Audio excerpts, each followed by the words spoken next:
Exhibit J for ID.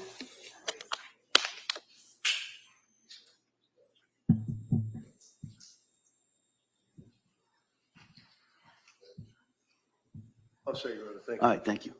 All right. I swear in Ms. Clancy. Yeah, what we're going to do at this point, Ms. Clancy, I'm going to, my understanding is that you, through counsel, have offered to stipulate to certain facts that would be introduced during the course of this trial. So what I want to do is just ask you a series of questions to make sure that you understand the effect of stipulating to these facts. So I'm going to just ask you some brief questions at this point, and then we'll kind of go from there. So if you could swear Ms. Clancy in, please. Please raise your right hand. You solemnly swear that you shall make true answers to such questions that shall be put to you small around. All right, Ms. Clancy, I have been shown a list or a summary of stipulations that's been marked as exhibit or J for identification. So it's my understanding that you are requesting or offering to stipulate to certain facts. Is that correct? Yes, Your Honor. All right. And before I accept that, I got to make sure, ask you some questions, make sure that your decision to do so is voluntary, that you understand the consequences. So I'm going to ask you some questions. If at any time you need to speak to Mr. Reddington or you have any questions or have problems understanding what I'm saying, just let me know, okay?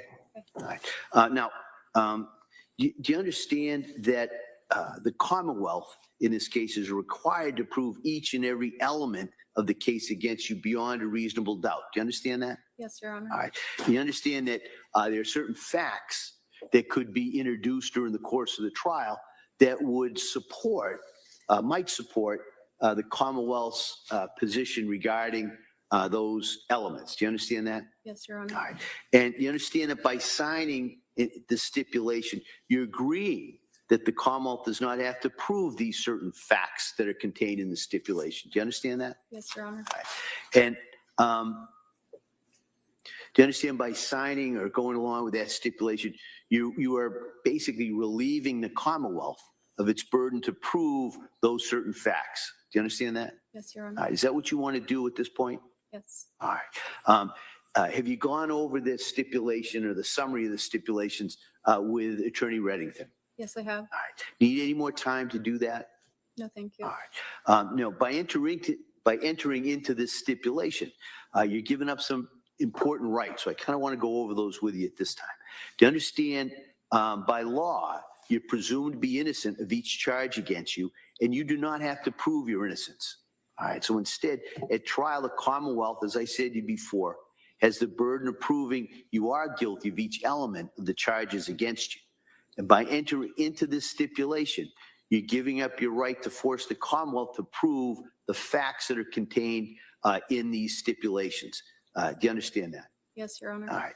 You also, at trial, where we are now, you have the right to confront the witnesses that would testify about these facts. And by entering into this stipulation, you're giving up that right with respect to these stipulated facts. Do you understand that? Yes, Your Honor. All right. You also, if you wanted to, could call your own witnesses at the trial to contest these stipulated facts if you want to. You understand you'd be giving up that right by entering into this stipulation. Yes, Your Honor. All right.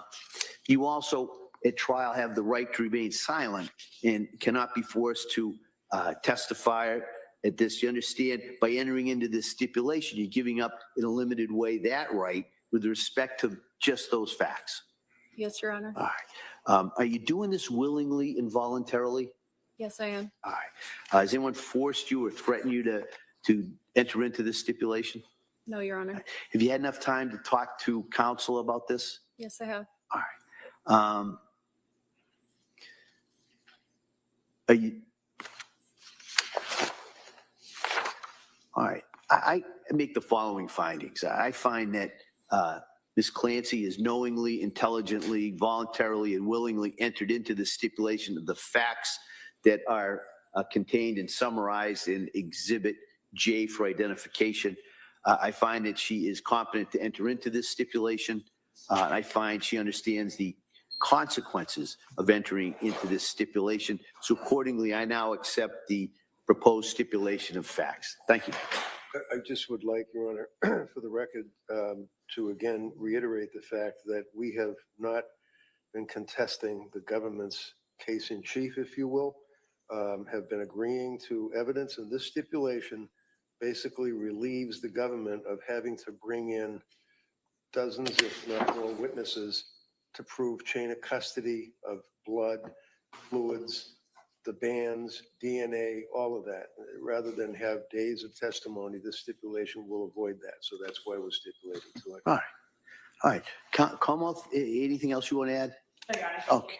All right. So, like I said, I have made those findings. I'm going to accept the stipulation that Ms. Clancy has agreed to and that the parties have agreed to, consistent with J for identification.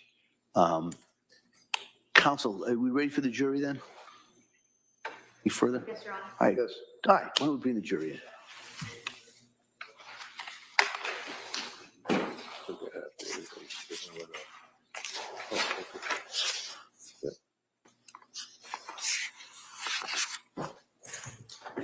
Yeah, that's right.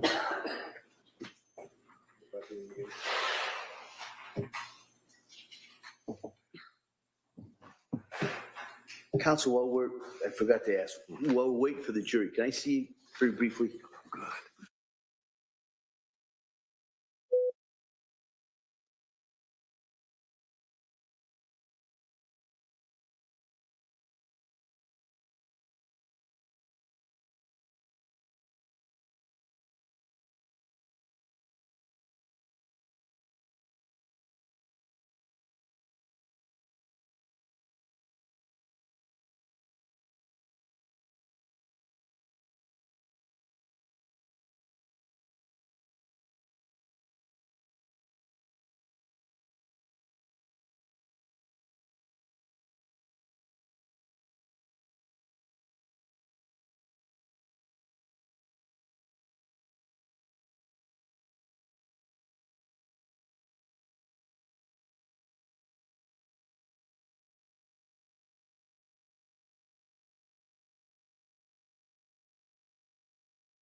Court, all rise. Jurors enter.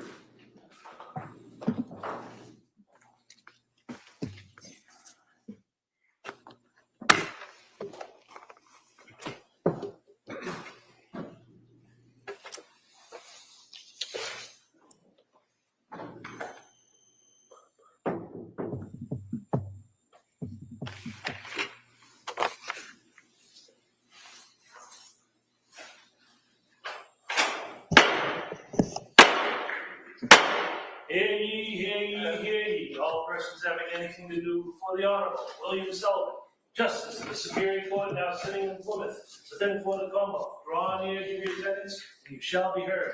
God save the Commonwealth of Massachusetts. This court is now in session. Please be seated. Good morning, Your Honor. May I proceed? Yes, please. Your Honor, before the court today, we have the continuation of the jury trial in the matter of Commonwealth versus Lindsay Clancy. Ms. Clancy is present. She is represented by Attorney Kevin Reddington.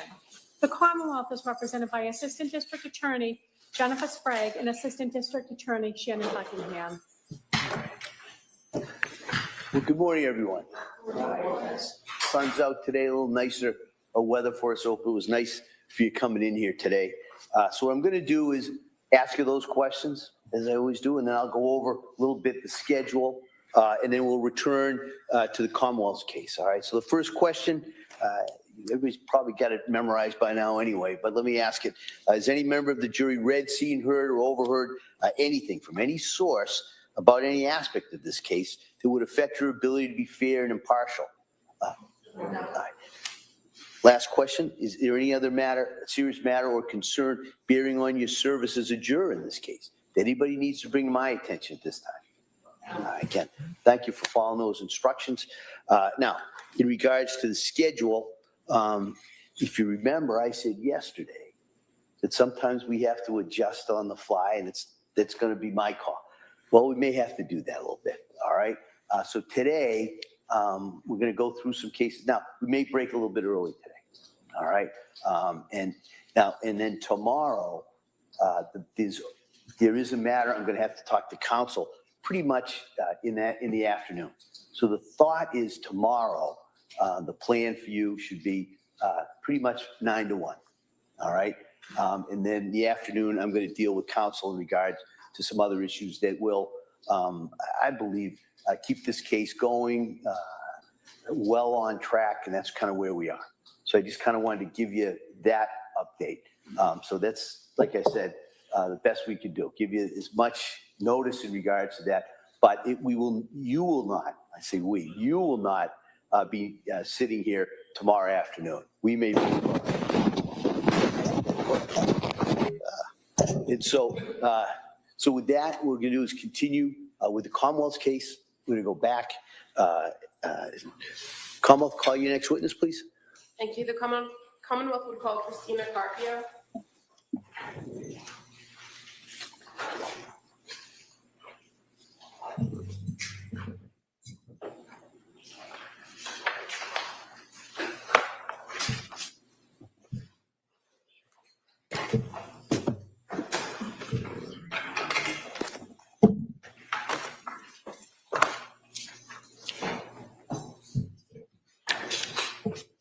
Come on.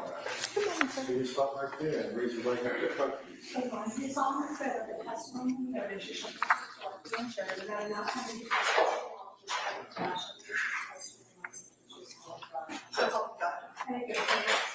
Step, please.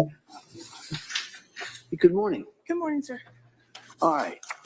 Buckingham, please. Thank you. Good morning. Good morning. Could you please tell the jury your first and last name? Christina Carpio. And can you spell your last name for the record? C-A-R-P as in Peter, I-O. And what do you do for work? I am a general surgeon trained in trauma and critical care. And where do you currently work? I'm hired by Brigham, but I work at South Shore Hospital. Can you tell us a little bit about your educational background? I completed medical school and then went to general surgery residency for 5 years at Columbia Presbyterian. I then did 2 additional years of trauma and surgical critical care at Yale. And then I've been working for Brigham and South Shore Hospital since 2016. And explain to us how it is that you work for both Brigham and South Shore Hospital as a trauma surgeon. Brigham has many physicians of all specialties who are at South Shore Hospital. At one point, I think there was a merger attempted between the 2 institutions. Either way, my salary comes from Brigham, but I work only at South Shore Hospital. Okay, so that was kind of my follow-up question. Generally, your day-to-day work is at the South Shore Hospital in Weymouth? That's correct. And what kind of hospital, or what level hospital, trauma level hospital is the South Shore Hospital? A level 2. And so if there are cases that come in that need more acute care, are they generally sent over to a hospital in Boston like the Brigham? Yes, depending, sometimes we get input from the subspecialists to guide that decision. And as far as your role as a trauma surgeon, do you actually do surgeries at the South Shore Hospital? Yes, that's correct. I'm going to draw your attention to January 24th of 2023. Were you working at the South Shore Hospital that day? Yes. And what was your role that day? I was the on-call surgeon. I was physically in the hospital working. At some point in the evening hours, were you advised that a patient was being transported to the South Shore emergency room as a level 1 trauma? Yes. And so when you are advised of that level of trauma, or you're advised of a critical patient coming into the emergency department, what do you do? There are guidelines for how quickly we have to be present in the emergency room. Because I'm also operating, at times I may be in the operating room when that notification happens. So in this particular case, when a patient, a female patient by the name of Lindsay Clancy was coming into the emergency department, were you able to go down to the emergency department as part of the assessment team? Yes. And who were you working with from the emergency department in this case? Dr. Kelly McDonough. Now, is that a common thing that you collaborate with the emergency room doctors or nurses and technicians in a situation like this? Yes. Did you have information that came in through the EMS or the paramedics about the nature of the patient's condition? I recall that we were told it was a fall of unclear mechanism from a height of about 20 feet. And were you advised that there was the possibility of maybe neurological deficits or some serious spinal injury? Yes. And as a result of that information, did that inform your trauma assessment? It was already activated as a level 1. That's the highest mechanism when there is concern for a height from a certain level, a fall from a height of a certain level, and with possible neurological injury. So were members of the neurology department also part of that trauma assessment team? No. Okay. As far as your assessment, did you go and physically see the patient, make observations? Yes. And did you observe her in the emergency department to be intubated? Shortly after arrival, she was intubated. So that was done by the staff at South Shore Hospital, to your knowledge? Yes. And did you observe injuries to her neck and her wrists? Yes. Did you evaluate those to determine whether they needed immediate surgical intervention? Yes. Did they? No, they were superficial. And as far as additional tests to assess whether there's any other surgical intervention that's needed, are you aware that CT scans were ordered? Yes. And are you aware what areas of the body they were ordered for? We did a pan scan, which means we scanned the head, the neck, the chest, and the abdomen, pelvis. As far as your physical observations of the patient, did you observe any obvious injuries to her head area, like abrasions, contusions, fractures? There were lacerations to her neck. Okay, but as far as the rest of her head or around her, like Not skull obvious, or no. face? And so when those CT scans were done, were you able to review the information that came from them? Yes. And as far as those CT scans, you're aware that there was a head CT scan or 2 head CT scans, one with contrast and one without. Mm-hmm. And were you aware that the findings, were there no definite acute intracranial findings on the non-contrast enhanced head CT? Yes. And there were no significant findings on the contrast head CT, correct? The head CT with contrast was what we call an angiogram head and neck. So it's ordered in 2 parts and has 2 reports. At the time of the documentation that was performed, we had the report back on the head section, but the neck was not completed at that time. Okay. Was there eventually a completed angiogram of the neck area at South Shore Hospital? The images were done, the report was completed. I don't know the timeline of when the report came in compared to when the patient was transferred. So as far as your initial assessment in that trauma assessment period, or that wasn't information you had available to you about the neck findings, correct? The angio neck findings, correct. Okay. And that's different from other CT scans on the cervical spine and other areas of the spine. Is that fair to say? Yes, that's correct. Okay. As the trauma surgeon evaluating this case, did you identify that there were some serious spinal injuries to the cervical and thoracic areas? Yes. Did any of those require you to intervene with surgical intervention? No.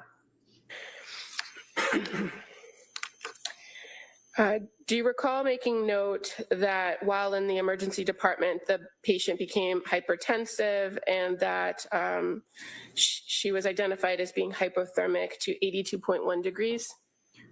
I remember that she was hypothermic when I reviewed my documentation. The 2 numbers I saw in my note were normal values of blood pressure, not high values, not hypertension. Okay. If I may approach you just with one of the pages from the notes, read your review. You could just tell me if I'm misinterpreting. Oh, no problem. Which part? It's towards the bottom, the second to last paragraph. Oh, she was hypotensive, which means low blood pressure, different from hypertension, which is high blood pressure. Okay, Yeah. sorry. Yeah, no, not at all. But as far as the hypothermic, that you recall that she was at a very low core body temperature. Yes, that's correct. And do you know what was done to raise her body temperature? We raise the temperature in the trauma room to be able to raise her body temperature. That's usually our first line of intervention. And do you also have available to you at the South Shore Hospital what's called a bear hugger or some sort of blanket or wrappings that you can wrap around an individual to try to get their body temperature up? Yes, we have that. And at some point, her body temperature did come up to 95.2 degrees, correct? Yes. And based on your observations of her, did anything change about those lacerations that you observed once her body temperature was up that warranted some surgical intervention of those injuries? No.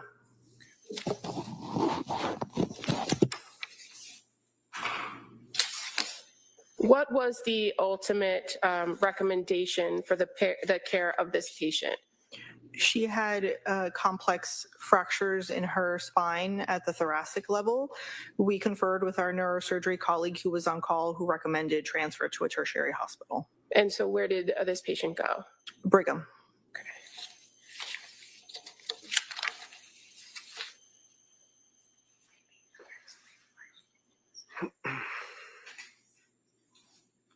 Now, you identified that your hospital is a level 2 trauma, correct? Yes. After fully reviewing this patient, did you agree that this was a level 1 trauma situation? Yes.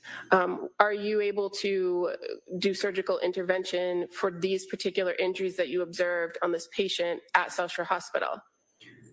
The spinal injuries require input from our neurosurgical team.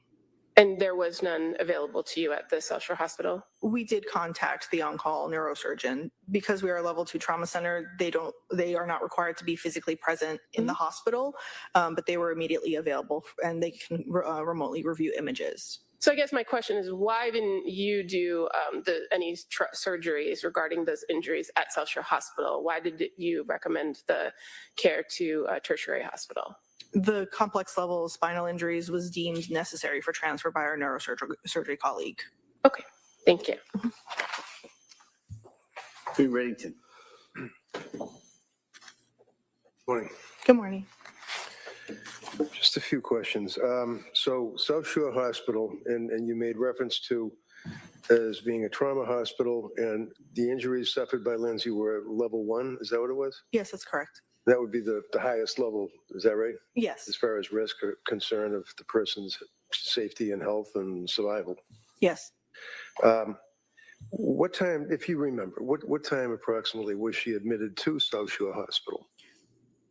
The word admission means that she would have remained there as a patient, so she was never formally admitted. Okay. For the time that she was brought in by EMS, I would have to refer to that information from the record. Do you have an idea as to how long she was at your hospital? Likely several hours, but again, I would have to see the specifics in the charts of there's documentation Right. with EMS for arrival and for when transfer occurred to Brigham. Okay. And at some point, it was decided that she would be transferred to Boston, right? Yes. Brigham and Women's Hospital. Yes. And it was decided by someone that they weren't going to put her in an ambulance for that transport, right? I would have to look at the record for what was the method of transfer to Brigham. Do you know how she was transferred? By helicopter? Med flight? I don't know, because MedFlight MedFlight covers 2 modes of transportation: MedFlight ambulance and MedFlight helicopter. Do you know that she was med flight helicopter to Boston? I don't know that. And the time that she left was after you all had provided the treatment that you were able to provide to Lindsay as a patient, right? Yes. And you reached the end of your rope. She had to be transferred because she needed immediate high-level medical care, right? She needed higher level of care. Yes. Higher level of care. And as a result, she was then brought to Brigham and Women's Hospital. Now, the treatment that you had given would include raising her, apparently, temperature, I guess, because she came in at a low temperature, right? Yes, And did you use IV fluids? I would have to check the record, but that is a Did common she- intervention. So your memory would be that you believe that you used IV fluids, but you'd have to have me get out of the box and check the record to ask that question, right? Yes, correct. Okay. It didn't really work out very well, though, did it? Because you know that when she was brought to Boston after all of the time that she was treated at your hospital, she was still core temperature of 82 when she hit Brigham and Women's. Objection. No, allow it if she knows. I did not look at the medical record from another institution. I only reviewed my note from South Shore Hospital.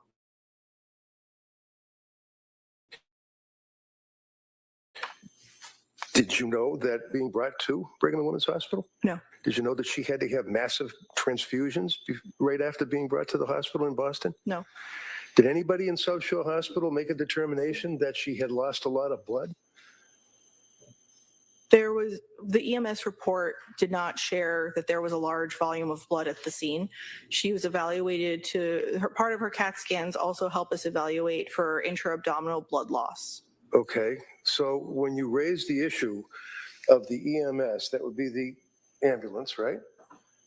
Yes, And their report, their run sheet, they prepare, right?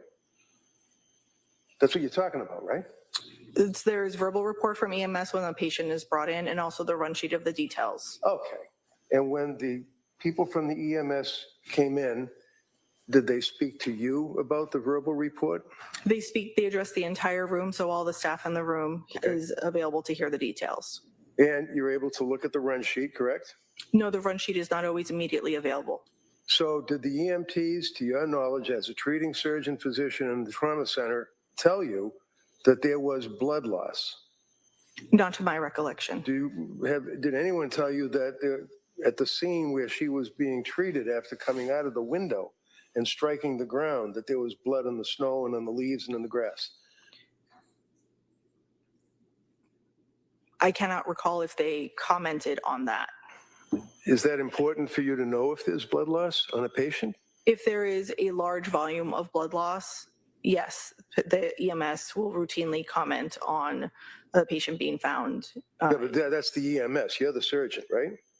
That is correct, sir, yes. Yeah, and one of the things would be blood pressure, right? What the person's blood pressure is, correct? Yes. And she had, if I understand your testimony correctly, low blood pressure. She initially, when she came in, the note has a normal blood pressure, and then after intubation, her blood pressure dropped. Okay. Do you know what caused the blood pressure to drop? There were several factors at play. As we discovered from her CAT scan, she had an injury to her spinal cord in the thoracic region that very commonly causes issues with maintaining your blood pressure. And do you know what her blood pressure was? I mean, if you don't, that's fine. You need the records. Blood pressure at which point? At the point I'm asking you about, when you noted that she had low blood pressure. No, I don't remember how hypotensive she was, no. As far as being hypertensive, did you know that when she finally hit the Boston hospital that she had massive transfusion of blood? I thought I asked and answered. Oh, did you? You asked me before and I answered that no, I did not know that. Okay. So how about, did you know that they introduced pleural tubes in both sides of her chest and removed many, many cc's of blood from both the right and left pleural cavity? No, I just object to the line of questioning. The witness has already indicated she hasn't reviewed those records. She's not aware of what happened at the Brigham. To go through each and every injury is not necessary. No, she can answer that. No, I do not know that about the patient when she was not at South Shore Hospital. How about the superficial cuts that you were talking about? Would you suggest or would you agree that on the right ulnar area and the left ulnar area of the upper extremities, right and left, that there were a deep cut noted in the skin? The notes about her wrist injuries said that it was through the skin with exposed fat, but there was no exposed muscle or tendon. So Okay. those are more superficial. So you would not agree that they were deep cuts on both arms? You wouldn't agree with that? No, I would not. And again, you're not aware of anything that was diagnosed in Brigham and Women's Hospital, right? That is correct. As far as the injury to her spine, what kind of injury was it? Do you remember? It was at thoracic level T5, T6. And what type of injury was there to the spine? The report said that the stability of the pattern of it indicated that there was instability of the spine, which is why we conferred with the neurosurgeon. Right. And nothing much came out of that either, as far as conferring with the neurosurgeon, right? I'm not sure what you mean by nothing much came Well, of you that. didn't show up to come to the hospital, right? We didn't. I'm not sure. What Okay, the spine was transected at T5, T6, right? The team, or rather the input you would need for further commentary on the spine would be a neurosurgery team. I am not a neurosurgeon. I am a general surgeon. So you're not aware of the transection. You know what a transection is, don't you? Yes. Okay.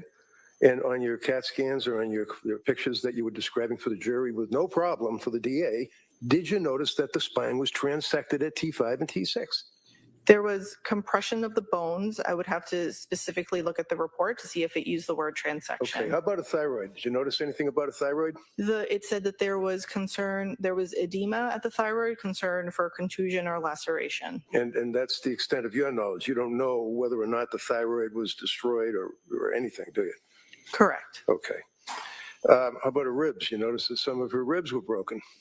I would have to look at her CAT Have to scan look at- report again. yeah.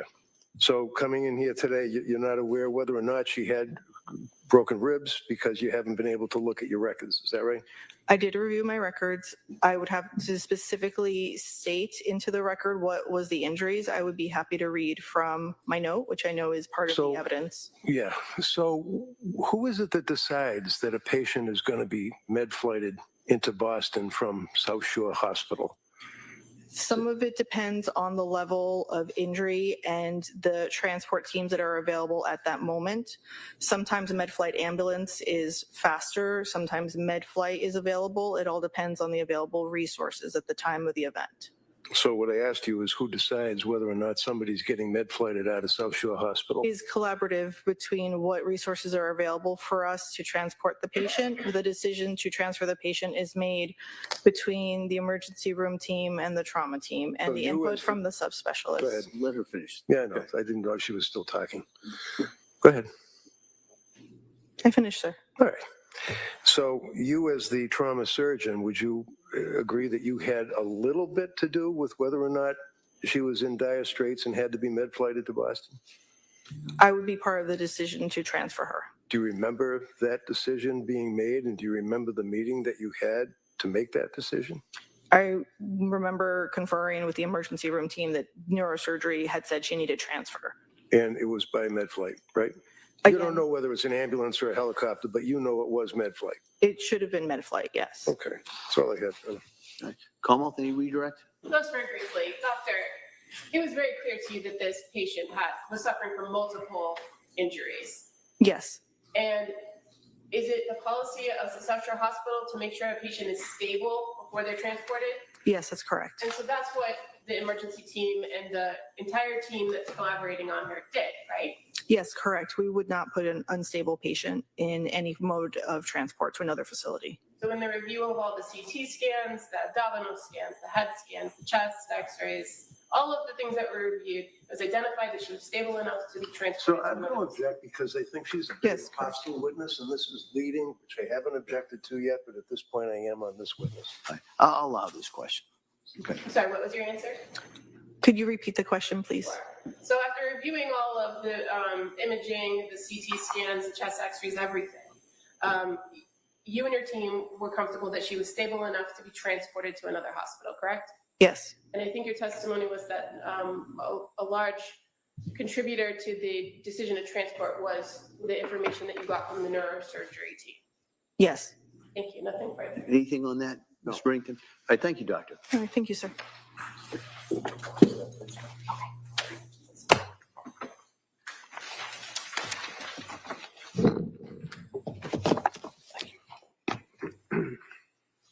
All right, Commonwealth?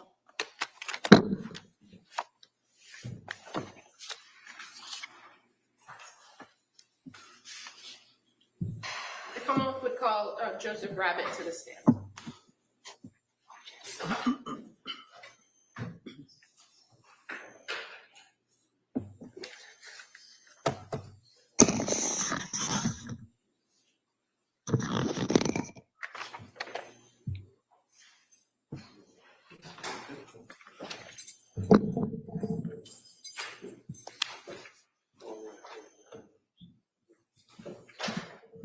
morning, sir. Can you stop right here, raise your right hand first?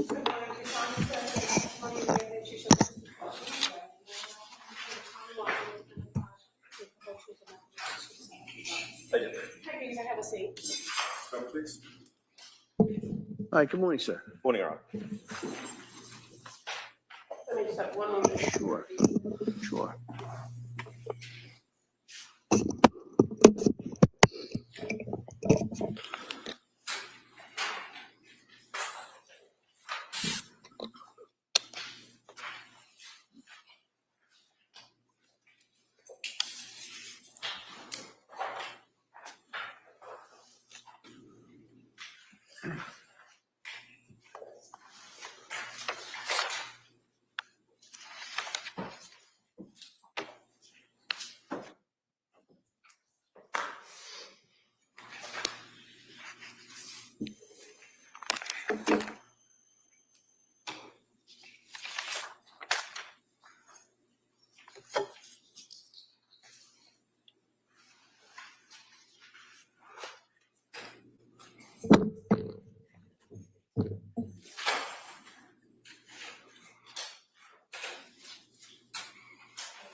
Oh, it's in one of the, it's in the, see the one with the, yeah.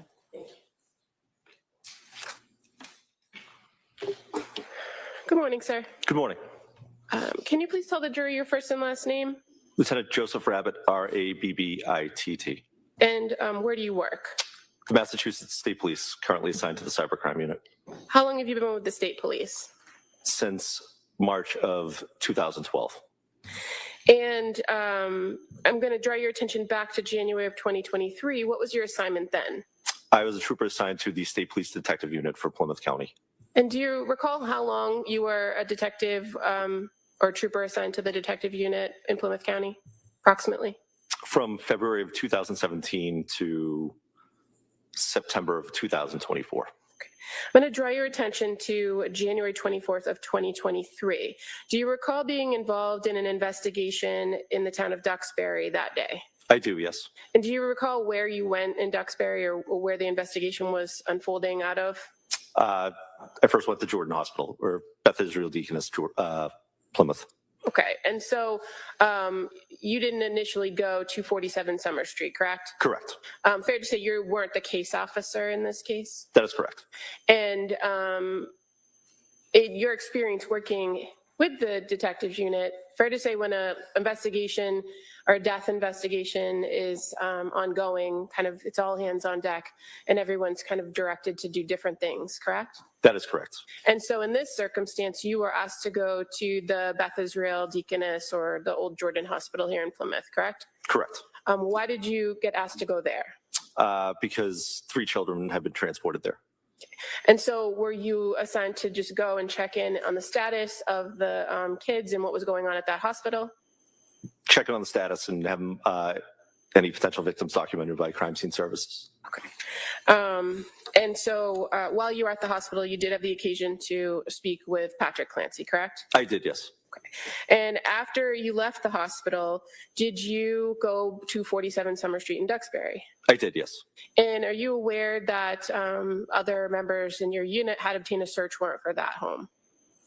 I was, yes. And so when you arrived at 47 Summer Street, were you there to assist with the execution of the warrant? I was, yes. And part of the warrant execution, is it fair to say that everyone's kind of asked to look at particular areas and search for potential evidence related to the offense? That is correct. Fair to say this search warrant was executed shortly after the incident occurred? Fair to say, yes. And so did you and other investigators have limited information about what had happened? Yes. At the home, were you in the kitchen area assisting with the search? I was, yes. And I'll show you what's already been marked. Exhibit 144, if you could look at the screen. Are you familiar with that photograph or what's depicted in that photograph? I am, yes. And it's at the kitchen area at 47 Summer Street. It is, yes. There on the early morning hours, I would say, of January 25th. I was, yes. And so, fair to say, you made observations while you're there, right? Correct. And what was an observation that you noted to other investigators in that kitchen area on the island? A CVS bag. Okay. I'm just going to show you exhibit number 40. That's a little bit of a closer view of the bag, correct? That is correct. And how about this larger paper bag? Did you observe that as well? I did, yes. And I'm going to just approach you with what's been already marked as exhibit 31. Is that also familiar to you? It is, yes. Is a receipt that was on with that bag? Correct. And fair to say all of these things, the CVS bag, the receipt, were noted and certain things were collected, including the receipt, exhibit 31, and the CVS bag. Correct. Do you recall what was inside the CVS bag? I believe it was a bottle of Pedialyx.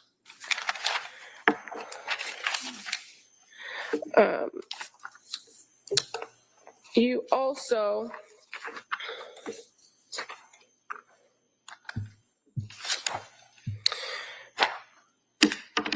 observed other areas of the kitchen, correct? Correct. And so there was a particular cabinet in the kitchen. Did you open a cabinet and discover something that stood out to you? I did, yes.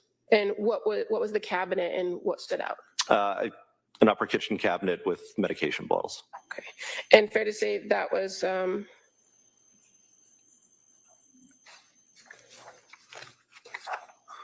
was pointed out and documented as well. It was, yes.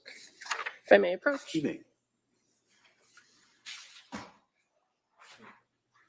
First photograph, is that familiar to you? It is, yes. And that's the cabinet that you opened and saw the items inside? Correct. And I'm just going to show you a second photograph.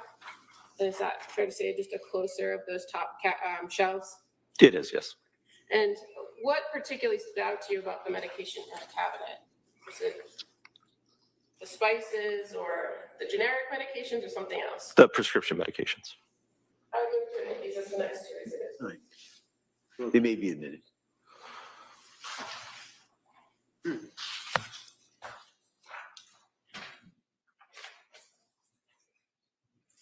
It's like 52 and like 53. So just showing you now on the screen.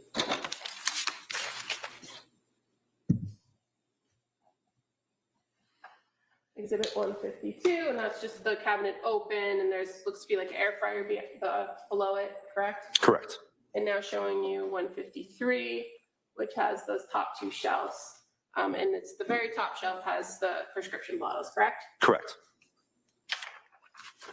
What did you do with the prescription bottles? I placed them on the island and notified other members that were searching so they could be photographed by crime scene services.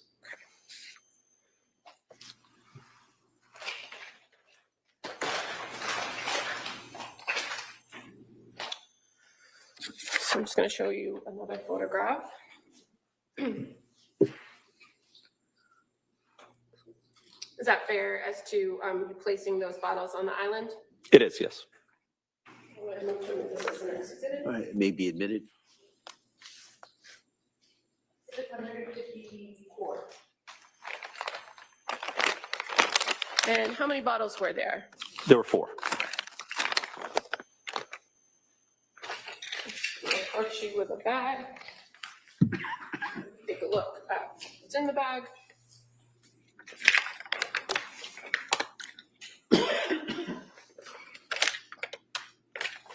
Do those appear to be the 4 bottles that were in the cabinet? They do, yes. I would move to admit this is the next exhibit. They may be admitted. Exhibit 155. Thank you.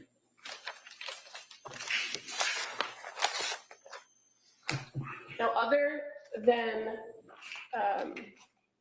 pulling these 4 bottles out of the cabinet, lining them up on the counter, and asking crime scenes to photograph them, did you do anything further with these pills as far as inventorying them or examining them? I did not, no.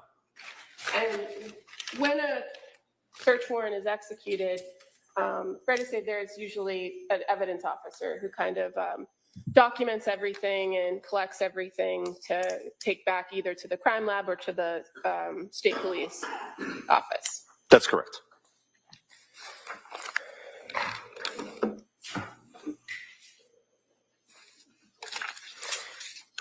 Now, in addition to assisting with the execution of the warrant on January 20, the early morning hours of January 25th, were you asked to do something else on this case on February 6th of 2023? I was, yes. And on that day, did somebody come into the state police office at the district attorney's office with some information or evidence? They did, yes. Who was that came in? Mr. Patrick Clancy. And was he with an attorney, somebody by the name of David Meyer? Yes. And what did they bring to the state police? Bottles of medication How was it transported to the state police, or how did you receive it? in a CVS bag. I'm just gonna show you a photograph.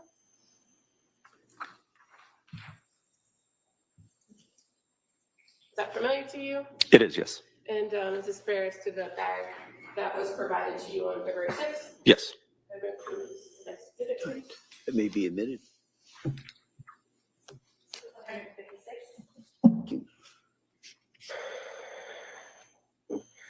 When Mr. Clancy and Attorney Meyer brought that bag in, did you do something or ask somebody to do something to memorialize what they were bringing to you? Yes, I asked crime scene services to digitally document them. And so the photograph I just showed you of the bag, that was done by a trooper from Crime Scene Services that came to the office? Yes. Do you recall who that was? I believe it was Trooper Rostoffers. And fair to say that with the crime scene trooper present, you also examined the other contents in the bag, correct? That is correct. And there was a blank greeting card, some paperwork, and a kind of insert for CVS. Is that accurate? Correct. Just showing you one more photo.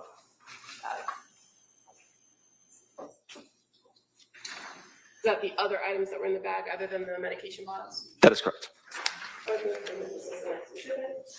That may be admitted.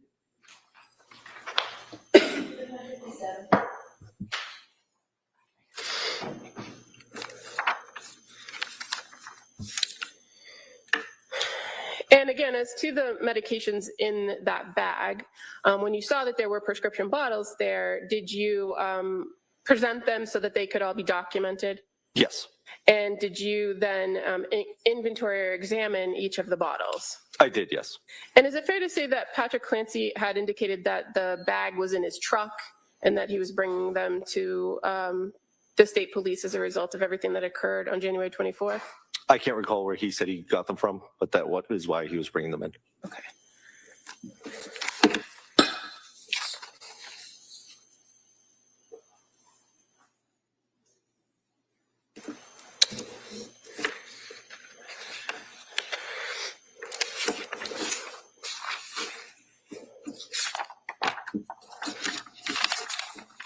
And I'm just going to approach with the previously been marked as exhibit number 2.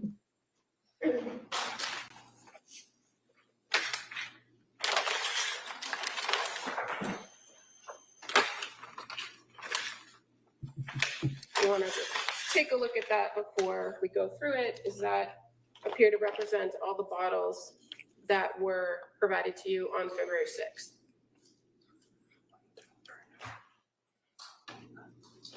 It does. And that's 9, correct? Correct. Now, just as far as each bottle, just give me 1 moment.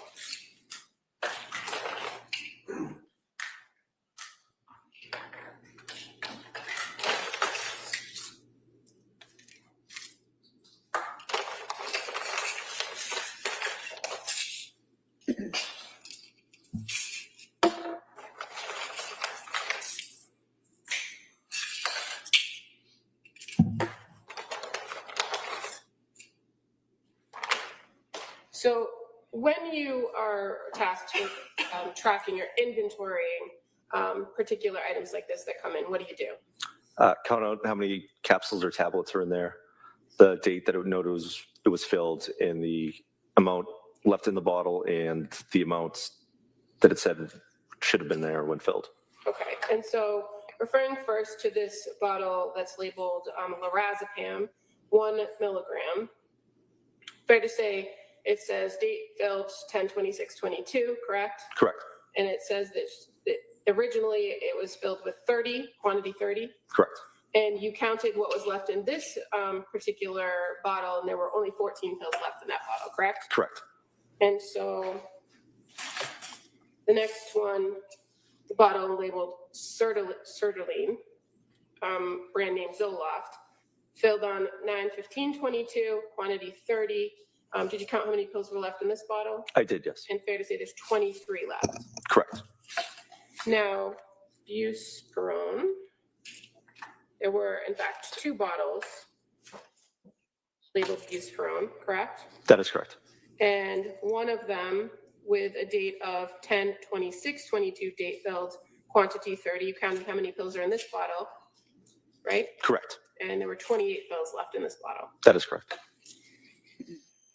Hydroxine, filled on 10/26/22, quantity 30. You counted how many pills were in this? That is correct. And fair to say there were 27 left in that bottle. Correct. Clonazepam, filled on 11/25/22 with 14 pills in the prescription. You counted how many were in this bottle? Correct. And there were actually 11 and a half, correct? That is correct. Fluoxetine, filled on 11/21/22 with 56 in the prescription. You counted how many were left in this bottle? I did, yes. And there were 43. Correct. Correct. The second bottle of lorazepam that was 0.5 milligrams, filled on 11/2/22 with, it says 40 on the bottle, right? Correct. You counted what was left in this bottle, and it was 18 and a half tablets. That is correct. And the second bottle of buspirone, filled on 11/9/22, quantity 30, there were actually 30 in this bottle. Is that fair to say? Correct, yes. And trazodone, filled on November 16th, 2022, with a prescription for 30. You counted that there were 22.5 pills left in this bottle. Is that correct? Correct. And then once you identified and counted each and every one of the pills in these bottles, you handed this in for evidence. That is correct.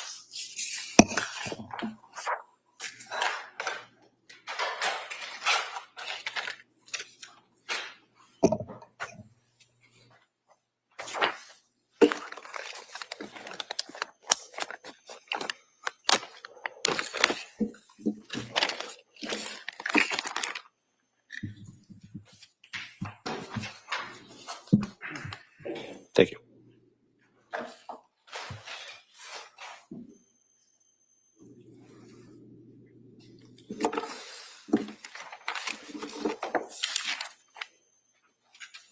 All right, cross, counsel?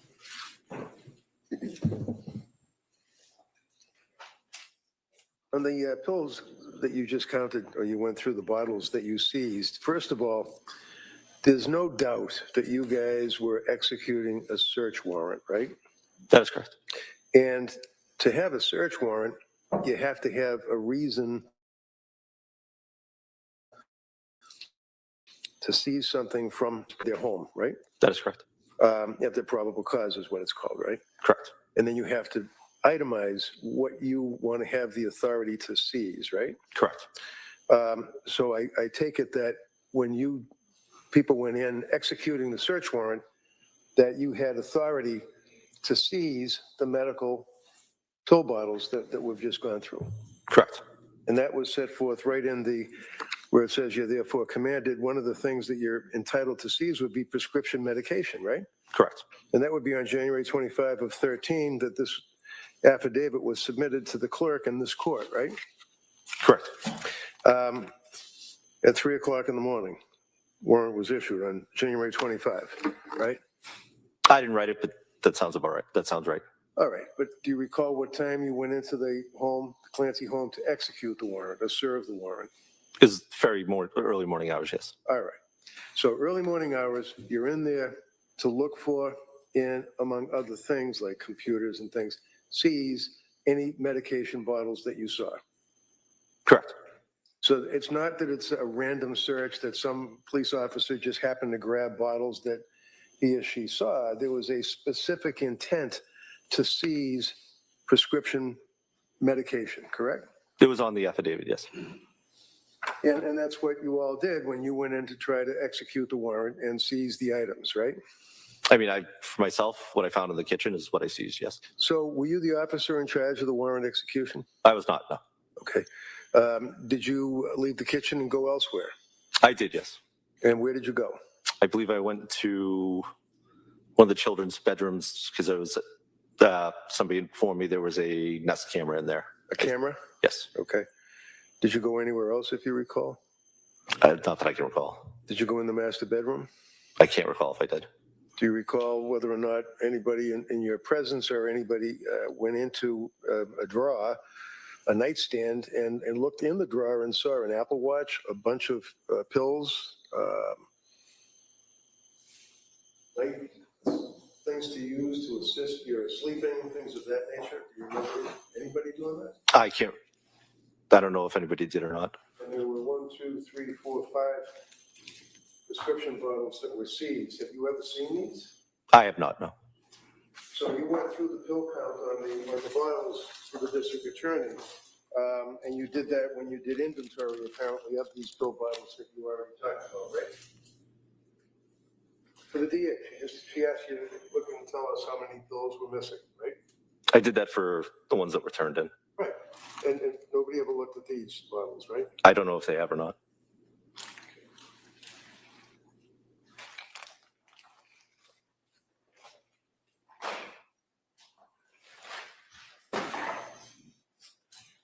If I understand correctly, lorazepam, as counsel asked you, the dates that these scripts were written, the lorazepam, as you indicated, was October 26th. The buspirone was the same date, October 26th. The hydroxyzine was October 27th. Flanazepam was into November 25. Fluoxetine was November. Lorazepam was the beginning of November, November 2nd. Buspirone. These were all pills that were issued on prescriptions in about a 3-week period of time. Is that correct? Yeah, whatever the dates are when they would have been Okay. prescribed.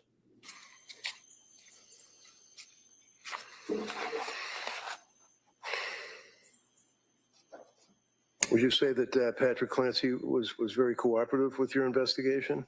Anything you needed, he was pretty much there to try to help you out?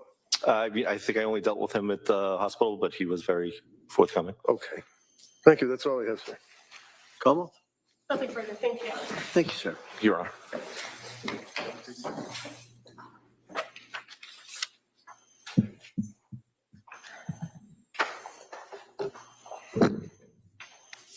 Counsel. Como? The Commonwealth would call Maureen Hartnett as its next witness.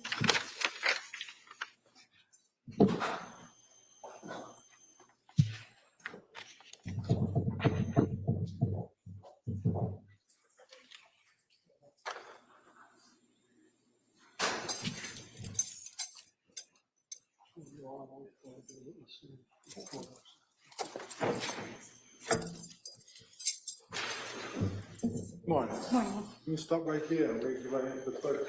Good morning. Do you solemnly swear to the testimony you give that you shall give to the court?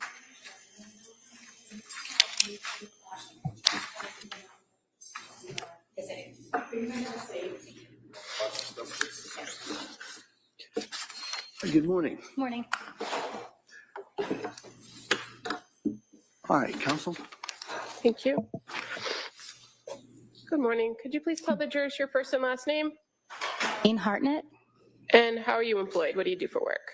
I'm a forensic scientist too in the criminalistics unit as well as the crime scene response unit at the Massachusetts State Police Crime Laboratory. And how long have you worked for the crime lab? Approximately a total of 10 years. And what are your general responsibilities as a forensic scientist too? In the criminalistics unit, I examine items of evidence for the possible presence of biological fluids such as blood, semen, and saliva, and those items would include clothing, weapons, or sexual assault kits, among other items. I also collect and identify trace materials such as hairs and fibers. I perform damage analysis on clothing and collect gunshot residues. Do you have to undergo some specific training and education in order to perform those tasks at the crime lab? Yes, I have a bachelor's degree in biology as well as a master's degree in forensic science.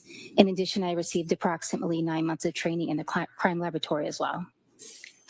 Do you have to take proficiency or competency tests on a regular basis? Yeah, so a competency test is taken after each module in the training. They address certain things like blood identification, semen identification, and after each module, the next portion of the training. Yearly, I also take multiple proficiency tests in biological fluid identification, as well as trace identification and crime scene response. I'd like to talk a little bit first about the crime scene response. So you, as a forensic scientist, are a civilian, correct? Yes, that's correct. Do you often work in tandem with a trooper from the crime scene services section? Yes, generally, I work alongside law enforcement as well as crime scene services when processing a crime scene. And when you go to a crime scene to process with the crime scene response unit, what's the goal or what are you looking to do there? My focus generally is on biological evidence, such as blood, semen, saliva, as well as documentation through sketches and diagrams. And the trooper from the crime scene services section that is usually there, the law enforcement, are they also documenting the scene as well and reviewing those same areas, but through photographs? Yeah, so I can't speak for all of their responsibilities. I do know they take photographs, video, and they also take their own diagrams on occasion. Now, in addition to locating biological evidence, do you sometimes perform what's called screening tests at crime scenes? Yes, I do. And what are the common screening tests that you can do at a crime scene? I perform screening tests for blood as well as screening tests for semen, depending on the case history and what the forensic relevant evidence is. And does that help inform you on what to collect from a crime scene sometimes? Yes, that's correct. Fair to say if there's a large pool of blood on a floor, you can't collect that all and take it back to the lab, correct? Yes, that's correct. So how do you collect a sampling of it in order to then later process something like a red-brown stain or some sort of biological spot or stain that you observe? Depending on the substrate on which the biological fluid is located, I'll take a swabbing of the item, which is generally something like a Q-tip to swab up the stain. Or if it's on a soft surface, I could potentially take a cutting to preserve that biological evidence for future testing. And in some instances, do you actually take the whole object if it's possible? In some instances, yes, that's correct. We would take the whole object depending on what it is. Okay. I'm going to draw your attention to January 24th of 2023. Do you recall being asked to come out with the crime scene response unit on that day or that evening? Yes, I do. And where was the first place that you went in this response? I responded to South Shore Hospital, the emergency department. And fair to say that Trooper Rose Stoffers was also dispatched to that location as well? Yes, that's correct. And did you make observations of a person who was identified as Lindsay Clancy at South Shore Hospital? Yes, I did. And did you observe her to have red-brown stains on her body? I noted red-brown stains on her hands. I did not have the opportunity to examine her entire body. She was mostly covered with blankets and other types of medical equipment, but I did note red-brown stains on her hands. And clearly she was there for some sort of treatment, right? So why was your focus on her hands as a crime scene response technician and a criminalist? At that point in time, I was collecting samples from her hands for potential biological evidence relating to the crime. So when I noted the red-brown stains, I collected samples from her hands. And while at South Shore Hospital, you're also aware that she had come into the hospital with clothing that was cut off, correct? Yes, that's correct. And that clothing was bagged up and collected? Yes, I returned that clothing to the crime laboratory. Who did you receive the clothing from? Do you recall? I believe it was Trooper Dan Lawler. At some point after being at South Shore Hospital, did you then respond to 47 Summer Street in Duxbury? Yes, I did. Did you have somebody with you that day? I had a forensic scientist trainee at that time. Okay. At 47 Summer Street, were you directed to a particular area to examine first? I first entered the home through the main floor and then was directed into the basement of the home. And when you came into the basement, or I guess this could be true of when you respond to most crime scenes, is it the best practice to be one of the first in the home to examine the home as it is or the scene as it is? Generally, crime scene services would enter first to photograph and video so that there's no personnel in those photos or videos. Then I would normally enter, or the crime scene response unit would enter next so that nothing is disturbed and that we can mark and test and collect evidence as is prior to the detective unit coming in. And then once our things are marked and documented, then the detective unit would also enter the residence. Into the base Summer Street, did you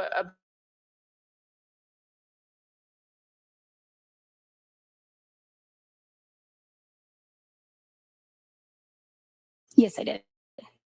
and did you observe a red-brown stain on the floor? Yes, I did. Once you observe it, what do you do with that stain? I marked the stain using a piece of ruler tape, and I designated that stain as stain A so that I can properly refer to it in my report.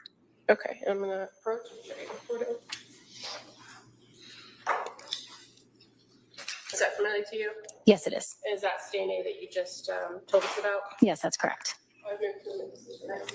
That may be a minute. 158. Thank you. I'm showing you now on the screen what's been marked as Exhibit 158. Obviously, this appears to be on carpet, correct? Yes, that's correct. What did you do to collect sampling of that? Well, I guess, what is the first thing you did with that stain? So once I marked it, I then requested it be photographed, and that is the resulting photograph from that request. I then performed a screening test for the presence of blood on that stain. The screening test was positive, and at that point, once I documented that result in my notes, I then took 2 swabs of that stain for further testing. Now, when you're at a scene and you see something that is a red-brown stain, you don't refer to it as blood, correct? That's correct. And even after a screening test, you don't refer to it as blood, do you? That's correct. Those preliminary tests are just screens, and so what do you do to then later confirm it?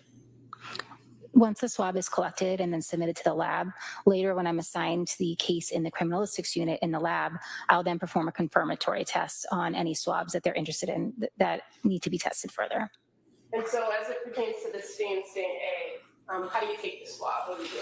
I apply deionized water to 2 Q-tips and apply it to the stain, and then the red brown stain is then transferred to the Q-tips. I then package those, seal them, and enter them into our laboratory system and store them in a cold storage unit until they're ready to be further tested. And fair to say, with this particular investigation, the swabbing from that stain A on the basement floor, was labeled as item 3-3 for this case. That's correct. Did you also go to another area of the house? Yes, I did. And what other areas did you go? I went up to the master bedroom on the 2nd floor of the house. Did you observe additional red-brown stains in that master bedroom? Yes, I did. And so again, when you observe stains, you then note them, mark them, document them, correct? That's correct. And how many stains did you document in the master bedroom? 4. Okay. And again, just like the stain on the basement where you labeled A, do you kind of start over with the stains in the other bedroom, or do you continue to label them in sequence? I continue to label them in sequence as they were B through E. Okay. So first, referring to stain B, do you recall where that was in the master bedroom? That was on the floor of the master bedroom in between the bed and the mirror. I'm going to show you the photo. And is that fair to say stain B? Stains, yes, true, correct. Maybe a minute.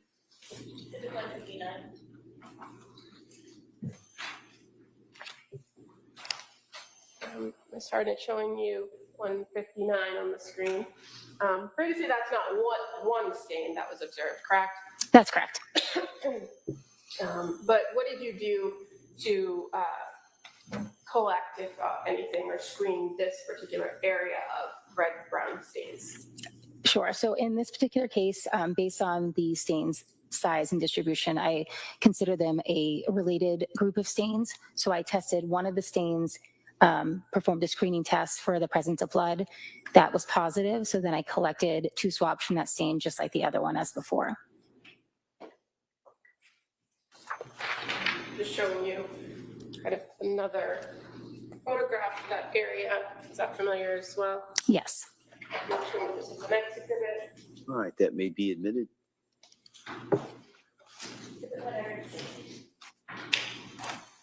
And again, now showing what's been marked as 160, you've now testified that there was a grouping of stains. And so based on your observations of the grouping, you were able to identify that they appeared related. That's correct. How about stain C? Where was that located?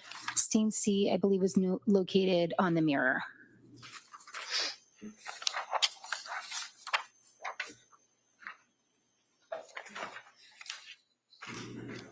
And just going back to 159, just for reference, can you see the bottom legs of the mirror in this photograph?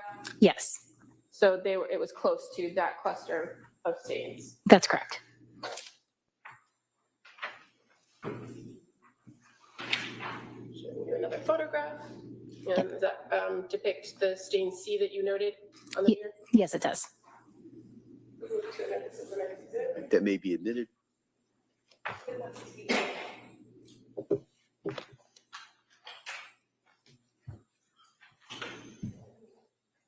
With what's now been marked as 161, stain C, again, would this be kind of a cluster of related red-brown stains? Yes, based on their location and their shape, I collected 1 stain from that area. Did you perform that same screening test? Yes, I did. And what was the result? It was positive. And did you then swab and collect from one of those stains as well? Yes, I did.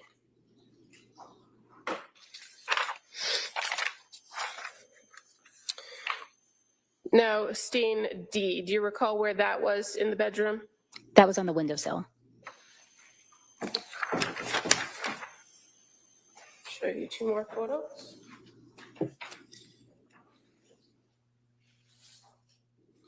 And do those represent where you identified as stain D? Yes. I would ask these to do that as 2, please. They may be admitted.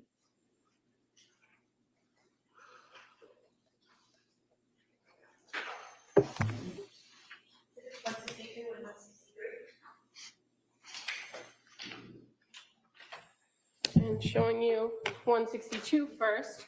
Fair to say that's the inside of the windowsill, correct? Inside the bedroom. Yes, that's correct. That night that you were there, did you make any observations of any stains on the outside of the windowsill? Yes, each of those were documented through photographs. Did you collect any swabbings from the stains on the outside of the windowsill that night? No, I did not.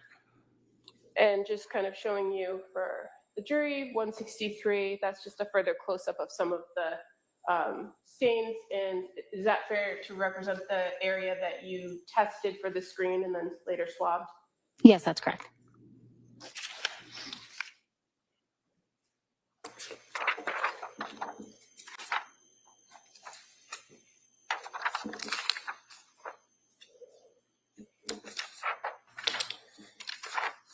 And stain E, do you recall where that was located? That was located on the nightstand next to the bed. Another photograph. Is that familiar to be stain E? Yes, that's correct. All right, that may be admitted. And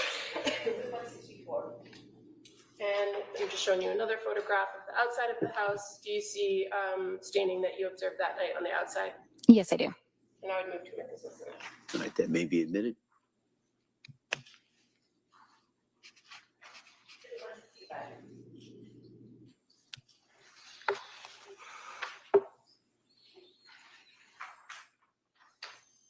So first, exhibit 164.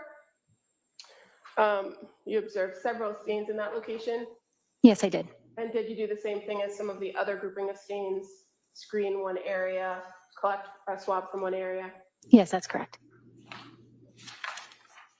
And just now showing exhibit 165, if you can see at the top.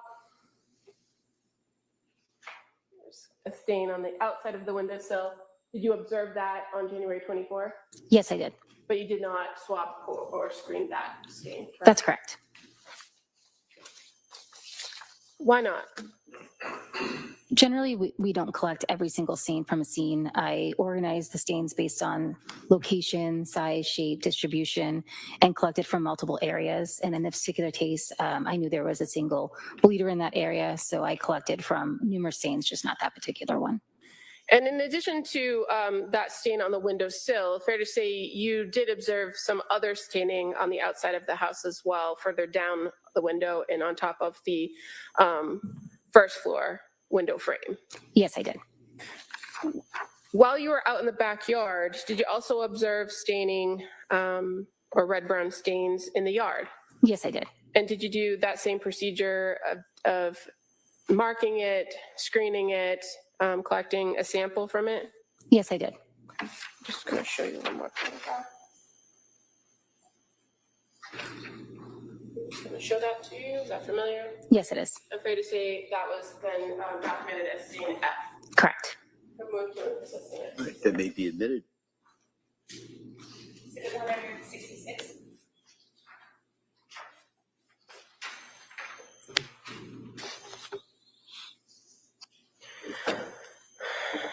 As far as the work that you did on the scene at 47 Summer Street on January 24th, fair to say it was limited to documenting these areas, swabbing these areas for the most part? Yes, and I also collected a pair of pajamas and a pink bathrobe from the basement. Were all of the swabbings and those items collected brought back to the Massachusetts State Police Crime Lab? Yes, they were. Are you aware that there were other items that were collected within that home on January 24th that were also brought back to the State Police Crime Lab for further analysis? Yes.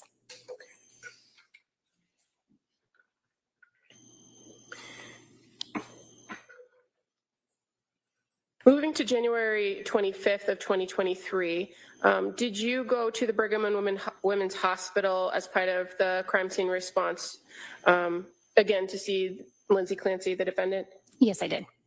And you observed her at that location as well? Yes, I did. Did you take further samples from her? Yes, I collected samples, swabbings from underneath her fingernails. And then as far as your duties on this case with crime scene response, did you return back to 47 Summer Street on January 15th of 2023? I believe I returned on June 15th. I'm sorry, June 15th. Thank you. Yes, I did.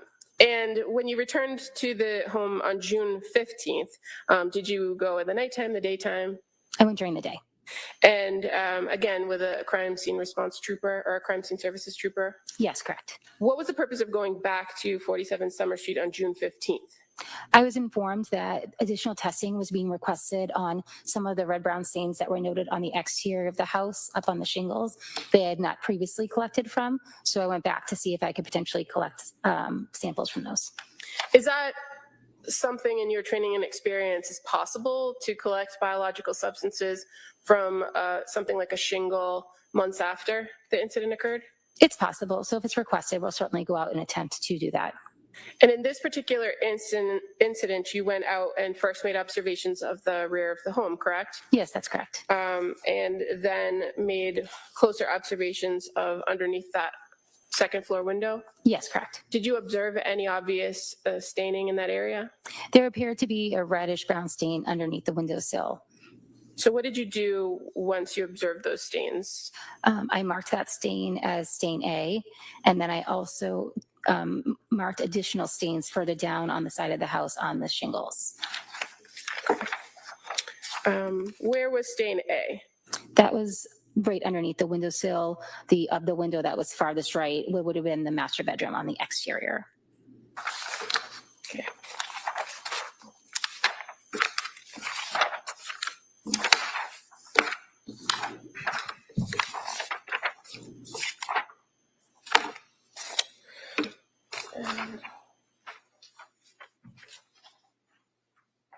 I'm going to show you this photograph of the rear of the home. Does this photograph at least show the area where you observed stain A? Yes. And Can you point out to me where that was? Sure, it's sort of on the left side near where this orange, it seems to be some sort of window insulation. So it was right underneath there. So I did perform a screening test on that. And what were the results of the screening test? That was negative. I would move to admit this. That may be admitted. 167. Again, on June 15th, when you were there, 2023, showing you now exhibit 167. Kind of closing in on underneath that window. There's that orange ball that you described. It appeared to be some sort of insulation. Correct. And that was negative. That stain you observed was negative. So you didn't do anything further with that. That's correct. As far as the other areas, you have stains B, C, and D, correct? Yes, that's correct.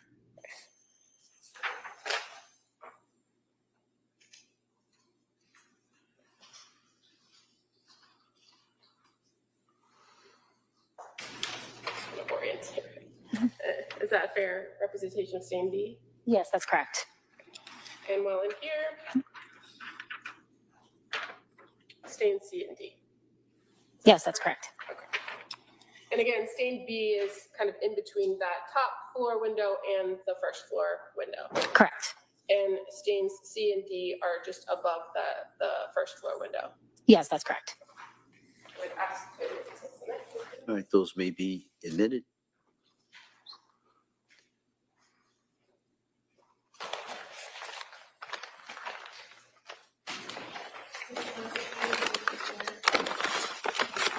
Council, it's just about 11 o'clock. Why don't we take the morning recess at this time? All right, so we're going to take the morning break at this time, members of the jury. Court, all rise. Jurors, close the door, please. Make some motion chairs, please.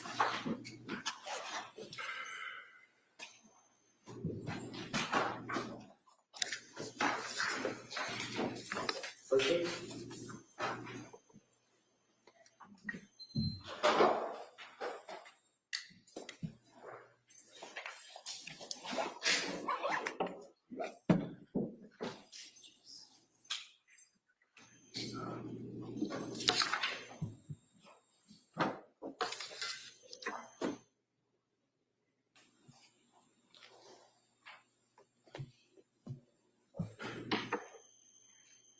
Jurors have exited the court. Council, anything we need to talk about before the break? No, Your Honor. All right, so we'll be in the morning recess at this time. Thank you. Court stands in recess.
Just watch your step.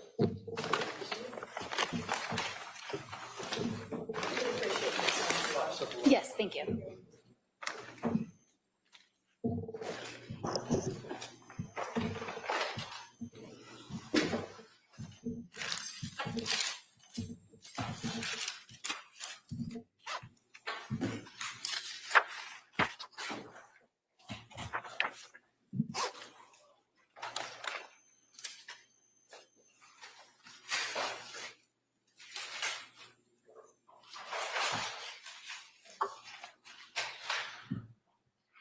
Court, all rise. Jurors enter.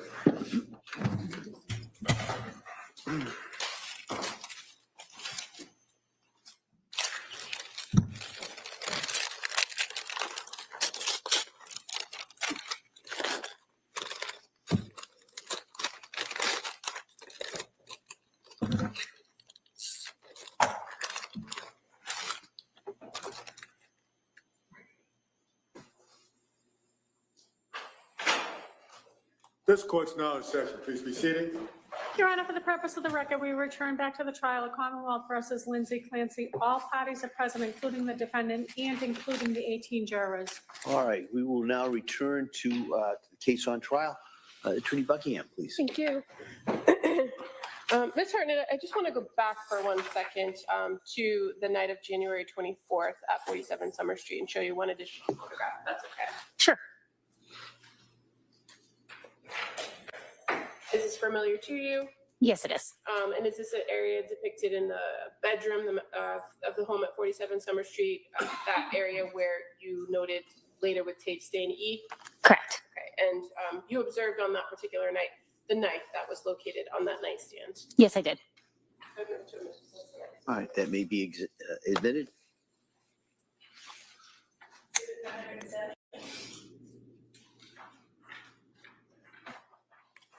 And showing you now on the screen, it's been marked as Exhibit 170. You're aware that the knife depicted in this photograph was collected from 47 Summer Street on January 24th, correct? Yes, that's correct. Now, going back to where I think we left off before the break, we were talking about returning to the home on June 15th of 2023. And that you examined some stains on the shingles on the outside of the house. Do you recall that line of questioning? Yes, I do. In addition to marking the stains, did you collect anything from the area of the rear of the house on June 15th related to stains B, C, and D? Yes, I did. I'm just going to show you some items. You want to take a look at the items that are in those bags. Let me take them out of the bags. If just so that you can examine them.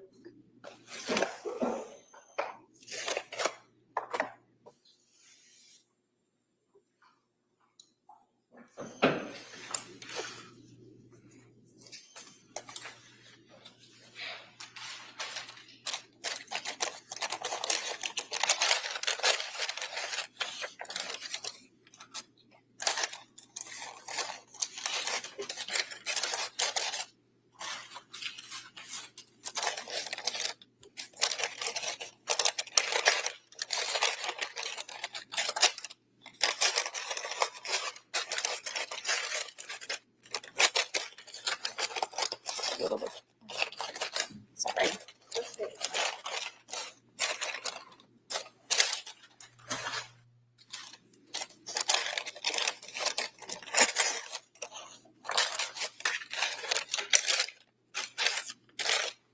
And try to say what's in these bags. First, the one labeled shingle with stain B, then the one labeled shingle with stain C, and then the third shingle with stain D. Are these the shingles that you observed those stains on June 15, 2023? Yes, they are. I would move to admit these three items as the next. All right, they may be admitted.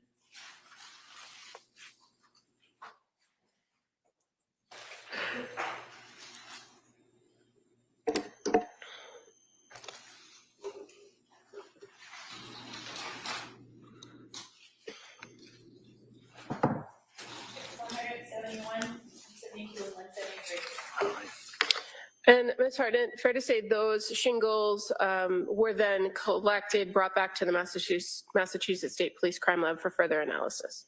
Yes, I also collected swabs at the scene from each of those shingles, in addition to collecting the shingles themselves.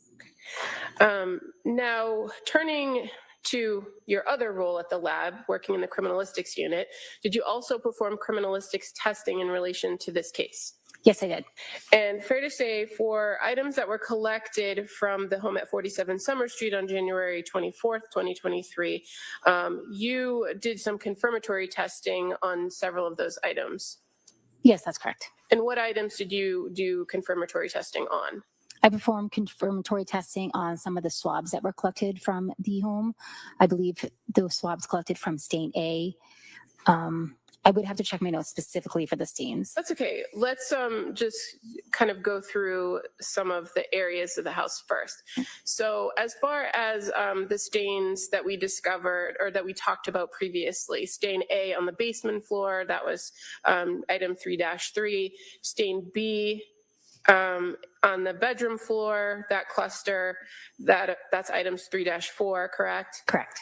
Stain D from the bedroom windowsill, that was labeled as item 3-6, correct? Correct. And stain F, which is the snow on the backyard, or the stain on the snow in the backyard, item 3-8. Those were all confirmed at the laboratory to be blood. That is correct.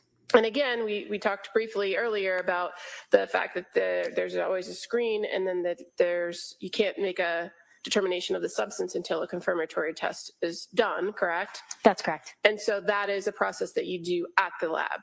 Yes, correct. And as far as the knife that we just were referring to, the knife that was recovered, what's in Exhibit 170, you were able to examine that further, or swabs taken from that knife at the lab. That's correct. And confirmed that what you say was stain A on the blade of that knife was confirmed to be blood. Yes, I performed the screening test as well as the confirmatory test for blood on stain A at the laboratory. Now, once you are in the laboratory and determine that blood is confirmed on these particular items, or that there is biological substance present, do you do anything to prepare those items for further testing in a different unit of the lab? Yes, I do. What do you do? For the swabs that I collected and for the swabbings that I took of the knife, I then cut them up, give them a separate item number, and preserve those for potential DNA analysis. Half of the samples also preserved for any future analysis if necessary. And fair to say it's a different unit at a different part of the Massachusetts State Police Crime Lab that conducts DNA testing, correct? That's correct. And so if some of the items that you examined are selected for further testing, those swabbings or further snippets would then be sent to the DNA unit. That's correct. Now, as it pertains to some of the other items that were collected from 47 Summer Street, you also did some work on 3 exercise bands, correct? Yes, I did. And what did you do in relation to the 3 exercise bands that were collected? After documenting them in the lab, I took samples from each of the ends of the exercise bands, as well as a separate sample from the center of each of the exercise bands. Okay, and so the first band, which is identified as a yellow exercise band, had previously been identified as item 2-2, correct? That's correct. Okay, and so did you take samples from both the ends in the middle of that item? Yes, I did. I'm just going to approach with a photograph. Is that familiar to you? Yes, it is. And in addition to actually taking the swabs, you also document the item that you're analyzing and reviewing, correct? Yes, prior to performing any kind of collection or testing on an item, I'll photograph it. And so this particular photograph, is it fair to say this is a photograph from your work at the laboratory with the yellow exercise band? Yes, it is. I would move to admit this was the next exhibit. All right, that may be admitted.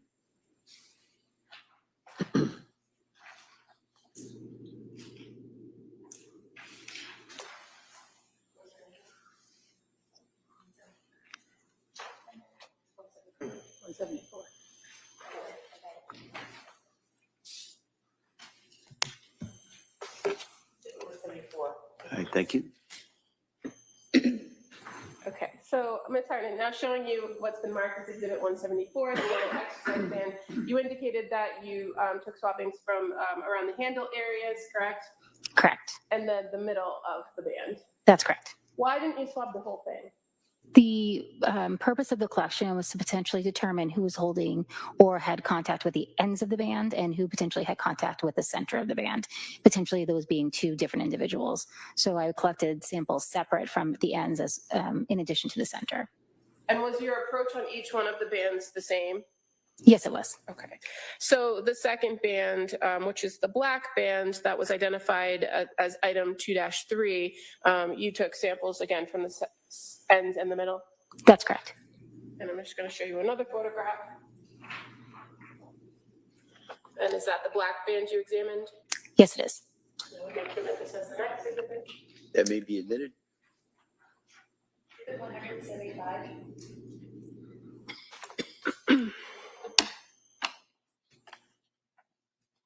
And finally, the blue exercise band that was recovered from the home at 47 Summer Street, that was identified as item 2-4.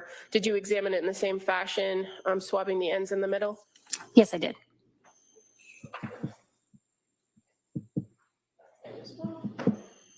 Yes. Is that a photograph of the band when you were examining it at the lab? Yes, it is. Next. All right, that may be admitted. 176. And as far as the swabbings that you took of each of these 3 exercise bands, what did you do with the swabbings after you swabbed the items? I allowed the swabs to air dry. I gave them each a item number, and then I preserved half of each of the swabs for additional testing in the DNA unit. And as far as your knowledge of some of the additional testing, you're aware that the exercise band swabbings were sent forward to the DNA unit for additional analysis, correct? Yes, that's my understanding. Thank you. Thank you. Cross? Thank you. Afternoon. Good afternoon. So, Ms. Hadnett, you initially went into the home at 47 Summer Street. At what time that day? Was it in the evening, early morning hours? It was the early morning hours of January 25th. Okay. And you had somebody that was learning underneath you that was with you at that time? That's correct. And you went into the various areas of the house. You went down to the basement, right? Yes, You talked about the stain that you had taken swabs of that was on the carpet down in the basement, right? that's correct. Then you went upstairs, and then ultimately you ended up in the bedroom, and you made observations of a number of blood drops, or red, brown, as you put it, drops on the floor, right? There were numerous red brown stains on the floor, yes. On the clothing, the bedclothes that were on the bed as well, right? I do not believe I documented red brown stains on the clothing. It may have been there. I don't know if I have that in my notes. How about on top of the nightstand, there was the knife that counsel had talked about, correct? Yes, correct. And then you look at the window, and there was a red-brown stain on the right-hand side of the window as you're looking outside from inside in the bedroom, right? Yes, correct. And you made observations of some of the markings on the shingles that were directly below the window and directly above where the red-brown stains were found in the snow underneath. Yes, that's correct. Your confirmatory tests, and first of all, what you do is you have your screening tests. Back in the day, they used to, you use the orthotolidine. Do you still use that? No, not this time. Now you use what? Crystalline? What do you use now? It's called Castlemeyer. And the Tasselmeyer, basically, as I say, back in the day, it used to be that you would have vegetation that could give you a false positive, right? Correct. Certain chemicals could give you a false positive. Correct. Animal feces could give you a false positive, right? Depending on what's in them, possibly, yes. The test now that you have, the confirmatory test, is a lot more accurate, if you will, but still, nevertheless, I said confirmatory screening, but nevertheless, you still have to do a confirmatory test, right? That's correct. And back in the day, it used to be Takayama test. What do you do for confirmatory now? We use a test card, a human trace test card, which is something similar to a COVID test or a pregnancy test, where you just put the liquid in the beginning of the card, the liquid runs up, and if there's 2 lines, it's positive, and if it's only 1 line, it's negative. That's not the Teichmann test, is it? No. Okay, so the confirmatory test that you use, that's a color test, though, right? It's a immunographic test. It's an assay, so it's not really a color test where you add the drops to the swab and it's going to change color. Okay. It's a reaction that's happening within the test card between antibodies and antigens that produce either 2 lines or 1 line. So let's take, for example, in the bedroom on the floor that counsel had shown you a number of drops that were in the floor between the bed and that mirror, right? You did confirmatory testing on that? I did back at the lab. I screened it at the scene and then, confirmed it back at the lab. And that confirmed that it was human blood? It confirms that it's blood and it indicates human blood. If there is You have to do a precipitin test or something to determine if it's animal blood or human blood, right? So the test card that we use indicates that it confirms that it's blood. It indicates human blood because it may react with primate blood. So it's not specific to human But the blood. bottom line is that you, as a chemist working for the Mass State Police investigating this case, are confirming that the stains that are on the floor of the bedroom, all the blood, all those stains are in fact human blood, right? I'm confirming the single stain that I collected from is blood. All right, and when you say the single stain, that would be you use the Q-tip and you swab it, and that would be from all of the stains that were all over the place on the floor, right? I did not swab each individual stain. I took a swab from each collection of stains. Okay, and that was human blood, confirmatory, indicating it was human, right? It was confirmatory for blood and indicated human blood. All right. Now, one of the exhibits that the district attorney had pointed out to you was the mirror. Exhibit 161. You remember that, the mirror? Yes, I do. You see those drops that appear to be going down from above in a downward direction? See those drops? You tested those? I do see the red-brown stains, and yes, I performed a screening test on one of them at the scene. Okay, and you're comfortable that in fact is human blood, correct? I did not perform a confirmatory test on that specific stain back at the lab, so I just screened it at the scene, and that stain was not tested any further at that time. It was what? I performed a screening test at the scene. I did not perform any confirmatory tests on that specific stain back at the lab. Well, there's no doubt that the stains that are depicted on the full-length mirror that we can see in Exhibit 161 and the stains that were on the floor next to the bed and the stains that were on the floor in front of the bed heading towards the door, all with the same consistency, right? I didn't make any determination whether or not they were all the same consistency. Human blood? I did not make a determination that they were human blood, so based on the scientific results, I cannot say that they were human blood. As a chemist and involved in crime scenes many, many times, would you agree that the substance that's on the floor and the substance that's in the mirror and the substance that's on the doorknob and the drops that are heading out of the bedroom, those in fact, more probable than not, would be human blood, right? I do make certain assumptions based on the color of a stain, the size, the shape of the stain, that it could potentially be blood, and that would indicate what I might want to test further. So I don't make an assumption off the bat that it's going to be human blood. That's why we perform scientific testing to screen for blood and then to confirm it's blood. Okay.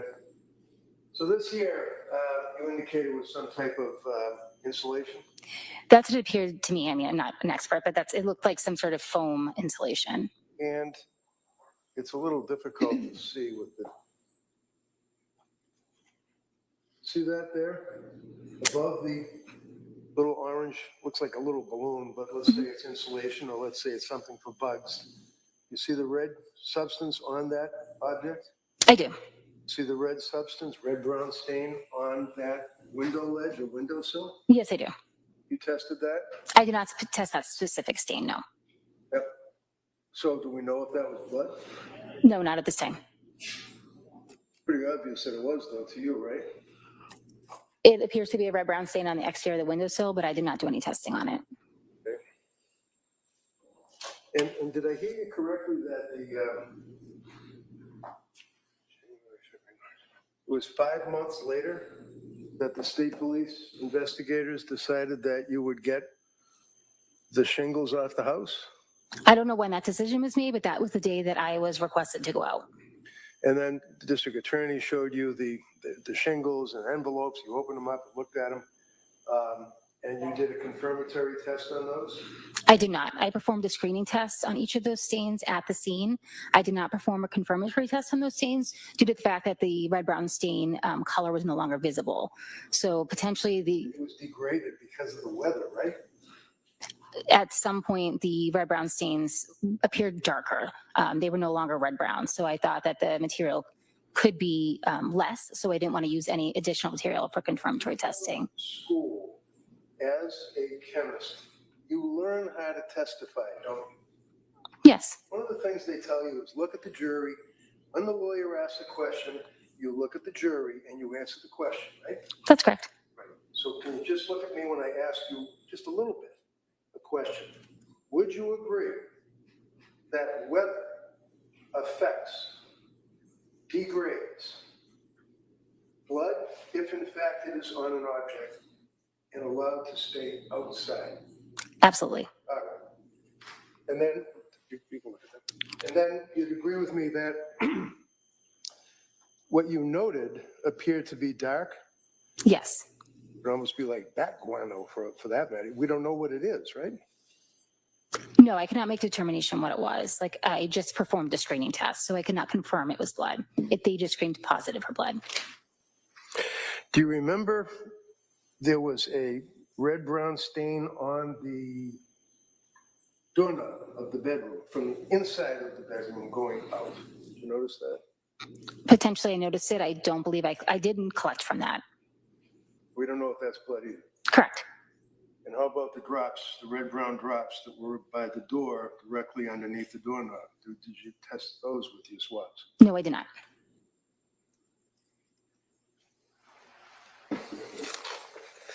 That's all I had. All right. Commonwealth, redirect? Just briefly, you were attempting to explain why you did not perform confirmatory testing on the shingles. Can you explain that to the jury? Because I could no longer see the red-brown stain, it just appeared more of a darker stain, a lighter stain that I previously saw at the scene. Given that material, whatever it was on the shingle, may have been limited, performing a confirmatory test is using up additional material to perform that test. So given that was already potentially limited due to the conditions and the time that had passed and the fact that I could no longer see the red-brown stain, I simply performed the screening test, and once that was positive, I took a swab and just preserved it. I did not perform any more testing in the lab on that swab. And is that because you would need something to forward onto DNA if you wanted additional testing to be done? Correct. I would have had to use up a portion of that sample to perform the confirmatory test, and I didn't think that was in the best interest of the case, given the fact that the material may already have been limited. And you indicated that you had previously seen those red-brown stains in those same areas that you swabbed and the shingles were collected back in January, correct? That's correct. Thank you. Nothing further. Anything further? All right. Thank you. Please step down. Thank you. Thank you. Watch this down, please.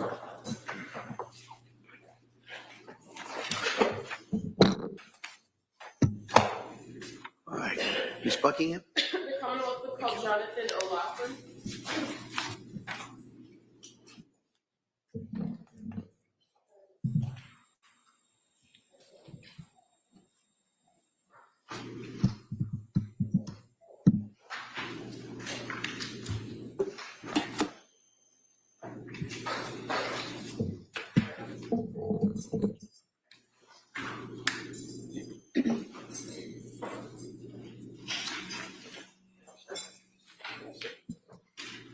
Good afternoon, sir.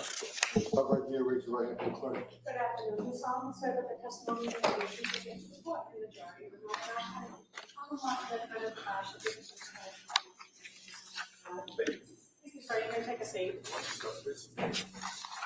All right. Good morning, sir. Morning. Yes, counsel. Thank you. Good afternoon. Could you please tell the jury your first and last name? Yes, my first name is Jonathan. My last name is O'Loughlin. And can you spell your last name for the record? O'Loughlin. And what do you do for work? I'm a trooper with the Massachusetts State Police. How long have you been a trooper? Hired in October of 2011. And what is your current assignment with the state police? Right now, I work in the Division of Field Services, and I'm assigned to the State Police Logan Airport Barracks. Going back to January of 2023, what was your assignment with the state police then? I worked in Crime Scene Services section. And how long had you worked in crime scene services? I started in February of 2020. And when did you move to your new assignment? I left crime scene in October of 2023. So do you undergo specific training as a trooper to work in that crime scene services section? Yes. And what kind of training do you get? So we did an internal training but in the lab, the crime lab. A lot of it was, the beginning was reading about crime scene processing and fingerprinting, and then it would move on to doing mock cases, following other crime scene services members around to observe. And then it went on to do a competency test where you would process a mock scene, develop fingerprints, and analyze them. It kind of pulled it all together. And then that would go on to a quality assurance program within the lab, and they would determine if you were qualified to be on call. And what things do you do as a crime scene services trooper? What are your responsibilities? So we respond to all different types of crime scenes. At every single crime scene, the main thing you do at every scene, no matter what it is document the scene with photographs. Depending on the type of scene you're at, you may also document the scene with video. You may also sketch the scene by hand. Then also you may collect items of evidence to be processed later, or you may even process items at the scene. What you're processing for is fingerprints. You try to develop fingerprints if there are any. You can do fingerprint analysis and try to determine whose fingerprints are on the items of evidence. And that can be done at a crime scene, but it also can be done back at the crime laboratory, correct? Correct. Depending on the item and where it was located. Yes. As far as your response to particular scenes, do you often go out to crime scenes in tandem with or with a crime scene response unit investigator, forensic scientist? Yes. And you indicated that one of the first things and one of the main things you do is document scenes. Is it best practice to be kind of that first in after a scene is secured to document the scene as it appeared? Yes. And how do you do that? So when you respond to a scene, usually the town that you respond to, the local police department will secure the scene, which means they don't allow anyone in to disrupt the scene until you get there. Then you start with photographing the exterior of the residence, and then you walk in and just document the entire scene room by room as it is. And after that's done, do you kind of go back through and highlight or identify in any way particular things that may be relevant to the investigation of Yes. the crime scene you're responding to? Yes. And how do you identify in the documentation items that might have some relevance or evidentiary value? So some items might kind of be obvious if they're involved in the crime that are still there. Those you want to document further.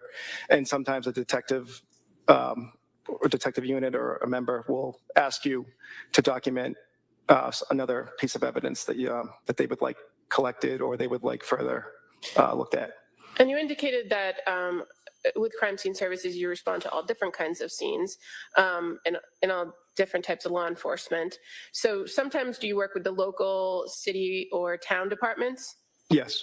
And in investigations where a death has occurred, who are the primary law enforcement that you're working with? So there will be local, and there will also be the county state police detective unit will also respond for any death investigation. Now, when you are processing a scene or documenting a scene, do you do anything to identify and highlight the items that have been either pointed out to you or that you've seen that could have value in the case? Yes. What do you do? So with those, we put what's called placards, and placards are pieces of plastic that have numbers on them. That way, when you're going through the photos, you can refer to them as placard 1, placard 2, and so on and so forth. And as far as further processing the scene between yourself and the crime scene response, are some items sometimes collected by either yourself or the crime scene response unit? Yes. And when you collect an item, do you identify it in some other way? Yes, when you collect an item and it's put into evidence in the lab, it's given a lab number. The lab number doesn't have to match up with the placard number. The placard's simply for your photos, and then the lab number is the number that will be associated with that piece of evidence all through the crime lab process, all the way through the trial. And when you go to crime scenes for inside houses, for instance, is it oftentimes the case that you are processing the crime scene at the same time investigators are getting into a location with a search warrant? Yes. And so when that's the circumstance, do you photograph and document everything that you can? I'm sorry, can you? Sure, I can. Repeat that? That's a bad question. When you are with kind of the local law enforcement, do you document things oftentimes that maybe you don't collect and take back to the lab, or the forensic scientist doesn't but might have value or relevance to the police. Yes, And in those instances, they're not assigned those same item numbers, correct? correct. I'm going to draw your attention to January 24th of 2023. Do you recall going or being called out to 47 Summer Street in Duxbury? Yes, I do. And what was your role on that scene? So the role was the Plymouth State Police Detective Unit had been called out to what was reported as a homicide at that address. So we were called out to document the scene and collect any items of evidence that needed to be processed. Now, in relation to this particular investigation, when you arrived there, had the state police and the Duxbury police already secured the home? Yes, And again, in this situation, were you arriving and going into the home at the same time that a search warrant was being executed? yes, we waited for the search warrant to be signed, brought to the scene, and then photographed the search warrant, and then we started documenting the scene. And fair to say, in this case, there were a number of items that were identified by your unit by the placards. Yes, And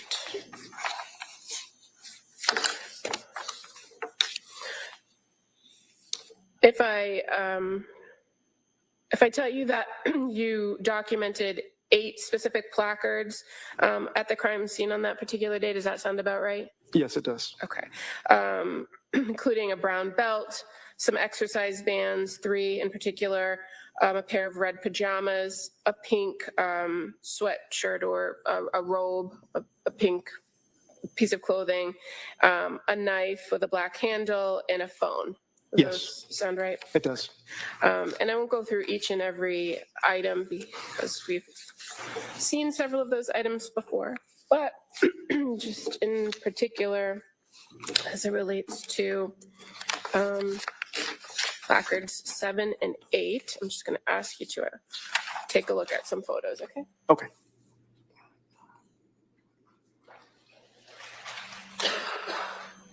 So I'm showing you a photograph of placard 7. Is that familiar to you? Yes, it is. And what is the placard 7? What was that to highlight or depict? That was a knife covering a red-brown stain found in the upstairs master bedroom. Right, that may be admitted. And I'm showing you another photograph with depicting placard number 8. Is that familiar to you? Yes, And that was a cell phone that was also noted in your documentation of the scene, correct? yes. That may be admitted.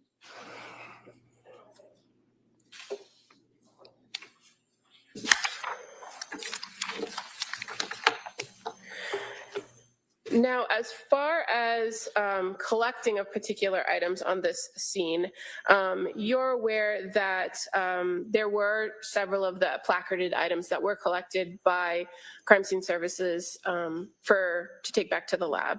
Yes, And fair to say the yellow exercise band at placard number 2, the black exercise band at placard number 3, the blue exercise band at placard number 4, the red pajamas, and the silver knife with the black handle were all collected.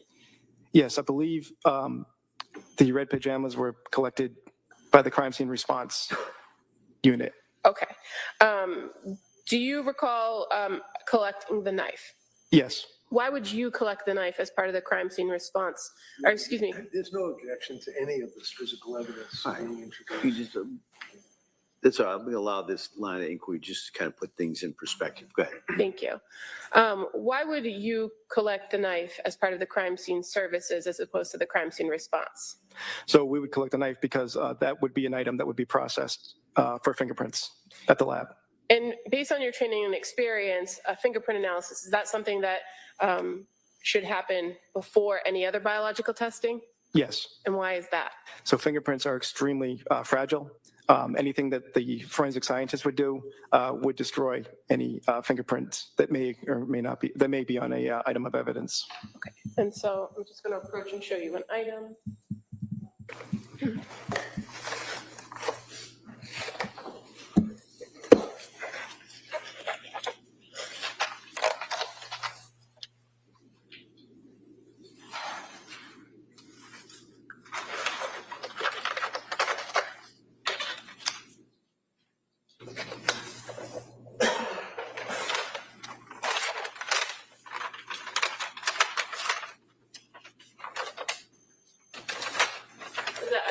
familiar to you? Yes, it is. Is that the knife that you collected that was located at placard number 7? Yes. Thank you. I would move to admit this as the next exhibit. All right, that may be admitted. Exhibit 179.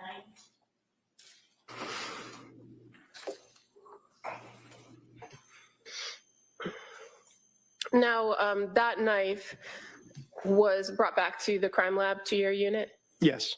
And in addition to the knife, did you also bring back the exercise bands? Yes. As far as your analysis of those items for fingerprints, what did you do to try to identify if there was anything on them? So when we're examining for fingerprints, we're looking for latent prints, which are fingerprints that aren't necessarily visible to the naked eye. Therefore, chemicals must be applied to bring it out to make them visible. Those are non-porous items. So for those, we would use, it's commonly referred to, what was cyanoacrylate ester. It's more commonly known as superglue. And we put them in a chamber with the superglue. The superglue is heated. There's water, so there's humidity in this chamber. The entire chamber fills with superglue fume, so it adheres to anything fingerprint related on those items. Once the chamber is cleared of the fumes, you open it, and then you can now see if there are any fingerprints on there. Is it fair And to say? that also hardens and preserves the fingerprints on the items of evidence for further testing if needed. Okay, and is it fair to say that when you touch an item and like leave some remnants of a fingerprint, it's the oils and everything that are on your finger that leave the impression on the item? Yes. And so are there things that can affect whether you actually get enough information to analyze a fingerprint? Yes. What kinds of things can influence that? So it could be the texture of the actual object itself. It could also be environmental factors. If there's low humidity, it could be if there's the person touching the item might not have residue on their hands. There's also movement can affect fingerprints. The strength, the grip on an item also affects that, as well as they could be wiped off because fingerprints, like I said, are very, very, very fragile. Okay, and so is it oftentimes the case that you analyze for a print and don't find anything of value? Yes. And so as it pertains to these items that you reviewed, the knife, the exercise bands, can you tell us what your findings were when it came to the knife? Yes, the knife did have limited detail, meaning that there were areas of friction ridge impressions, which is that's what we've referred to fingerprints. Is the friction ridge skin is the skin that covers your palms and your fingers and your toes and your feet. The friction ridge skin is what leaves the impression on an object. So there was an area of friction ridge impression on that knife. Mm-hmm. So it was photographed further and giving an item number.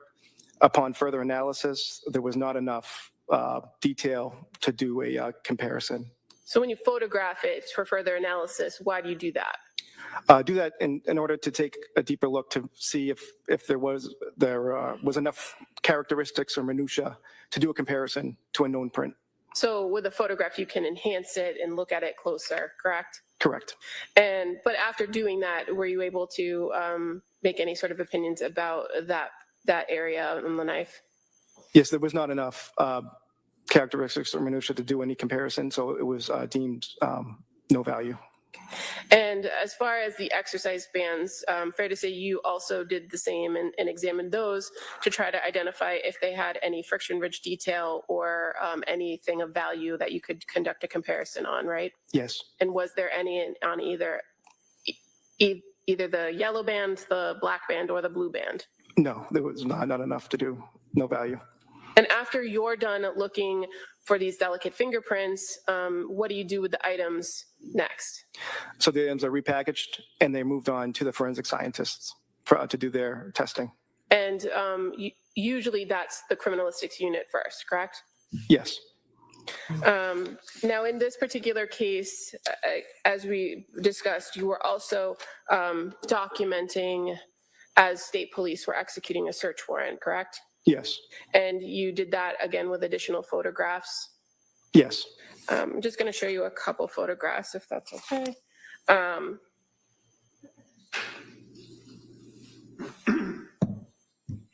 The 3 photographs, that's the first one. It's a little hard to see, but do you see an item depicted in there? A square item? I'm sorry, where exactly? Well, do you see that this photograph, a little washed out, but it depicts an area of the home Yes. or an item in the home? Oh, The yes. dresser? Yes. Oh, yes, the dresser. Okay. Yeah. And then I have another photograph with a drawer open. Is that familiar to you? Yes. And then a third one, with an action item pulled out. Yes. And fair to say, when you're photographing things as they are found, you photograph where it comes from, as it's being examined, and then the item in and of itself. Yes. So these 3 photographs, would they depict the location of a brown journal? Yes. Okay. I would move to admit these as the next. All right, those may be admitted.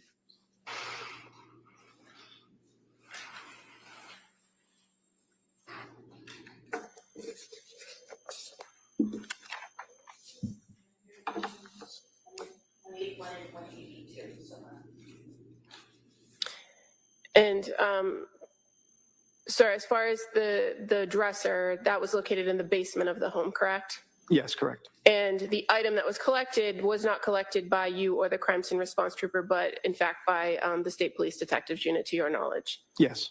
Thank you. Nothing further. Mr. Reddington.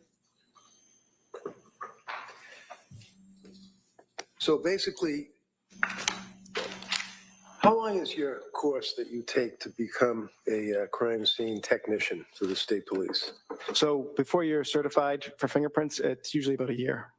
So you're working in that crime scene services unit for a year while you're going to the school for it? Yes, it's more of an internal training. You don't go to a specific school, Okay. but yes.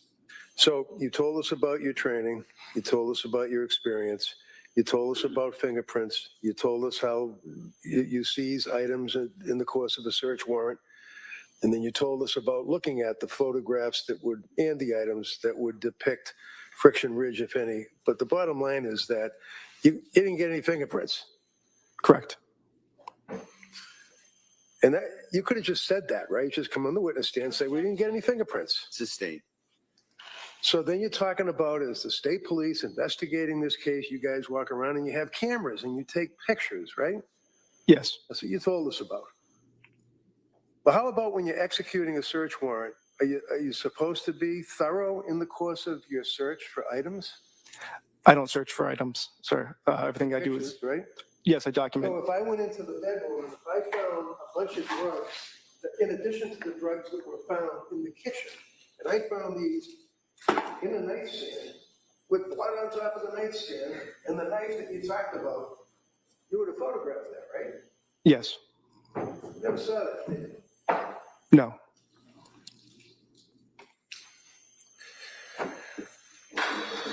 I have no further questions. All right. Redirect. All right. Thank you, sir. You step down. Thank you.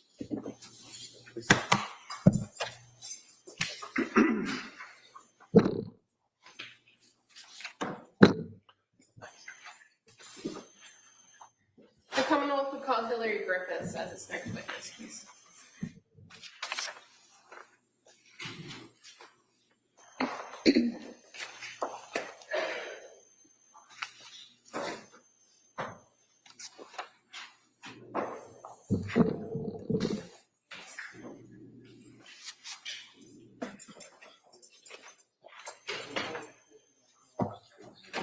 Thank you. Good afternoon. Stop right here and raise your right hand. Good afternoon. Do you solemnly swear that the testimony you give that you shall give the court and the jury is have enough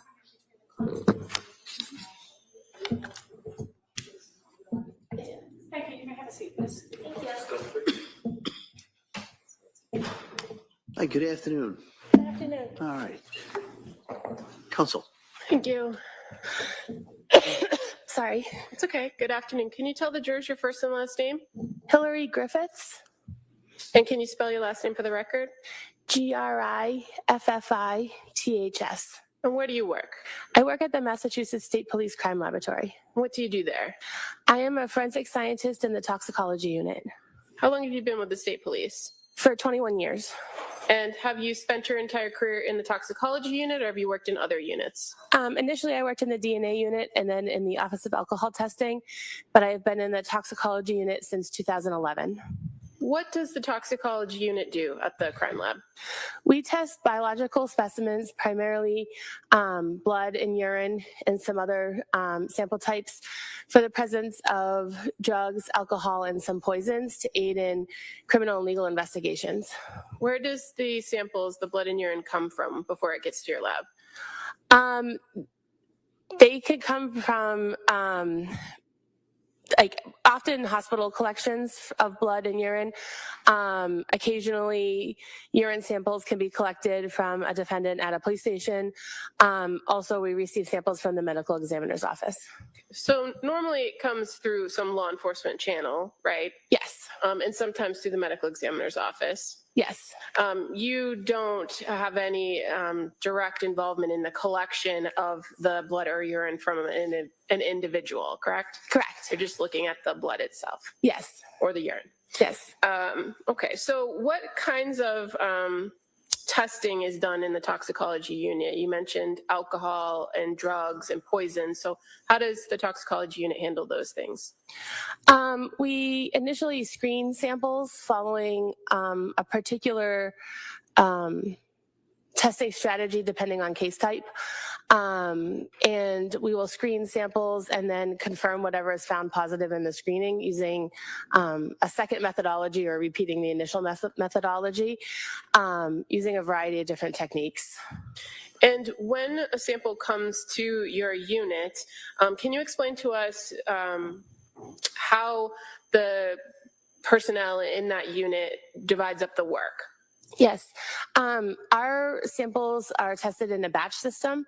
So each analyst is assigned a particular task for the month.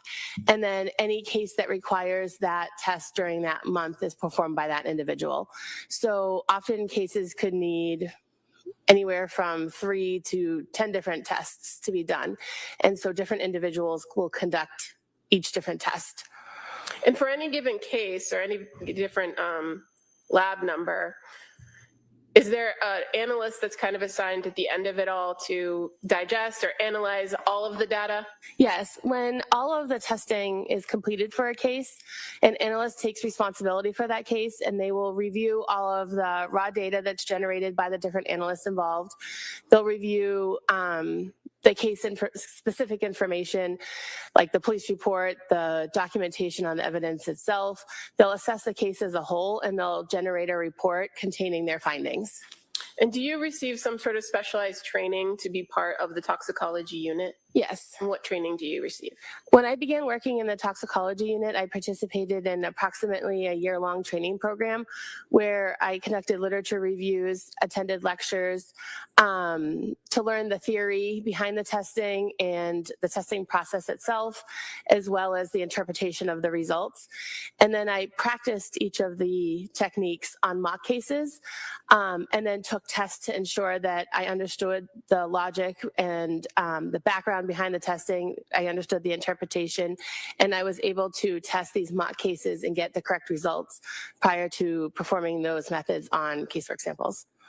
And you described to us that the work is done in a batch flow process so that you could be doing different things at various points. Are you trained to do each part of the process? Yes.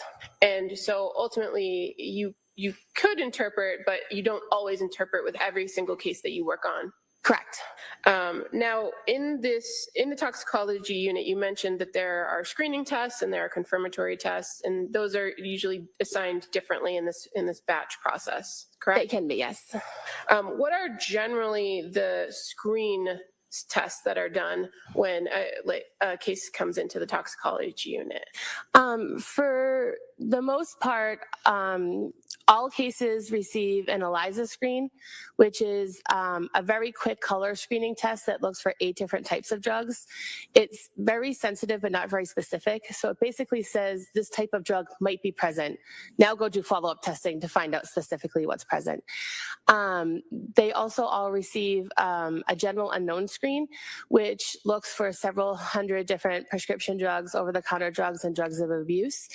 Then depending on the case type, they can be screened for alcohol, and they can be screened, specific screening tests for GHB can be performed if the case type warrants that. GHB, alcohol, I mean, really? Overall, go ahead. You can continue. And then depending on what is present from those screening tests, that will guide the follow-up testing. And with the follow-up testing, that's the process of going through that secondary confirmatory testing, right? Correct. And in some instances with the screens, are you looking to get any sort of specific information about a particular drug or substance that might be present, or is it just a determination of whether something is detected or not detected? It depends on the test itself and the sample. The general unknown screen only tells us if a substance is detected or not detected. The general unknown screen can be run as both a screening test and a confirmatory test. With other tests, the screening test would just be qualitative, and we would determine if a substance is present or not, such as when we test urine, we can only determine or report out if a substance is present or not. With some tests, when testing blood, we can determine a concentration and know how much of the drug is present. And are there limitations at your lab as far as determining concentration of certain types of drugs in blood? Yes. And so what happens when your lab might have screened or detected a substance but doesn't have the ability to give a concentration? What do you do with that? We can, if the substance is confirmed, so if we've tested it twice and verified that it's definitely present, we can report it out as just detected, as opposed to giving the concentration. Do you often work with other independent outside laboratories to do additional testing that you can't as far as determining concentrations or levels? Yes, if it's important for the case to know a concentration of a substance that we can't quantify ourselves, we can send it to a different laboratory that can perform that testing. I'm going to draw your attention to a laboratory number 23-01723. Do you recall doing work on that particular lab number? Yes. Do you recall what your role was in that batch process for the lab number? Yes. I performed the confirmation method for benzodiazepines on the urine sample and the quantitation method for benzodiazepines on the blood sample. And in order to do, can you tell us a little bit about the benzodiazepine? What did you do as far as that particular test? When testing both the blood and the urine, for the most part, the same method is used. We use a solid phase extraction method to separate the drugs from the rest of the biological material. Biological materials can have things like lipids and steroids and blood cells and bacteria and other things that can interfere with our testing. So we use this solid phase extraction method to separate the drugs and concentrate them to be able to run on our instrument. And then we run them on a LC-MS, which is a liquid chromatograph mass spectrometer that can separate the different drugs and identify specifically which one is present and how much is there. When we're testing blood samples, we can report out that value for how much is present. When testing urine samples by this method, although the method itself can determine how much is present, we don't report that out because concentrations in urine aren't really meaningful. They don't reflect any concentration that had previously been in the blood. They mostly just reflect how much of the drug was present in the urine. So we don't report that. There is an additional step that's needed when testing urine at the beginning of the method, but otherwise both the blood and the urine are tested in the same manner using the solid phase extraction and the LC-MS. And in this case, with this laboratory number, the toxicology unit was in fact provided with 6 vials of blood and 1 vial of urine, correct? There were 4 vials of blood and then 2 vials of serum plasma, which had started out as blood but were serum by the time we received them, and then 1 tube of urine. Okay. And as far as the urine goes, in your role in this batch process, you conducted that benzodiazepine screen, correct? Yes. And it was positive. Yes. And then the further testing, were you able to detect any particular benzodiazepines in the urine? I didn't conduct the initial benzodiazepine screen through the ELISA method, which was positive. Based on that positive result, I ran the confirmation method on the urine, which identified the specific drugs that were present.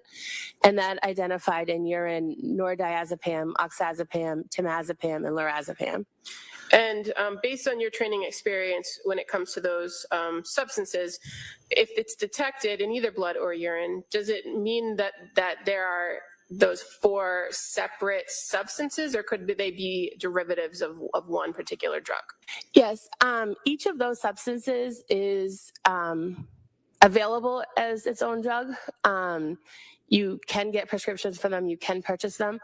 However, diazepam, that's more commonly used than nordiazepam, oxazepam, and temazepam, breaks down into those other 3 substances. So often when we detect nordiazepam, oxazepam, and temazepam, they actually are present in the body because diazepam or another benzodiazepine was initially taken and it broke down to those 3.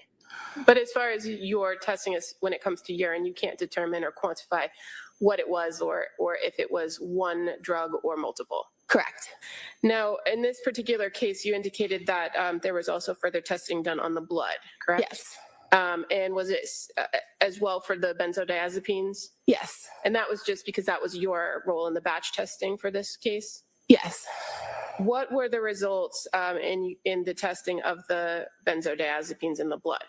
The blood contained 8.8 nanograms per milliliter of diazepam and 20 nanograms per milliliter of nordiazepam and 4.8 nanograms per mil of oxazepam and 1.9 nanograms per mil of temazepam and 61 nanograms per mil of lorazepam.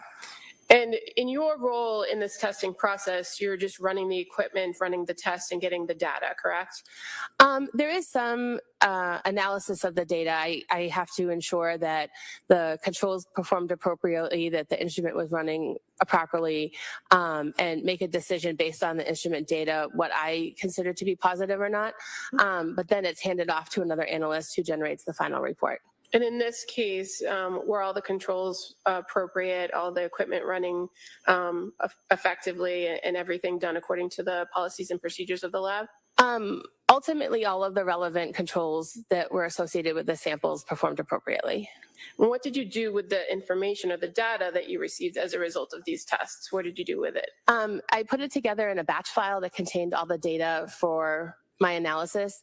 It contained the case data for the samples that were run on that day, as well as all the control data that was run simultaneously, and other traceability type info, and gave it to another analyst who reviewed it to ensure that laboratory policies and procedures were followed, that the controls performed appropriately in order to report the results, and that the results were scientifically accurate.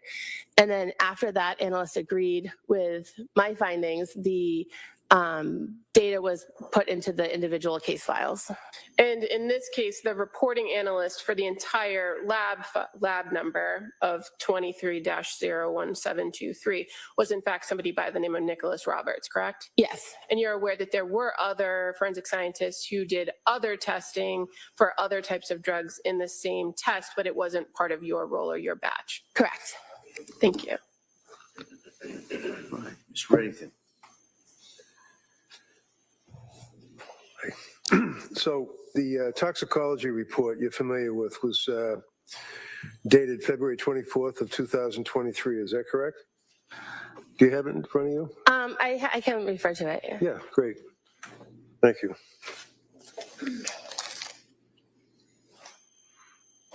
Yes. Okay. And you can keep it right there and look at it.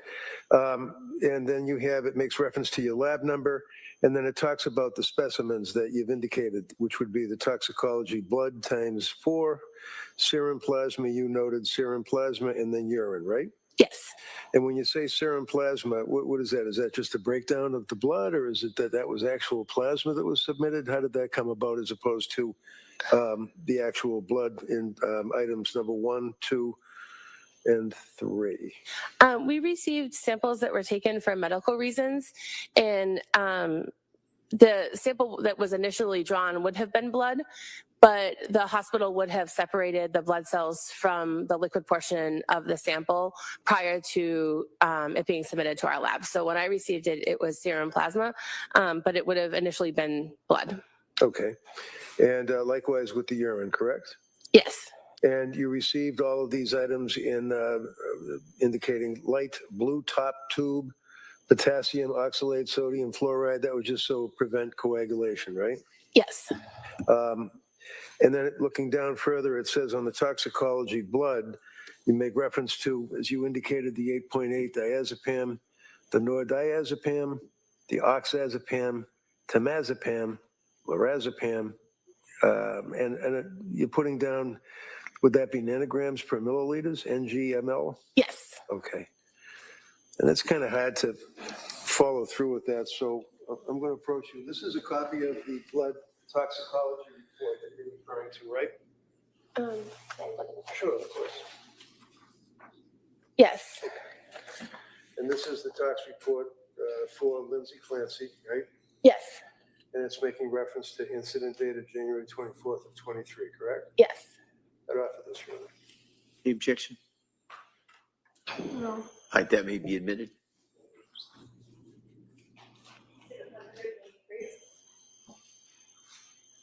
Now, you can continue with the yes. You then make reference to organic bases and neutrals, right? Yes. Can you tell me what is an organic base and a neutral? What does that mean?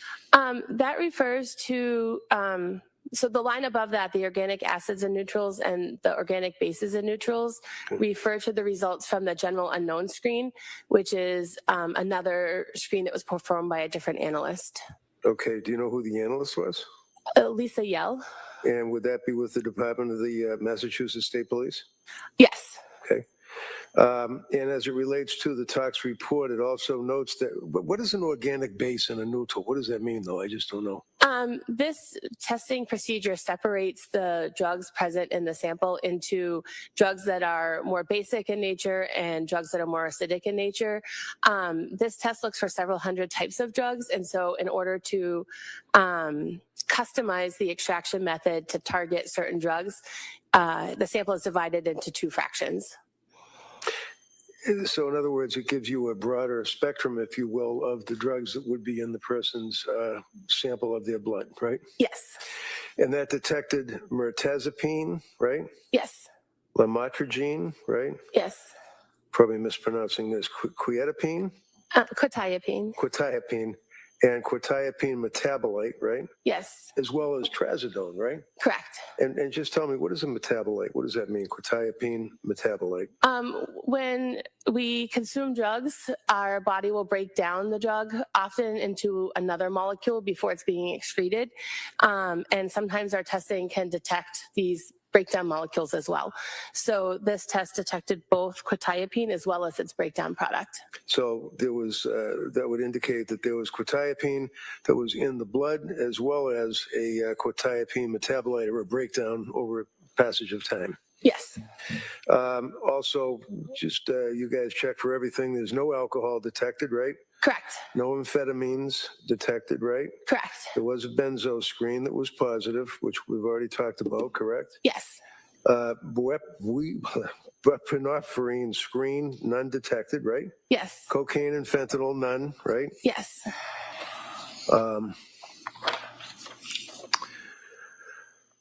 Methamphetamines, none, correct? Yes. Opiates, none. Yes. Cannabinoids, that'd be weed, right? None. It's the active molecule in there. Okay. Diazepam, none. Yes. Nordiazepam detected. Correct. Oxazepam detected. Yes. Teramazepam detected. Yes. lorazepam detected, right? Yes. And then finally, it says organic acids and neutrals, none detected, right? Yes. And then you talk about, and that would be the acids. Then you talk about the actual organic bases, and it lists all of the other items that we just went through. Trazodone metabolite, for example. So you have the trazodone plus the breakdown of Yes. the metabolite. You have the mirtazapine as well as mirtazapine metabolite, right? Correct. Lamotrigine, quietapine, and the quietapine metabolite, right? Correct. Now, you would also, in your direct examination, made reference to another lab that you all work with, apparently, or that you've had occasion to work with, right? Occasionally, we have sent samples to another lab. Okay. Would that be NMS Labs located in Horsham, Horsham, Pennsylvania? NMS Labs, I don't recall the location of the lab. Okay, but you know NMS Labs. Yes. And that's pretty well known, right? Yes. You guys, right? And was a sample of Lindsay's blood sent to that place as well? Yes. And were there results for that as a result of the examination? I believe so. Okay, I'm going to approach you with the report, toxicology report. Go to sidebar. Sure. Counsel, please stand by.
Yep.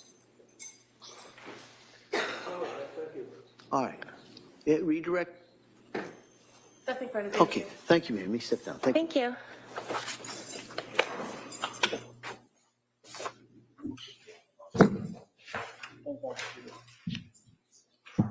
Yeah, come on. The Commonwealth would call Lisa Yell as its next witness, please. Thank you so much.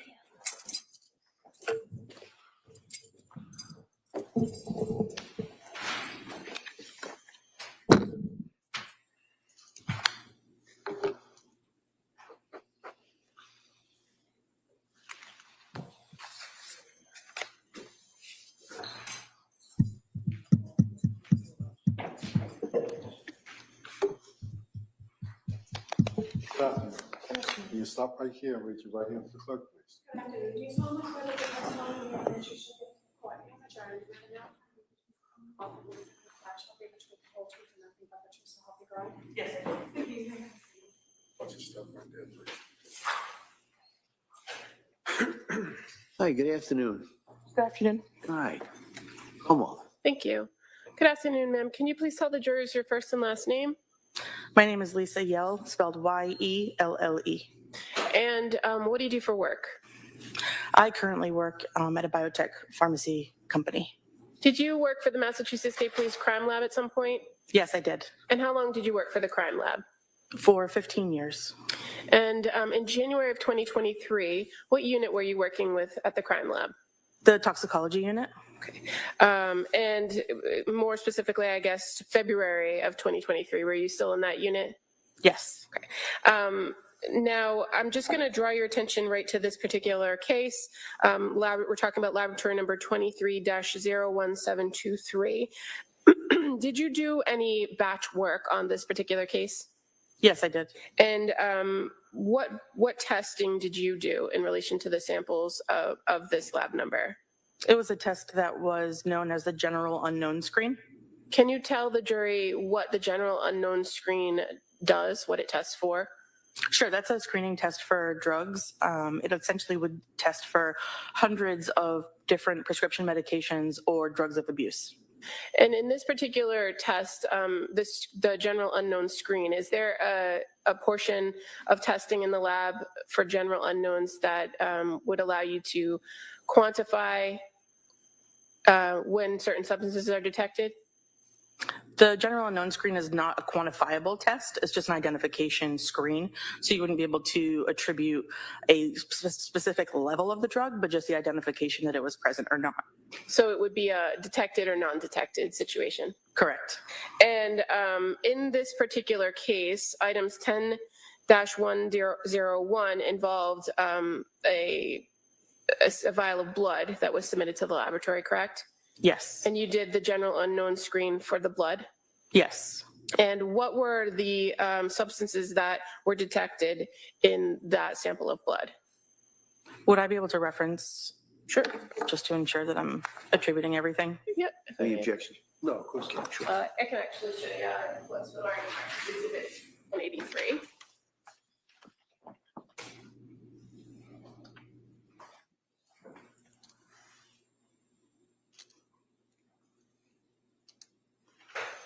Okay.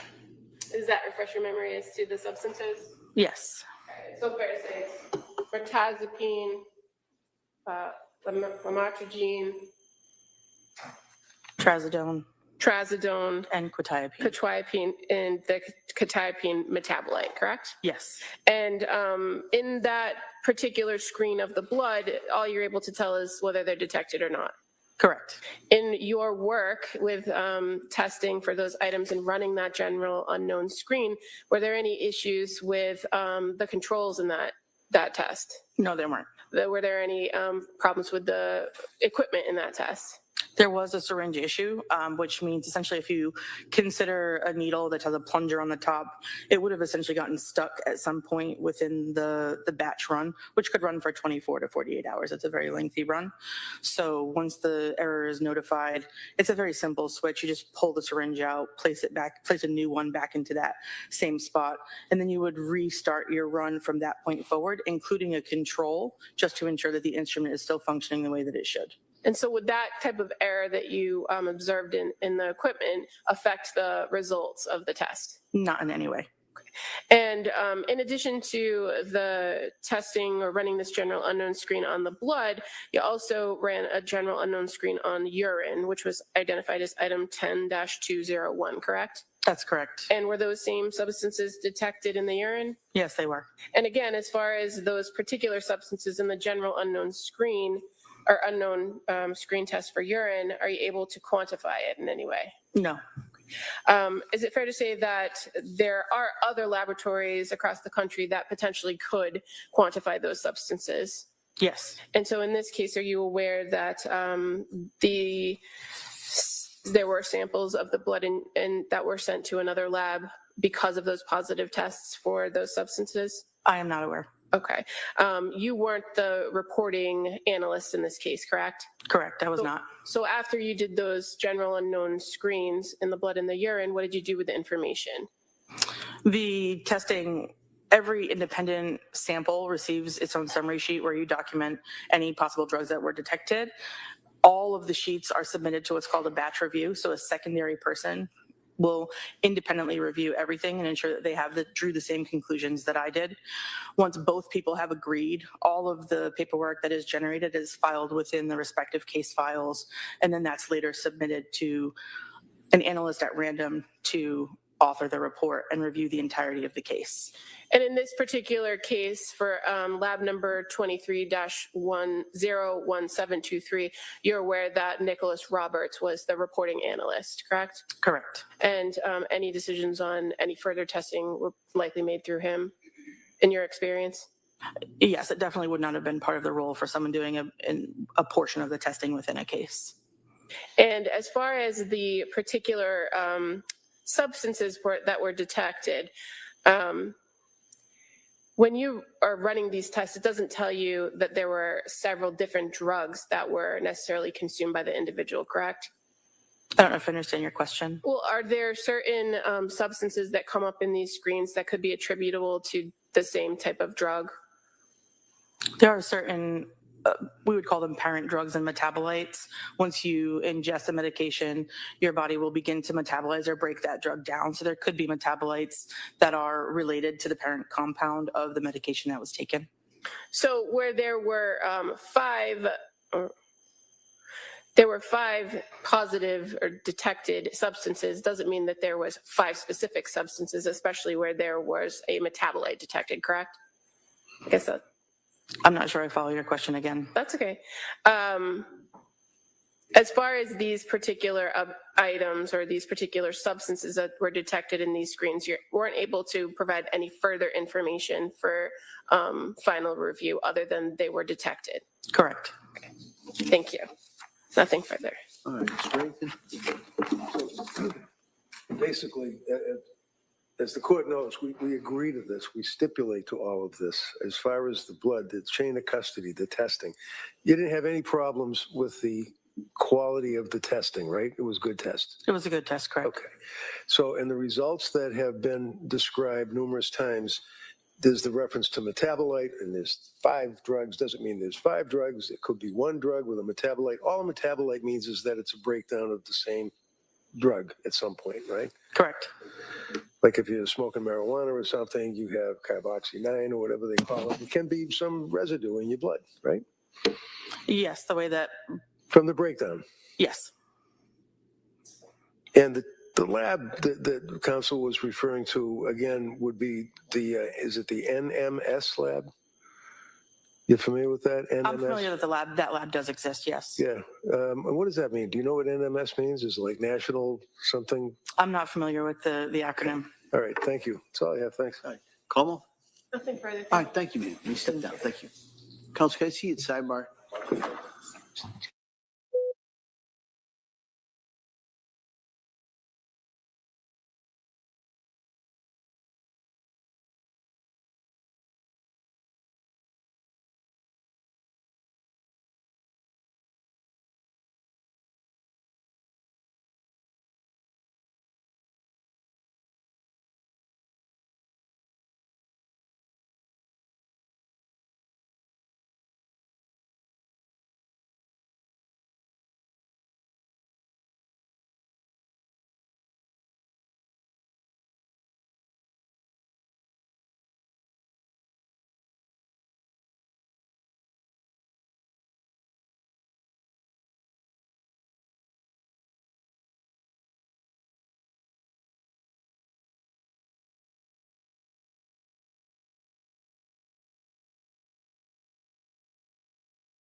Afternoon recess at this point. I'm going to ask you to come back 2 o'clock. There's another couple of witnesses. I'm not even going to make a commitment.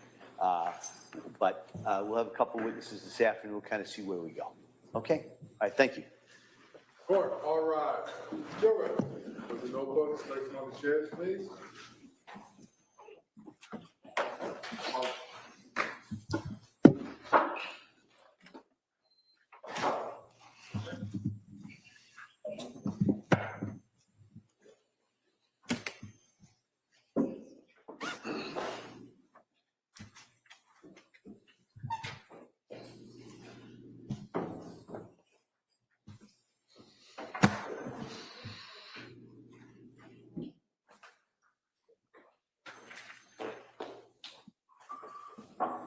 Jurors have exited the courtroom.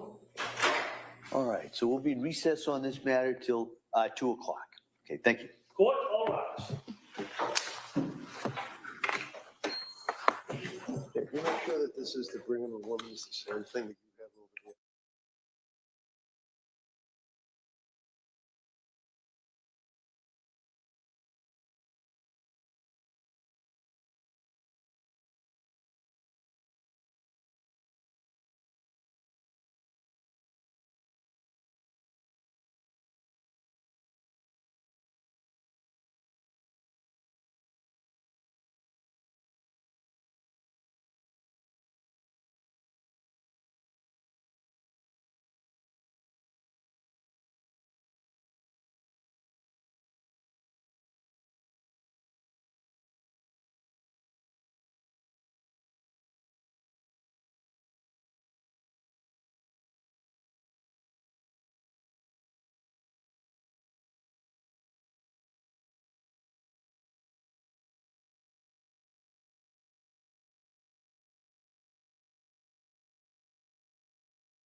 Welcome back to Court TV Live. I'm Julia Janae. Thank you for being with us on this Tuesday, where the prosecution is continuing to build its case in the triple murder trial for Lindsay Clancy.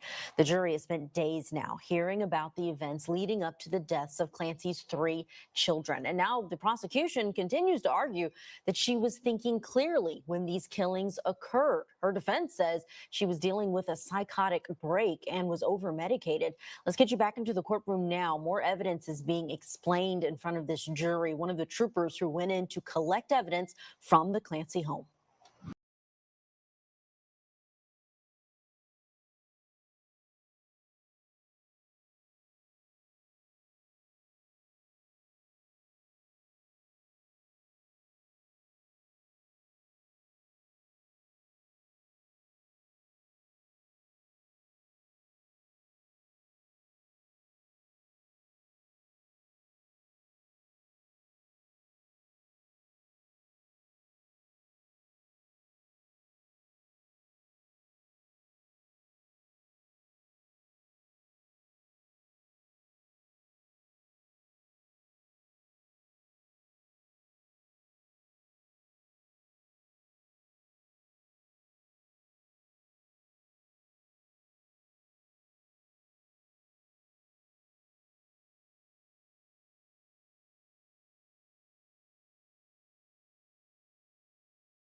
All right. Hey, squad. Sorry about that. Doing double duty today. As you know, I do a lot of I am a professional energy healer and I do stuff by phone. So sometimes I'm watching a trial and seeing a client. And that's what happened today. So what are we feeling about today? And I know probably a lot of you aren't active in the chat because usually I do this right at the beginning of the lunch break, but interesting day.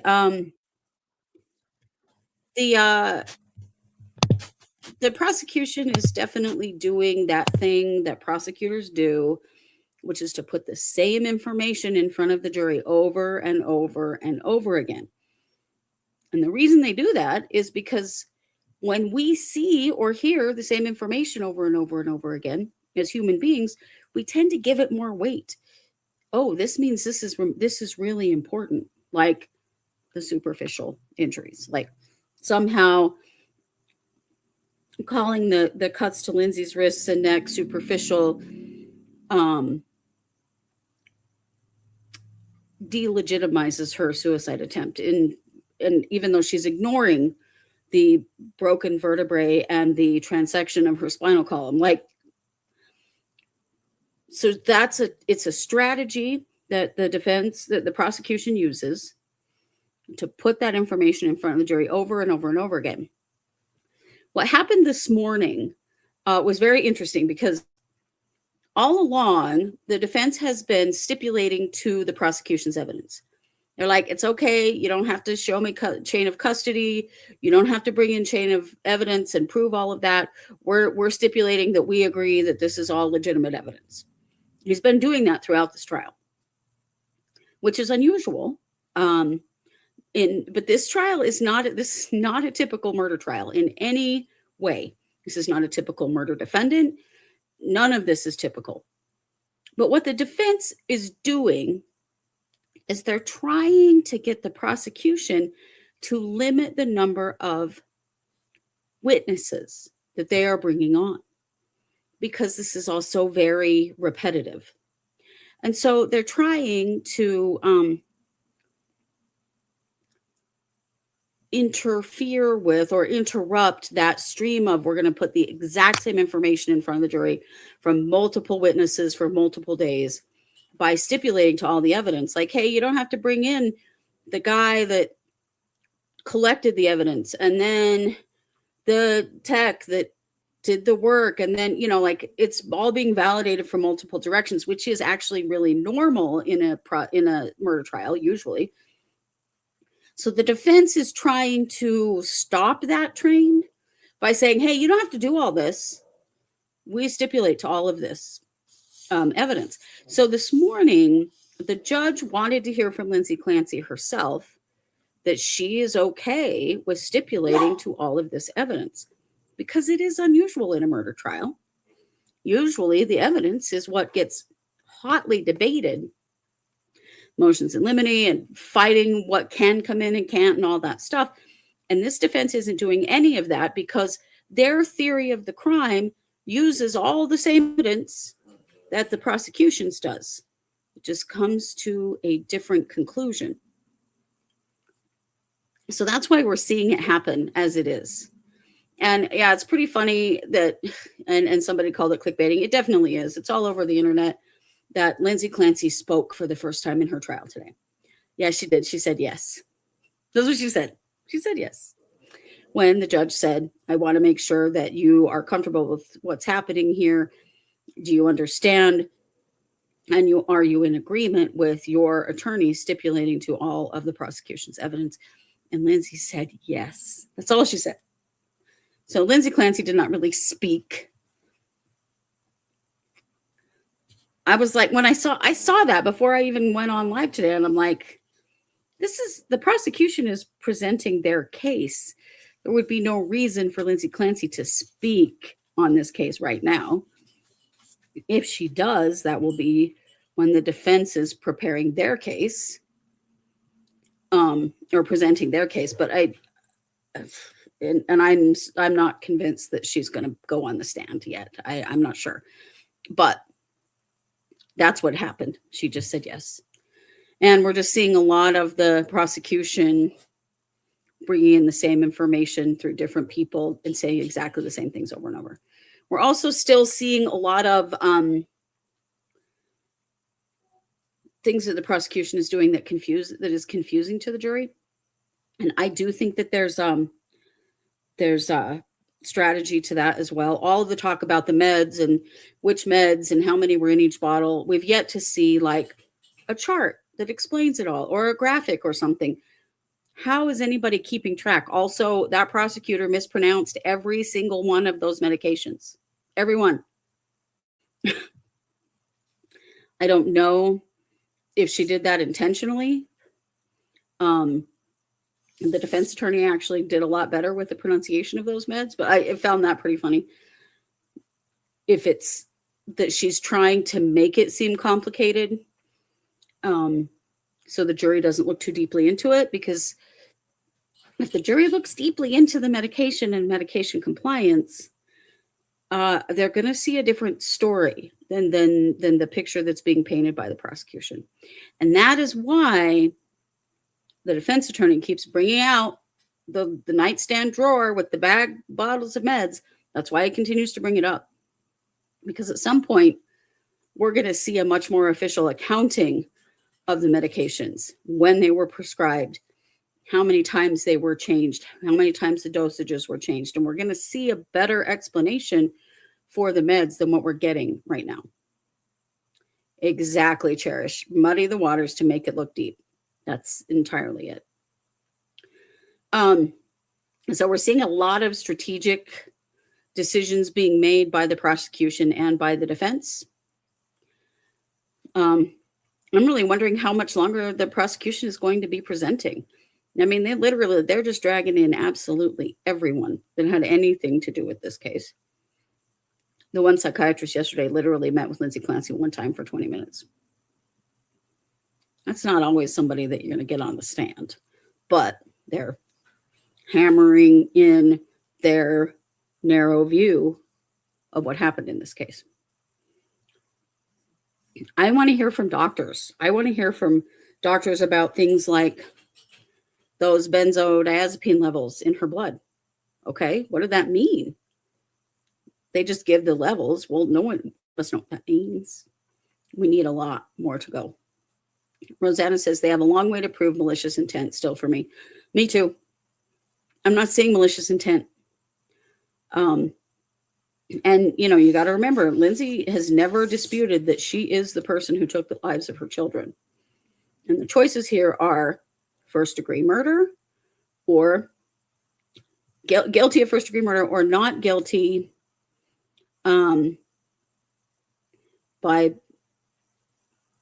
not having criminal responsibility, which is the same as insanity.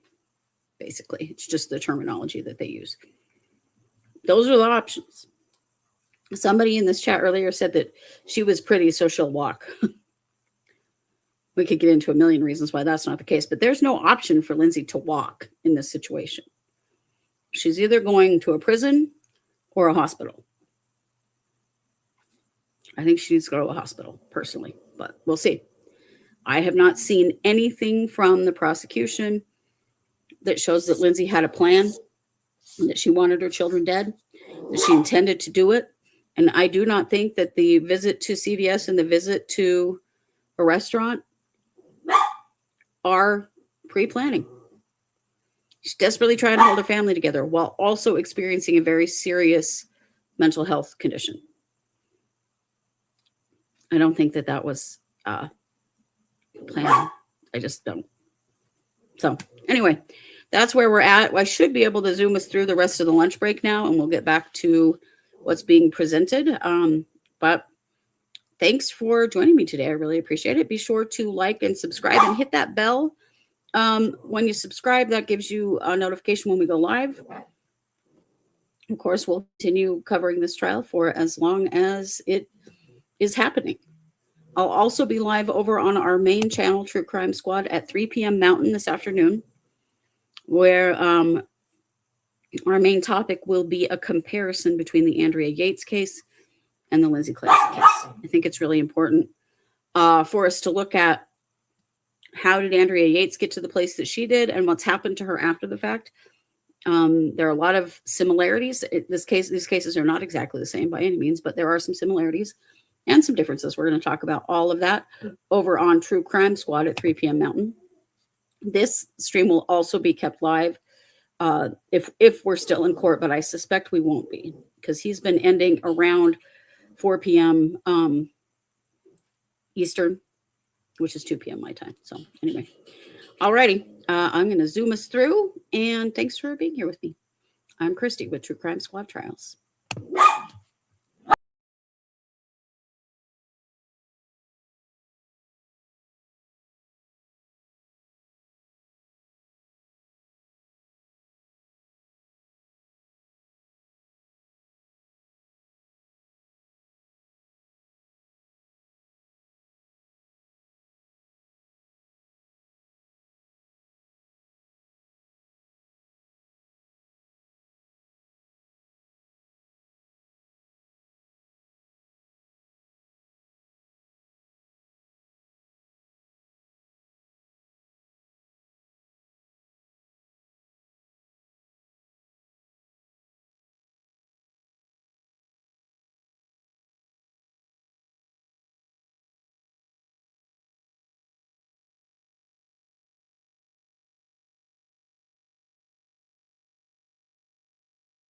Second, we return back to the trial of Commonwealth versus Lindsay Clancy. All parties are present, including the defendant and including 18 jurors. All right. Again, members of the jury, thank you for your patience with us. We're going to do at this point, we're going to return now to the Commonwealth's presentation of the evidence. And Commonwealth, to call your next witness, please. Your Honor, before calling a witness, the Commonwealth would like to move to enter 3 stipulations as the next 3 exhibits.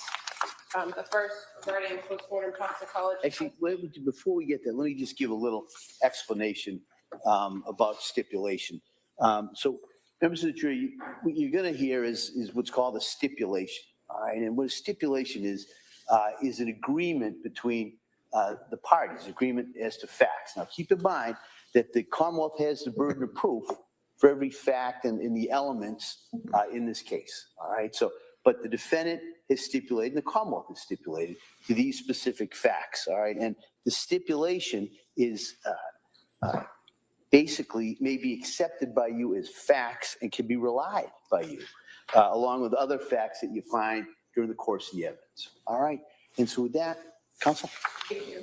So the next exhibit is a stipulation regarding postmortem toxicology testing of Cora Clancy. 184. As the next exhibit, a stipulation regarding the postmortem toxicology testing of Dawson Clancy. 185. And the third, a stipulation regarding postmortem toxicology testing, for Callan Clancy. 186. All right, thank you. Your Honor, at the defendant's request, I would defer to the court as far as reading them. All right, do you want? Thank you. All right. All right, so members of the jury, I'm going to read you what these stipulations are. But keep in mind, you'll have these, since they've been entered as exhibits, you'll have them with you back in the deliberations, during the deliberations, all right, back in the jury room. So you'll have these, but let me just this as the case is going forward, all right? So exhibit 184 is a stipulation regarding the postmortem toxicology testing of Cora Clancy. In the above captioned matter, the parties agree to the following facts as it pertains to postmortem toxicology testing conducted for Cora Clancy. Number 1, in accordance with laboratory policy and procedure, laboratory staff screen, analyze, and review samples submitted for testing using batch testing processing prior to final review and interpretation by the assigned analyst. 2, all policies and procedures were followed in this case. And 3, in addition to forensic scientist 2, Alicia Zimmerman, being the assigned analyst and processing samples associated with case number 23-01875, Cora Clancy, laboratory staff had the following roles in the testing process. A, Brittany Massette and Natalie Law conducted screening analysis on item 1-01, which was the heart blood of Cora Clancy. B, Hannah Knowles conducted batch review analysis of screening tests conducted by Massett and Law. C, Marissa Dreyer and Seth Utter conducted further analysis on items 1-1-01. D, Emily McCall and Jacob O'Connell conducted batch review analysis of testing by Dreyer and Utter respectively. E, Tashi Washington conducted a technical review of the entire case prior to the issuance of Alicia Zimmerman's report. And F, Jennifer Mejia documented the measurements of the specimens collected for possible postmortem toxicology testing. So that's the stipulation on Exhibit 184 regarding the testing related to Cora Clancy. Exhibit 185 is a stipulation regarding postmortem toxicology testing relating to Dawson Clancy. And so, number one, in accordance with laboratory policy and procedure, laboratory staff screen, analyze, and review samples submitted for testing using batch testing processing prior to final review and interpretation by the assigned analyst. 2, all policies and procedures were followed in this case. 3, in addition to forensic scientist 2, Alicia Zimmerman, being the assigned analyst and processing samples associated with case number 23-01874, which was Dawson Clancy, laboratory staff had the following roles in the testing process. A, Brittany Massett and Natalie Law conducted screening analysis on item 1-1-01, which was the heart blood of Dawson Clancy. B, Hannah Knowles conducted batch review analysis of screening tests conducted by Massett and Law. C, Marissa Dreyer and Seth Utter conducted further analysis on item 1-1-01.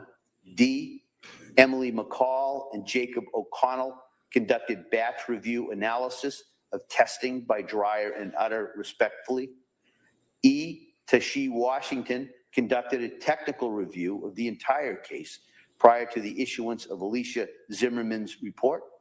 And F, Jennifer Mejia documented the measurements of the specimens collected for possible postmortem toxicology testing. And that's the exhibit regarding Dawson Clancy. All right.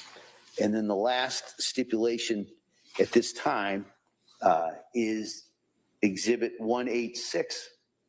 And that stipulation is regarding the postmortem toxicology testing of Callan Clancy. Number one, in accordance with laboratory policy and procedures, laboratory staff screen, analyze, and review samples submitted for testing using batch testing, processing prior to final review and interpretation by the assigned analyst. 2, all policies and procedures were followed in this case. 3, in addition to forensic scientist 2, Alicia Zimmerman, being the assigned analyst and processing samples associated with case number 23-0214, which was for Callan Clancy, laboratory staff had the following roles in the testing process. A, Brittany Massett was a screening analyst for item 1-1-01, which was blood from Beth Israel Deaconess Hospital in Plymouth. B, Natalie Law and Marissa Dreyer conducted further analysis on item 1-1-01. C, Hannah Knowles and Emily McCall conducted batch review analysis of item 1-1-01. D, Seth Utter conducted analysis on item 1-1-07, which was blood from Boston Children's Hospital, and 1-1-04, which was urine from Beth Israel Deaconess Hospital, Plymouth. E, Nathaniel Almeida conducted batch review analysis on item 1-1-07. And F, Robert Anderson conducted batch review analysis on item 1-1-04 He also conducted a technical review of the entire case prior to the issuance of Alicia Zimmerman's report. And G, Jennifer Mejia documented the measurements of the specimens collected for possible postmortem toxicology testing. So those are the stipulations at this time, keeping in mind that you'll have those with you and everything that's contained there with you back in the jury room. Okay? All right. Come on. Thank you. The Commonwealth would call Alicia Zimmerman.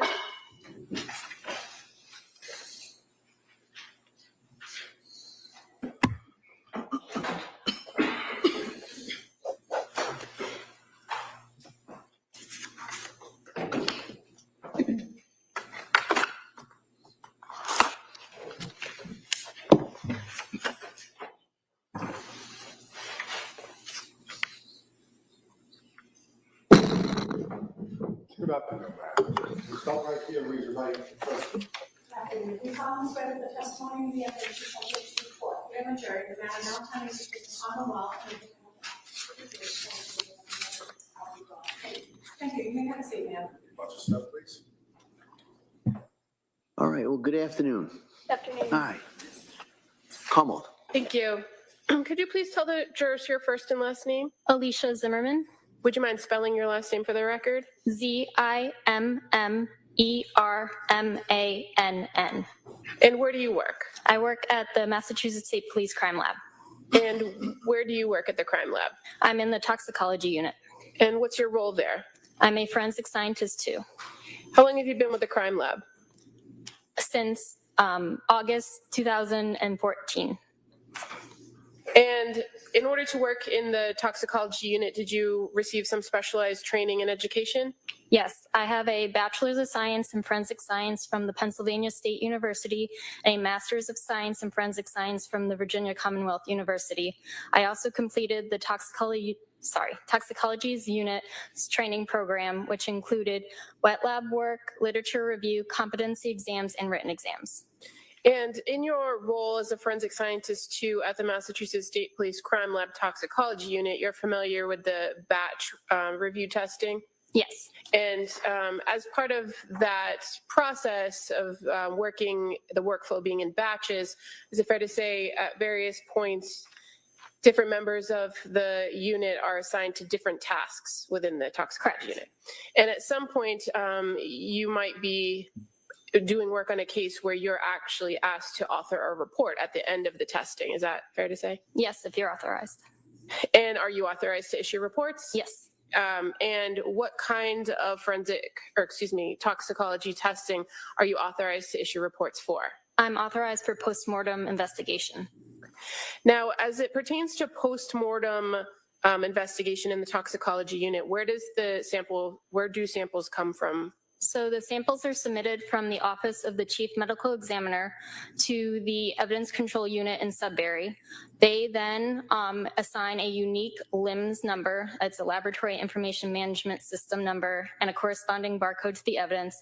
They then transport the evidence to our unit in Maynard, and then we put the evidence into our custody, sample the evidence and assign testing to it. And so when a sample comes to you in a postmortem situation, that's because somebody has passed away, correct? Correct. And there doesn't always have to be a corresponding state police crime lab investigation. No, our cases are separate. So your case comes to you and gets a separate lab number from the crime lab. Correct. And it also is tracked by a lab number or a case number from the medical examiner's office, correct? Yes.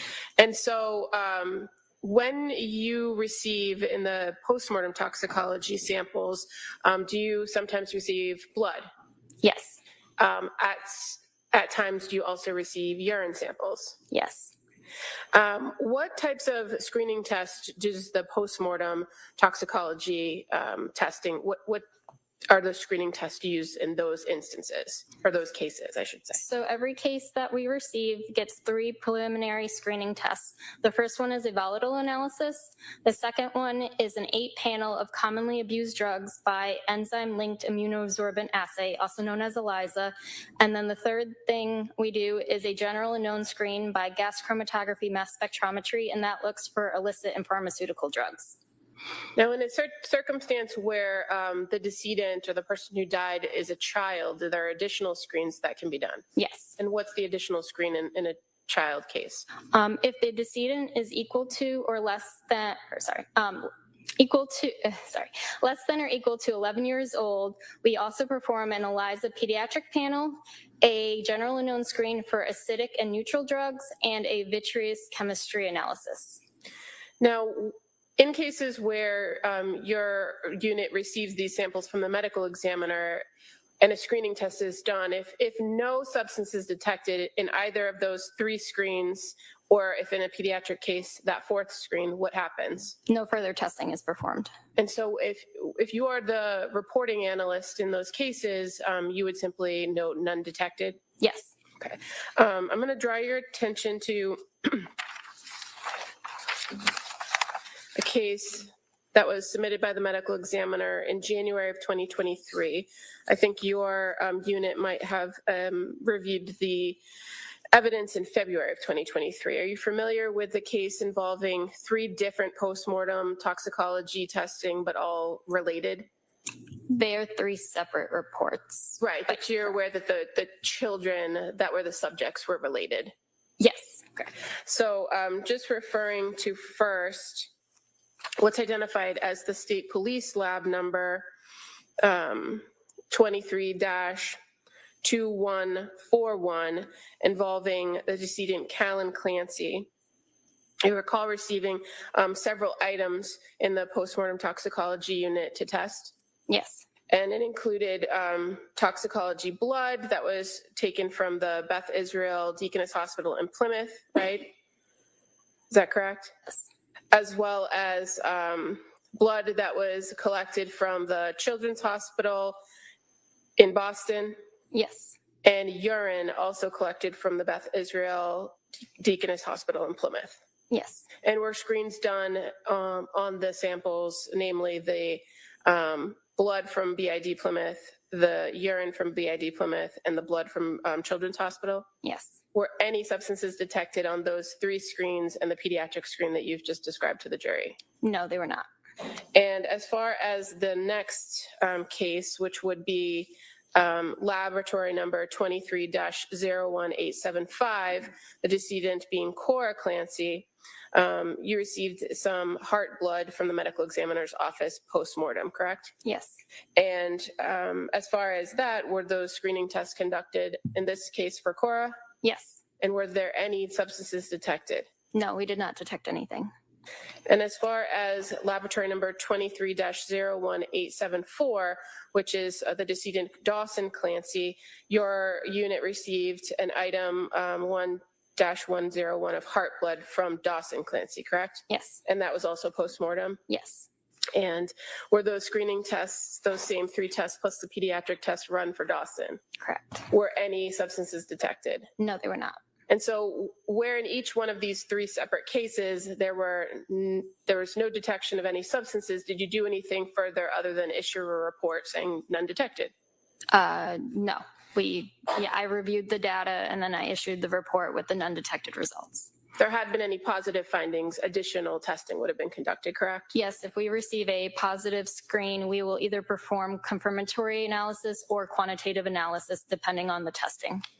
And just as it pertains to these 3 cases, the samples received for Callan Clancy, why did they come from a different source than the other 2? So the medical examiner sends us the samples. If the decedent is in the hospital prior to the autopsy, they will typically send us those hospital samples as well. They prefer to have the hospital samples tested because that date and time is usually prior to the decedent's death, and we can sometimes determine what sort of drugs or poisons may have been in that decedent's body prior to their death and before drugs may have been given at the hospital. And once these tests are conducted in the postmortem toxicology unit, the results, where are they sent to? They are sent to the medical examiner to go with their report. Thank you. Nothing further. All right, Attorney Reddington. Questions? All right, thank you, ma'am. Thank you. Yeah, thank you. Attorney Sprague. Thank you, Your Honor. Commonwealth College Sherry Crook.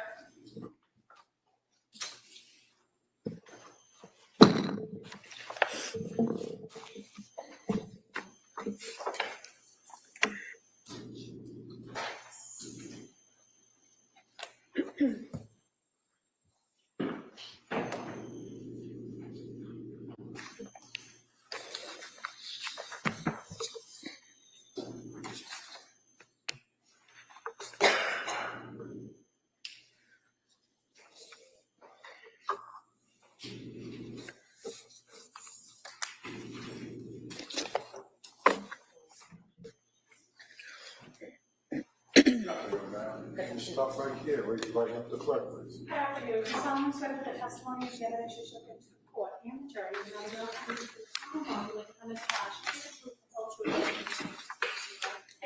Thank you. You may have a seat, ma'am. Watch your step, please. Hi, good afternoon. Good afternoon. Attorney Sprague, please. Thank you, Your Honor.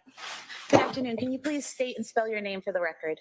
Good afternoon. My name is Sherry Crook, Sherri, last name Crook. What do you do for work? I'm a supervisor in the crime scene response unit at the Massachusetts State Police Crime Laboratory in Lakeville. And how long have you held that position at the lab? I've been a supervisor in that unit approximately 18 years, and I've worked at the lab for 26 years. Can you describe for us your educational background, please? I have a bachelor's of science in biology from UMass Dartmouth and a master's of science in criminal justice from Westfield State College. And if you could just describe for us the nature of your work and your duties at the lab. So my main job is a supervisor in the crime scene response unit. As a supervisor, I am a liaison for the state when crime scenes occur and a forensic scientist is needed. So I answer calls, figure out what type of services are needed. I then get forensic scientists to respond to areas. I oversee generally the southern region, which would be Plymouth County, Cape and Islands, Norfolk, Bristol County, but I do take calls for the entire state. I oversee the forensic scientists that respond to my area. I technically review reports. I also am involved in the criminalistics unit where I test and examine physical evidence for the presence of biological fluids. This would be blood, semen, and saliva, and trace materials, hairs, fibers, gunshot residues. These cases include fatal and non-fatal beatings, stabbings, shootings, sexual assaults, and motor vehicle accidents. We do the testing in the lab, similar to the testing at crime scenes. And what type of training have you had to be qualified to be a forensic scientist in all these different areas at the lab? So when I first began, I've always worked in the criminalistics unit. I went through a training process where I first observed trained chemists in the analysis of evidence. I then performed this analysis under the strict supervision of my supervisor. At the completion of each area that I was testing in, I took written and oral competency exams. So there's several areas in blood, semen, saliva that we take tests on to prove our proficiency. And have you passed all of these competency tests? I have. And have you passed all of your proficiency tests? I have. Does your casework go through any type of review process? It does. It goes through a technical review as well as an administrative review. And have you had any specialized training in the field of forensics? I have. And what type of training? So I first had training in the lab, and then I have had external training that has included bloodstain pattern analysis training, crime scene reconstruction training, and a microscope class. And are you affiliated with any professional organizations? I am. I'm a member of the IABPA, which is the International Association of Bloodstain Pattern Analysts. And you've testified in court many times in the Commonwealth, correct? I have. Going back to what you talked about blood stain pattern analysis, can you describe the training you've had in that field in particular? So it first began with taking a 40-hour course in the basics of blood stain pattern analysis. That was used in my original training at the laboratory. It consisted of a 40-hour course where we do experimentations, look at blood stains, and prepare reports, as well as taking an exam at the end. So that was my original course that I took. I've since taken 7 other additional courses that include another basic blood stain class. I've taken advanced blood stain pattern classes. I've taken fluid dynamics of blood stains, and I've also taken blood stain classes on fabrics. Now, do you undergo any continuing education after all of that training on blood stain pattern analysis? I do. Can you describe that? So we continually get training every year. We have to do at least 8 hours, which could be training from readings, attending a course, attending workshops that we have through the IABPA, some sort of educational trainings. And is blood stain pattern analysis, that discipline, is it accredited? It is. How so? It was accredited through our lab during our accreditation in 2008. It became accredited for the Mass State Police Lab. And is it still currently accredited? It is. And do you have to take proficiency tests specifically in blood stain pattern analysis? I do. How often? Take a yearly test from an outside vendor agency. And have you passed all of those tests? I have. And have you testified in courts in the Commonwealth about blood stain pattern analysis? I have. And how many times have you done that? I've testified as an expert more than 10 times in Plymouth County, Bristol County, Norfolk County, and Cape and Islands. What is a blood stain? A blood stain is a deposit of blood on a surface. And what would be a blood stain pattern?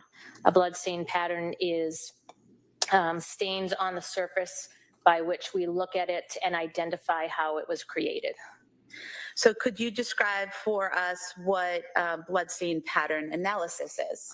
So blood stain pattern analysis is the examination of blood stains and blood stain patterns by which that they are deposited on a surface. We can give information about how the blood was deposited, as well as how the incident occurred to deposit those blood stains. And are there different blood stains and blood stain patterns? And are there terms ascribed to those that tell you what kind of patterns they are or what kind of blood stains they are? There are. And what are some of the features and characteristics that you look at when you're performing your analysis to determine the type of stain or pattern? So we look at specifically the size, shape, and the distribution of those stains. With looking at that information, we can tell you the how, what, when, where, and how things were created by looking at those stains. That information, the size, shape, and distribution will answer some of those questions. Can you tell the direction of a blood stain pattern? You sometimes can, yes. And how do you go about doing that, and why is that important? So in some stains, there is an identifying feature that we look for. It's called a tail.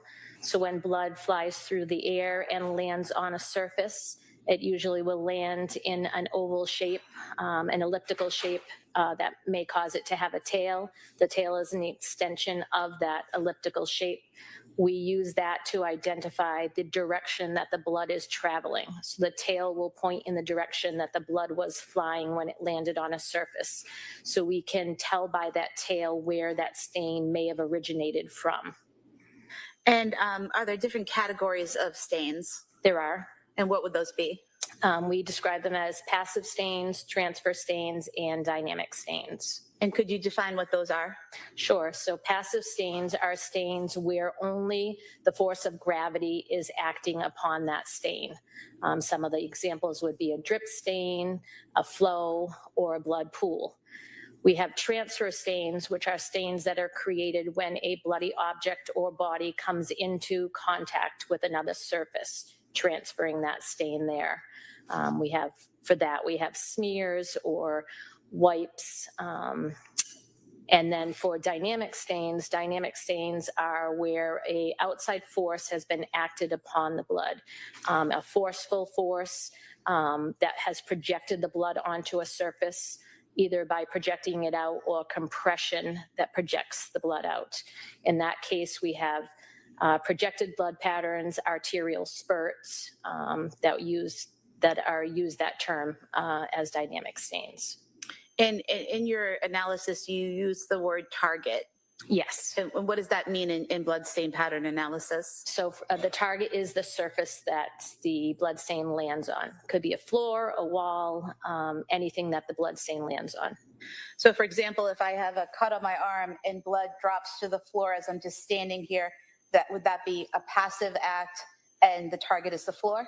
So yes, it'd be a passive act because just gravity is reacting with that blood, pulling it to the ground, and the floor would be the target surface that it landed on. What is a drip stain? So with that example, if you have a blood source, say I have a cut on my finger, I hold my finger out, gravity acts on that blood, pulling it to the floor, that would be a drip stain, a single stain hitting the floor due to gravity. What would be a spatter stain? So a spatter stain is a stain where some sort of force is acted on it. So if you think about my finger again, and the blood is coming out, if I apply force to my finger, if I flick it, the blood is now flying in the air and landing on a surface, say a wall. It will land in an elliptical shape, and it will be considered a spatter stain. And are you familiar with the phrase cast-off pattern? I am. And what is that? So a cast-off pattern is a collection of stains, usually elliptical or circular in shape. It's created when blood flies off of an object. So if you think of my finger again and the blood is coming out, if I take my finger and I swing it up over my head, the blood is going to release as it goes along, creating elliptical stains, circular stains, and more elliptical stains. The cast-off pattern is created in a linear form, so in a line of those stains. And what is a transfer stain? So a transfer stain is when a bloody object comes into contact with a surface. So you think of my hand, and I put it on the top here, and blood is left behind. I lift it up. That's a transfer stain of blood. And what is a wipe? So if you think of my hand, it's a transfer stain, a wipe is. You think of my hand and there's a blood pool on the surface and I run my hand through that blood pool, I'm wiping that blood, causing a wipe stain. The original stain, which is a blood pool, would now be called an altered stain because there is movement through that stain when I drag my hand through it. Is a swipe different than a wipe? It is. What is a swipe? So a swipe is a transfer of blood, but say I've made that wipe stain and I lift my hand up and I have blood on the surface, I then go to a clean surface and wipe it on that, that would be considered a wipe stain. So a swipe stain, excuse me. So wipe is going through the blood, I lift it. Swipe is taking that blood and applying it to a secondary surface. And what would be a smear? A smear is usually a combination of swipes and wipes. If there is a blood pool on the floor and you make lateral movements for it, say you had a socked foot or a cloth that you were wiping it with, using those lateral movements going back and forth would be considered a smear. And what is a pool? A pool of blood is a liquid portion of blood accumulated in one area. So if I'm, for example, standing here and again have a cut on my arm and blood is just dropping in that same area, is all the blood that gathers there considered a pool? The stain itself is not considered a pool. We use it to identify blood from a source. So if there is a body laying down and there's an injury and it's seeping out of the injury onto a surface, that would be considered a blood pool. What you have described as a different type of staining. What would that be? That would be considered a drip pattern, where you're dripping just due to gravity. The blood falls. It falls into another liquid source. In blood stains, it's usually blood into blood. When that drip is hitting and they're hitting each other, it's causing an accumulation on the floor, and the stains that are formed, the accumulation of blood as well as smaller stains would form the drip pattern. And sticking with that for a moment, if the blood is falling and the person is moving, does that create some type of trail or something along those lines? It does. So we would identify that as single drip stains, and then if it's in the a line with some movement, that would be considered a drip trail of the drip stains. And what is a saturation stain? So a saturation stain is similar to a blood pool, but the surface that is on is an absorbent surface. So it's a portion of liquid blood on, say, a mattress or a carpet that seeps into that absorbent material. And what about a satellite stain? So a satellite stain is a secondary stain. So if you think about my drip stain, as it's dripping from my finger, as it hits the ground or the surface, it can break apart. Though when it breaks apart, those little stains are called satellite stains. They come from the original parent stain. And what about the term flow? Flow is a term that we use when there's an accumulation of blood on a surface and there's enough that gravity can take hold of it and pull it down.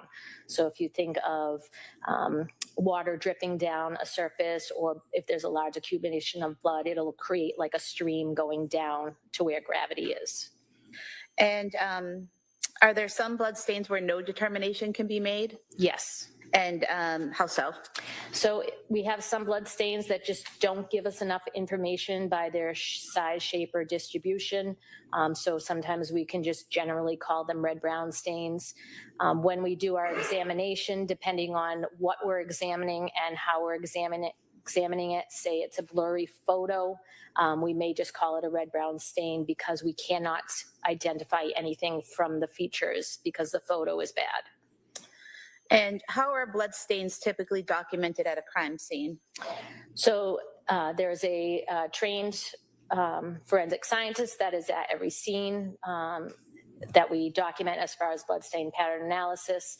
They are trained in documenting the stains as far as a sketch.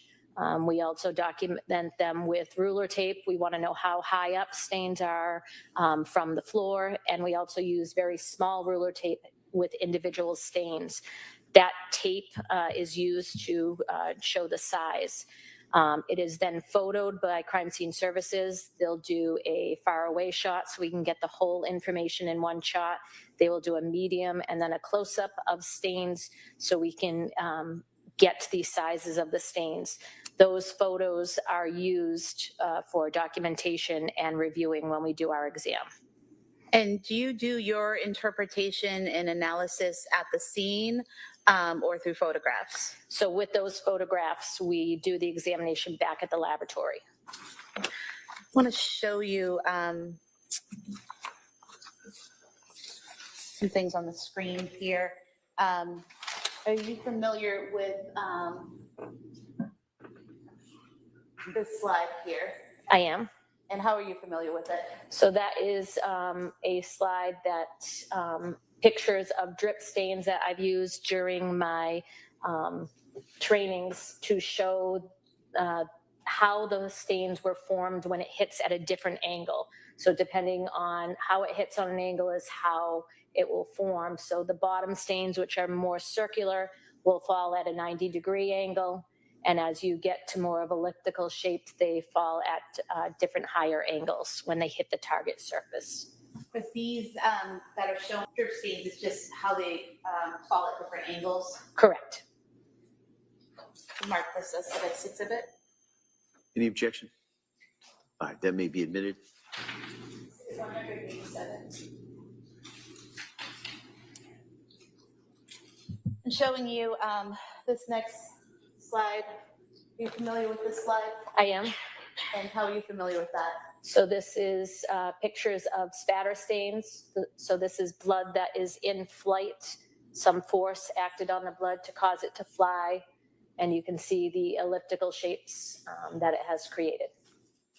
And when you say elliptical, you're talking about kind of the oval shape. I'm talking about the oval shape, and as also how I described the tail. Some of them are evident on the bottom side of those elliptical shapes, showing the direction when they hit the target, they were moving. So where the tail, so looking at this slide here, this small middle photo at the top, where the tail seems to be at the bottom. What does that tell you about the direction of that stain? So if I may refer to the one on the right, it's a little bit more descriptive. So the one on the right, may I stand? Yes, please. If you look at these stains, they are elliptical in shape, and they all have an extension, which we call the tail. So they're hitting the wall, and the tail is pointing in the direction that it is moving. So we have the elliptical shape and then the extension. So they are going from a left to right in a downward direction. I could have this marked as the next exhibit. All right, that may be admitted. 188. Thank you.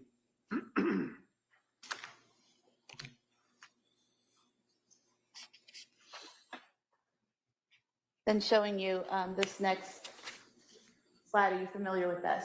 I am. And what are we seeing here? So this is an example of a projected pattern, which is one of those dynamic stains. On the left is an arterial spurt. So there was an artery cut, say it was in the arm. With the compression of that blood, it is projected out and it has landed on the wall in a curvy linear fashion. And you said, did you say that's on the left? On the left, yes. And what about on the right? That is the blood when it hits the ground on the right. So on the left, it's hitting the wall, and then on the right, it's dripping down to the ground? Well, it's projecting out and hitting the ground. It's not dripping onto the ground. It's coming out of the blood source and hitting the ground. Okay, so would it be accurate to state that for a spraying type of flow of blood, say from an artery, that's on the left is what it would look like as it hits a wall, and on the right is what it looks like hitting the floor? Correct. We could have this marked as the next exhibit. Any objection? No. All right, that may be admitted. 189.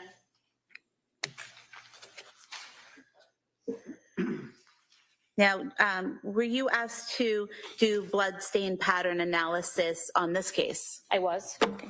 And what did you use in terms of materials to conduct that analysis? I used photographs that were supplied from crime scene services. I utilized reports that were written by Maureen Hartnett, the chemist. And were there stains that were labeled by letter? They were. Okay. Did you label them by those letters, or did you use the letters that were in the prior reports? I used the letters that they were labeled in the prior reports. And so to start with, did you look at what was labeled stain A on the floor of the basement at 47 Summer Street? I did. And showing you this page here, what are we looking at here? So this is a page of my notes when I was doing my exam. So it has a picture of the stains themselves and then all of the identifying factors written in my handwriting when I was doing my examination. And when you did your examination on this item, what did you determine about the blood stain? So that is a red-brown stain on the carpet in the basement. It was deemed a saturation stain with transfer stain surrounding it. So you have the center stain that's darker red. That is the saturation stain. And then surrounding it, there is lighter red-brown staining that was a transfer from that saturation stain across the carpet. And you're not able to say how that transfer happened, correct? I am not. But basically, looking here, this larger area in the middle of the bottom photo, that's the original saturation stain where it's soaked into the carpet. Yes. And then at some point, something touched this saturation stain and then touched to the side of it? If I may. You may, sure. So this is the saturation stain in the center, and then surrounding is the lighter red-brown. that is the transfer as something moved across the actual saturation stain. And what about the mark to the left there? I think that's just another portion of the saturation stain.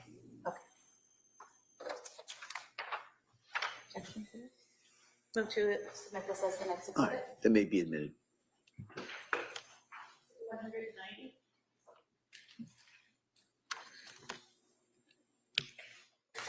Did you also look at some blood stains on the floor of the master bedroom? I did. And specifically referring to stain B, showing you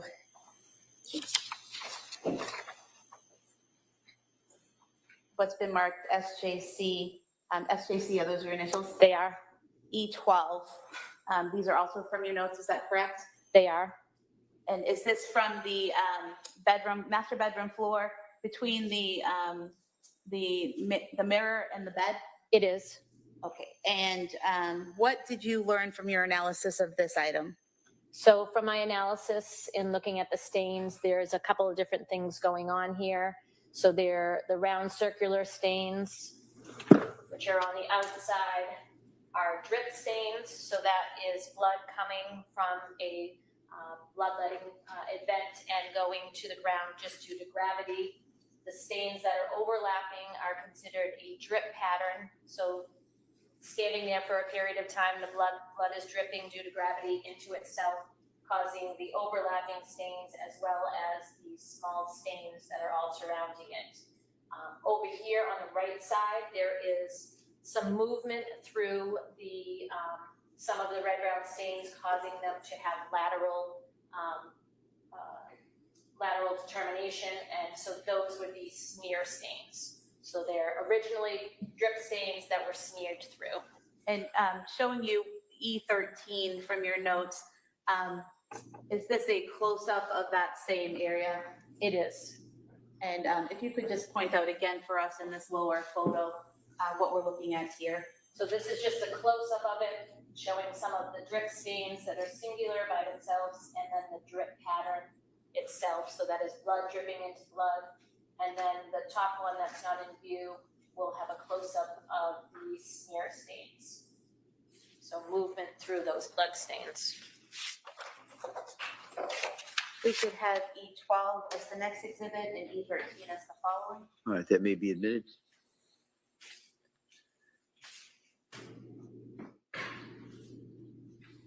and 192.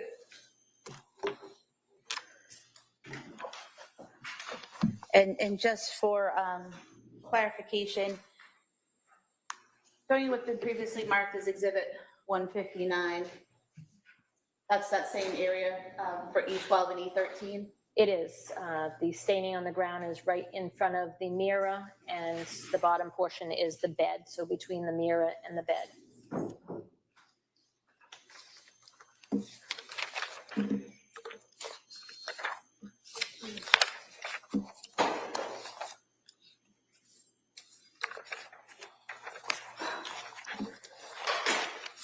Now showing you what's been marked previously as exhibit 161. Is that the mirror we were just discussing? Yes. And did you do an analysis on the blood stains on the mirror? I did. Showing you what's been marked as E14 in your report. I'm just going to zoom in here to the top photo. Now the stains have been marked there with a ruler, correct, as you described previously? Correct, yes. And then in the lower left, can you tell us what we're looking at here? So this is a close-up of the stains from the top picture with the ruler attached. And what, if anything, were you able to determine about these blood stains on the mirror? So the bloodstains themselves were elliptical in shape, so it did give me some information. There was a larger amount of blood, so you can see on the stains that it starts to go down the mirror. That's due to gravity, so we call that flow. Because they were elliptical in shape, There are two different categories that they could go into, which would be a drip stain that just landed at an angle, or actually a spatter stain, which is a blood in flight. Because I couldn't tell the difference, but I did limit it down to either a drip stain that fell at an angle or a spatter stain that was forced onto that mirror. So I couldn't come to a definite conclusion. So I brought it down to either a drip stain or a spatter stain. So would it be accurate to say it could either be from someone being near the mirror bleeding and blood dropping on it, or someone with blood, or an instrument or something with blood on it moving and spattering the blood on it? Correct, either of those motions. We could have E14 as the next exhibit. All right, that may be admitted. 193. Showing you what's been previously marked as exhibit 162. This is the bedroom windowsill. Correct. And showing you a close-up at 163. Did you examine this blood stain? I did, identified as stain D. And what did you determine based on your training experience about this blood stain? This blood stain didn't give us too much information. It was irregular in shape, so I couldn't tell exactly what it came from, but I did classify it as a transfer stain. So something bloody, having a red-brown stain, coming into contact with a non-bloody surface, leaving that stain there. So a transfer stain on the windowsill.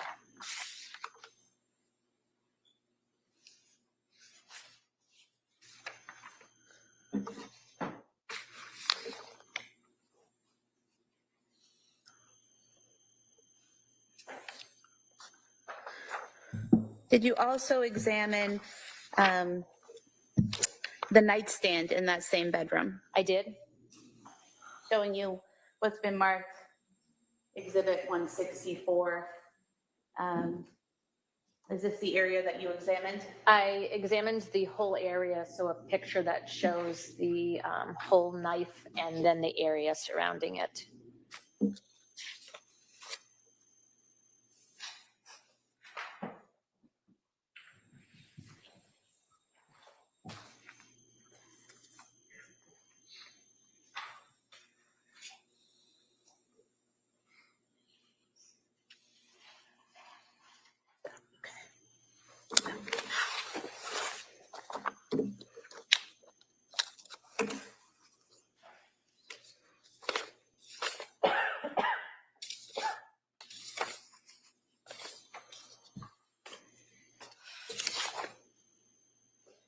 Showing you another photo. Is this the entire area that you examined? It is. And can you tell us what, if anything, you determined from examining the bloodstains on the nightstand? So I identified two different types of blood stains in that area. To point on the bottom portion here, as well as the top, they are circular stains.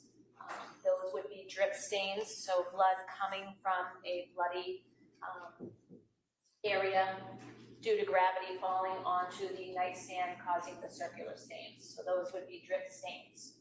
I also identified the linear blood stain up at the top, which is to the right of the knife. So that is a transfer stain from the knife itself. The bloody edge of the knife came in contact with the nightstand and left that stain there. Once that stain was left there, it has since been moved, whether someone knocked into the table or actually pushed the knife over, I can't tell you, but it was originally in the position where it left that linear stain. So drip stains and then a linear red-brown stain. And are you able to determine that that was the original position of the knife based on the fact that the line tracks the shape and size of the knife's edge? I wouldn't say that it's an original location, but it is a location that that knife was at for a period of time for that blood to transfer onto the table. Because you can't tell the order of when these blood stains happen, correct? At our lab, we don't necessarily do an order in our examination. There are some things we can tell you in order to. So I know at some point that it was on the table where that linear stain is and has since moved from there. But I can't tell you if that was the original location that it landed. We could have this photo marked as the next exhibit, please. It may be admitted. 194.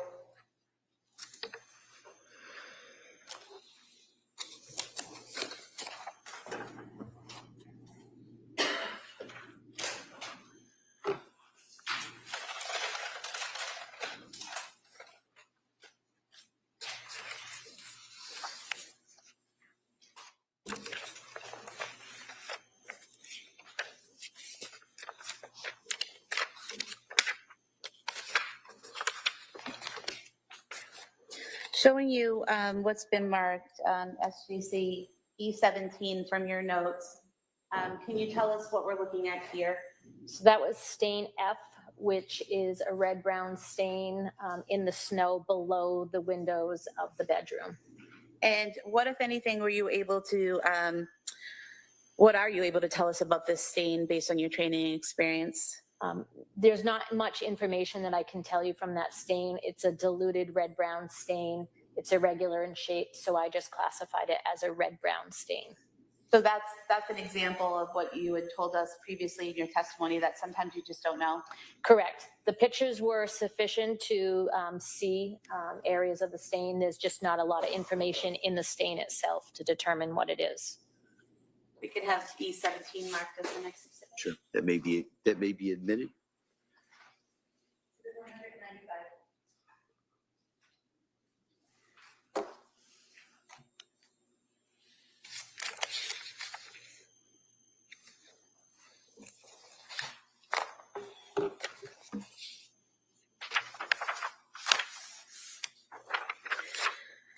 Did you also look at some stains on the floor of the master bedroom entrance? I did. Showing you a photograph here. Do you recognize what you see here? I do. And what is that? So those are red-brown stains at the doorway to the entrance of the bedroom. And at some point in time, we'll strike that. What, if anything, can you tell us about these blood stains? So the pictures that were taken were never taken with a ruler tape, but the pictures are good enough that it gave me information on how those stains were formed. So I was able to determine that those are drip stains on the floor. And just zooming in on those a little bit. Again, what we have here, similar to some of the other stains you call drip stains, that's that circular spot of blood. Yes, circular stain where gravity took a hold of some sort of blood and brought it to the floor, causing those circular stains. And as you described earlier, is that consistent with the blood falling at a 90-degree angle? Correct. So straight down? Correct. We could have this photo marked as the next exhibit. That may be admitted.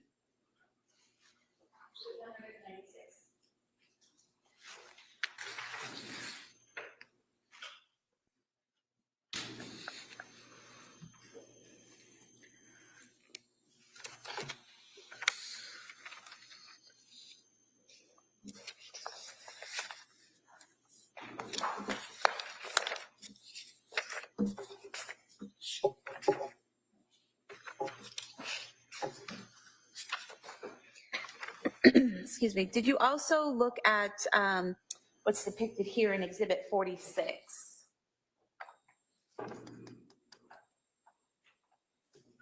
I did. And looking at what you've marked in your notes as E21, are these 3 photos of that same area? They are. Okay. What can you tell us about what you observed when you look at these blood stains? So these stains were further up on the side of the bed from the area that was between the bed and the mirror. Similar to the stains that were between the bed and the mirror are stains up here, which are circular in nature. So there are drip stains and then an area where the drip stains fell into each other, causing another drip pattern. This is a drip pattern with singular drip stains in an area between the bed. And showing you another photograph. Does this depict that same area, but also going over towards to the right of the nightstand? It does. So this is the area on the left side of the bed. Down below it is the area that was between the bed and the mirror, and the window is up over here.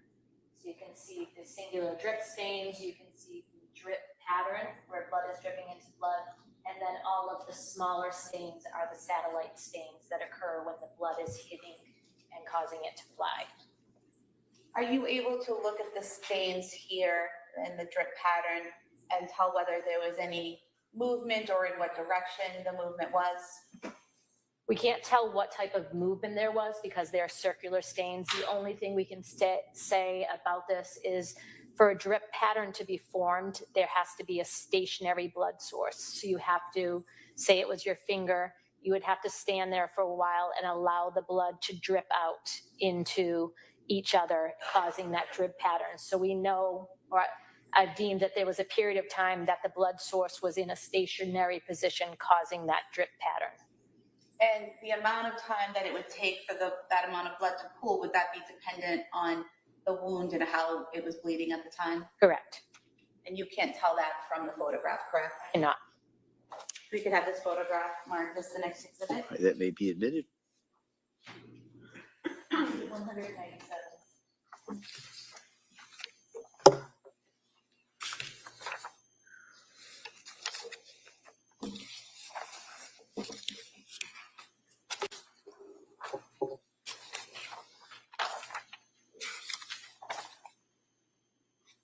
To show you some photos of the exterior of the house, what's been marked as exhibit 106.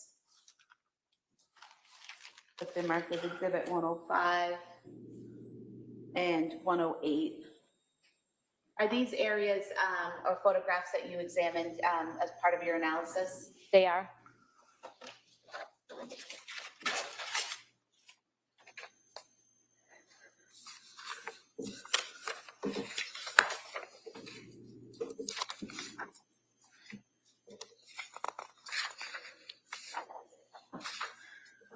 Showing you what you've marked E19 from your notes.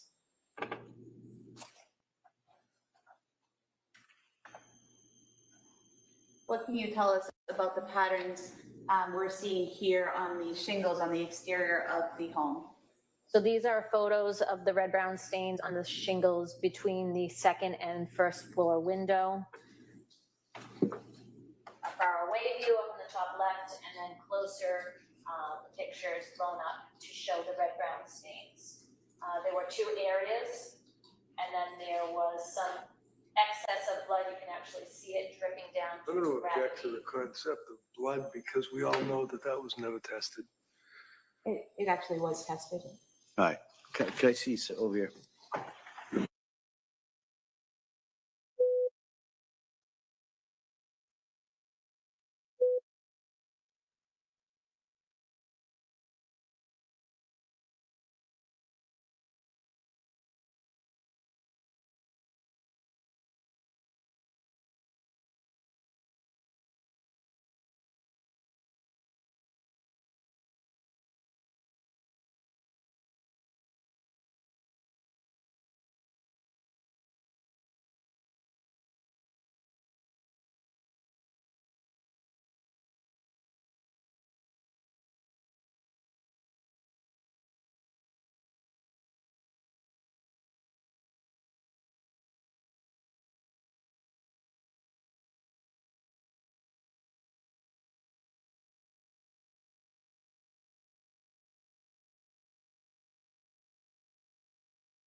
All right, Attorney Sprague. Thank you. And so we, in the upper left-hand corner here, we have the upper window and the lower window, correct? Correct. All right, and I'm going to zoom in here on this upper right-hand photo. What are we seeing here? So those are areas of red-brown staining on the shingles between the second floor window and the first floor window.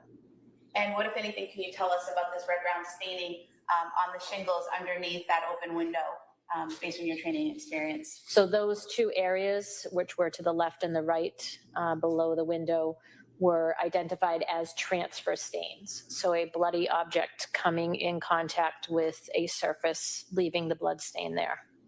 So that would have to be an actual, something with blood on it touching that shingle, those shingles. Correct. And showing you below that, the small photo to the right, what is depicted there? So this is an area of the transfer stain where there was an accumulation of blood that was coming off as a droplet off the bottom of the shingle. And showing you E20 from your notes, perhaps a little bit clearer here. The top right photo is that same area of red-brown staining that you saw under in the photos underneath the open window. It is. So the one on Get up and point it out with the court permission. Sure. So the window is up above. So to the right, looking at the window, is an area of the red-brown staining. To the left is the other area of red-brown staining. That left one had the accumulation of blood that was a droplet coming off the shingle. And the two photos at the bottom there?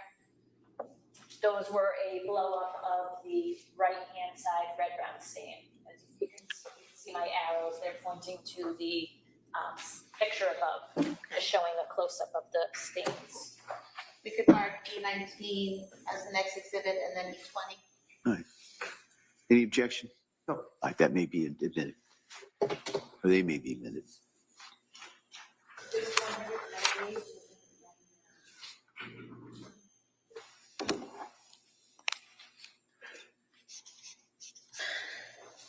And then showing you what's been marked as exhibit 105. And zooming in here on the open window and the orange ball there at the bottom, the red-brown staining right above that. Did you examine photos of that? I did. And showing you your notes E18.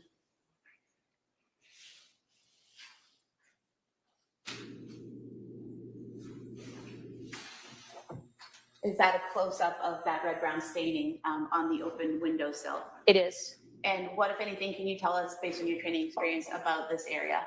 So similar to the stain that was on the inside of the window on the windowsill, this stain on the outside didn't give me enough information to say the size or shape. So the only thing I could come to the conclusion was that it was a transfer stain. So some sort of bloody object coming in contact with a surface causing the transfer of that blood. And are you able to tell the direction of that blood or how it was applied or anything like that? There's not enough information in that stain to give that conclusion. So basically all you can tell us is that something with blood on it touched that windowsill and left blood, something with a red-brown stain on it touched that windowsill and left a red-brown stain. Correct. We should have E18 marked as the next exhibit. All right, that may be admitted.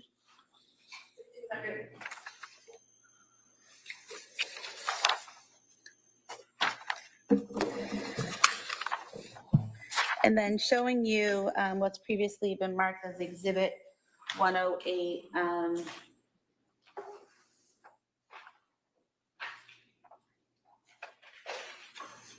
The top of the first floor windowsill. Did you examine those red-brown stains? I did not.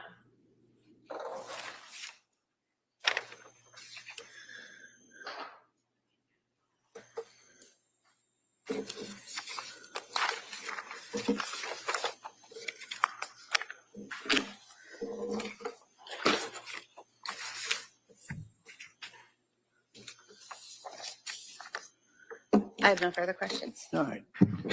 Mr. Reddington.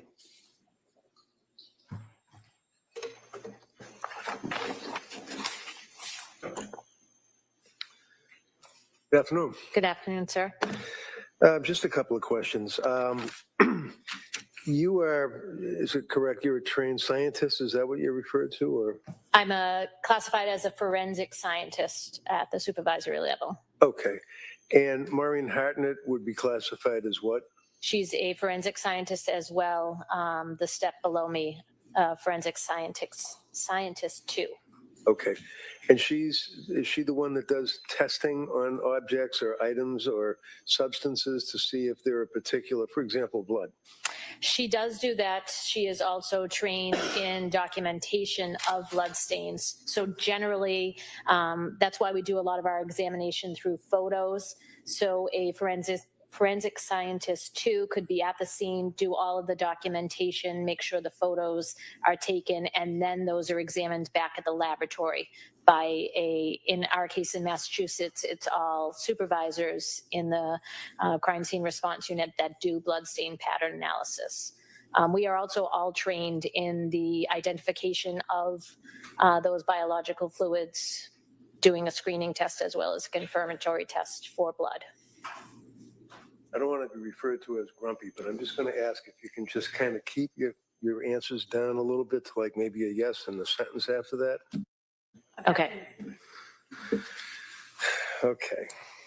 So when you go to a crime scene, you're usually with a team. In other words, like Maureen Hartnett might be there, right? Correct. And other state troopers might be there searching the area, right? Correct. And one of the things that you are doing is relying, if you will, on your associates or other people that are working that particular crime scene to do appropriate and adequate testing of substances, right? Correct. So, for example, and again, when you're investigating on a murder case and you're dealing with substances that are deposited, for example, in that bedroom, the master bedroom, it's not appropriate, if you will, to speculate that something is blood, and that's why it's referred to as a red-brown stain, right? Correct. We use... But your experience is such that you have a wealth of knowledge as to the ability to draw an inference as to what it might be, right? We're not able to look at a red-brown stain and call it blood. We call it by adjectives, so it would be deemed as a red-brown stain. We have to wait until we do a confirmatory test to say whether we call it human blood or not. So when you say a confirmatory test, you're referring to the fact that you have a screening test you can do that initially would determine if it's possibly blood, right? Correct. Then it goes to the next phase, which would be a confirmatory test, which Ms. Hartnett would do, right? Correct. And then you go to the determination as to whether it's animal or human. It might be a primate blood, but it could be a human blood, and then you determine that it's human blood, right? The next step after Maureen is actual DNA, so it will tell you whether it's human or not human and whose blood it actually is. Okay. So we know that there was a transfer stain from the inside of the house, if you will, onto that ledge on the right-hand side of the window, right? I believe it was on the left-hand side. Okay, so as you're looking out the window, it's your understanding that the smudge, if you will, that was on that window was on the left-hand side? I believe so.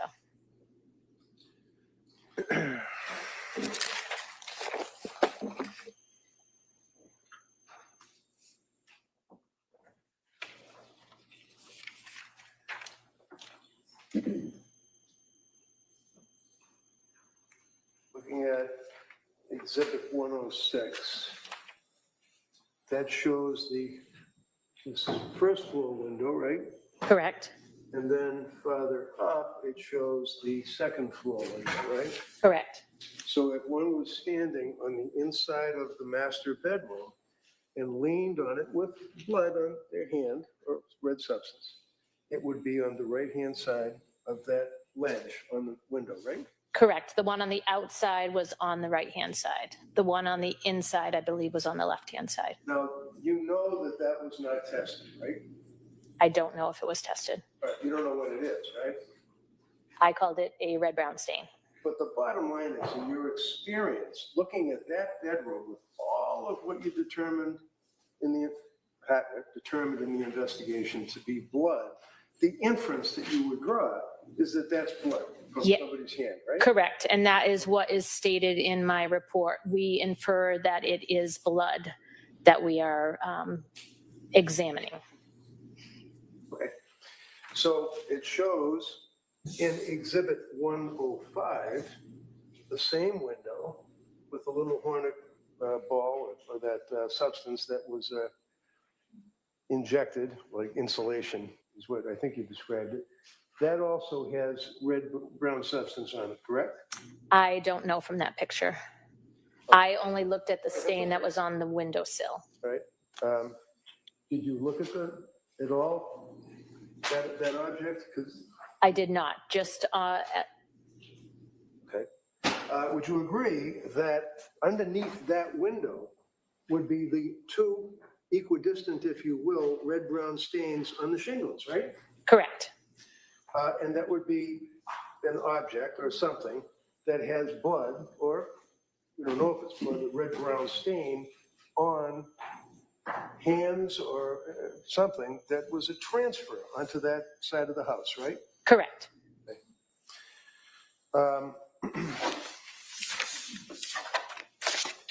Other areas of the bedroom, for example, counsel showed you the door coming into the bedroom and there were two drop marks of the red-brown stains. You know, those were never even tested. I'm just saying, this is a murder case. It was never tested, right? But you're assuming fairly that that would be blood, right? I don't know whether they were tested, but I deemed those that they were blood in my examination. And blood on the doorknob itself, too, so that from the inside of the bedroom going up, right? The windowsill? No, the doorknob. I don't know of any red-brown stains on the doorknob. Okay. Now, the knife, photograph of the knife, and I know you recall that, that has that linear stain that you referred to that you were able to observe, correct? Correct. And looking at Exhibit 162, that would show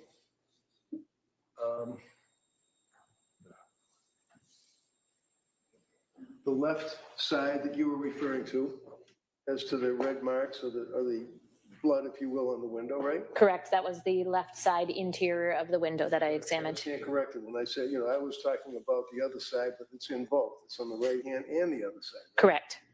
So that would be, again, drawing an inference, would be somewhat conceivable with a person with blood in their hands leaning on the window. This portion of the hand out here, this portion of the hand on the inside, leaving the transfer, right? A hand or some sort of bloody object, yes. Right. And the knife also has the transfer that you can see. Now, is that coagulated blood, In which area? But with a knife. I mean, you see that linear line? It almost looks like the knife was put down with blood on it, and then it coagulated, or it got sticky, I guess, and then it was moved again. Is that? So I wouldn't call it coagulation. So if you're referring to these Yes, areas the right linear here, line, yeah. those were red-brown circular stains that were actually on top of the linear. I could not determine what they came from, so I did not give them any sort of Okay. blood stain pattern terminology, but they were on top of the linear line. All right, and you would agree with me that one of the inferences that would possibly be drawn is that something banged into it or moved it, one or the other. Yes, correct, to get that original linear line and then for the knife to be in a different position. Now, the photograph in Exhibit 45 is the mirror. Correct. And then you were referring to the drip marks on the mirror, right? I'm having trouble here again, but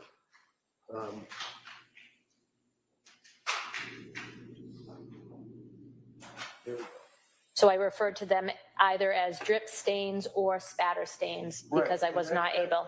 That would be consistent with some type of a violent movement, would it not? I mean, if the person's cutting their throat, for example, and then cast off onto the mirror, or leaning, I guess you said at an angle.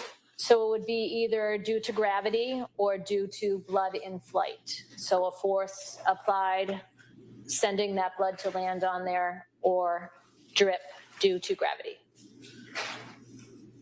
And blood in flight, the inference would be that it's cast off, if you will, from the knife, going in a particular direction towards the mirror, right? It would be a spatter stain coming off of any sort of blood source, whether it be the tip of a knife, a cut on the hand, something in flight.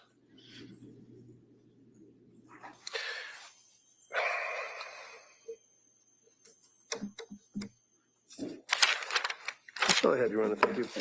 Redirect. Thank you. So you were asked about the documentation and collection of samples of red brown stains at a scene, and that there is an initial test done at the scene typically to determine if it might be blood, correct? Correct. And what kind of test is that? We do a screening test called the Kastle-Meyer test. So it identifies possible blood. It does not identify whether it's human or animal, though. And when that test is positive, but you have a limited sample, you sometimes skip the confirmatory step and send it right to DNA for testing. Correct. If it's a limited sample, so a smaller stain, like something like a spatter stain, we may not do the in-between step, which is our confirmatory test, because we don't want to use up any portion that we've collected. So we would go right to DNA for that testing if it's a smaller sample. And then the DNA testing can tell you if that red brown stain is from a human and potentially which human it's from. Yeah, we identify who it is from. We don't identify as human because we only do a human DNA test.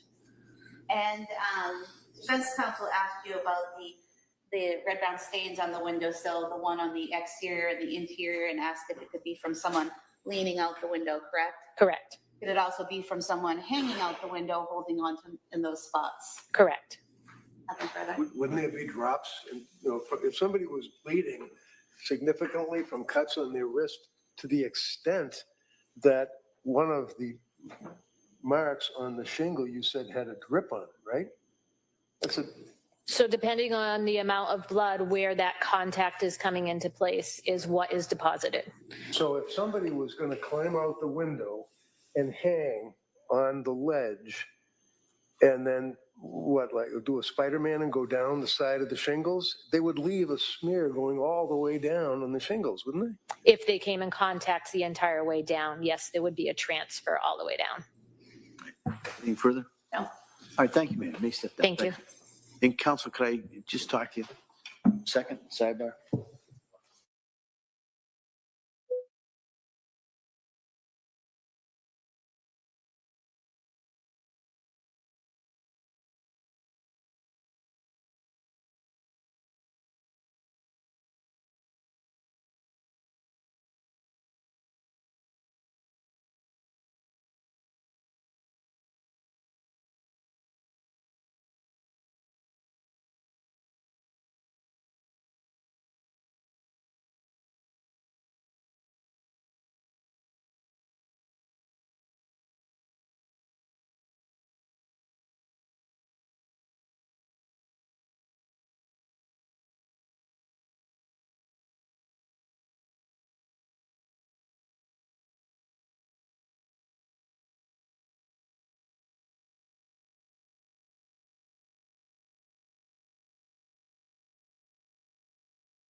Jury, rather than start another witness and break it up, I'm going to excuse you till tomorrow, all right? I don't think we'd finish with this next witness anyway. So I'm going to excuse you. Now, tomorrow's schedule, we are not going to be sitting in the afternoon. All right, I can tell you that. So, so I'm going to ask you to be here at 9 o'clock. Remember, I'm going to ask you those same questions, same instructions. Don't talk about this. Don't do any research. Don't watch anything. Don't listen to anything about this. I appreciate all the work you've done so far. I appreciate all your time. And so I'm going to ask you to follow those and continue to follow those instructions. And I'll see you tomorrow morning, and we'll get right back to the case. Okay? Court, all rise. Good. Please close the notebooks, place them on the chairs.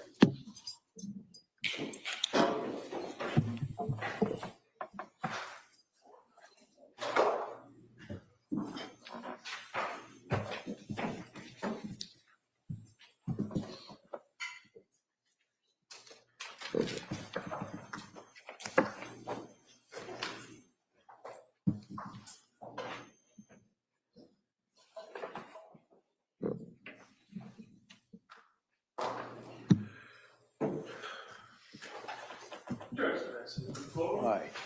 So anything we need to address at this point? No, Your Honor. All right. So like I said, the schedule tomorrow will start at 9 o'clock. We'll go until 1 o'clock, and then we will not sit tomorrow afternoon. So with that, everybody has a nice evening. We'll see everybody tomorrow. Thank you. What stands in recess?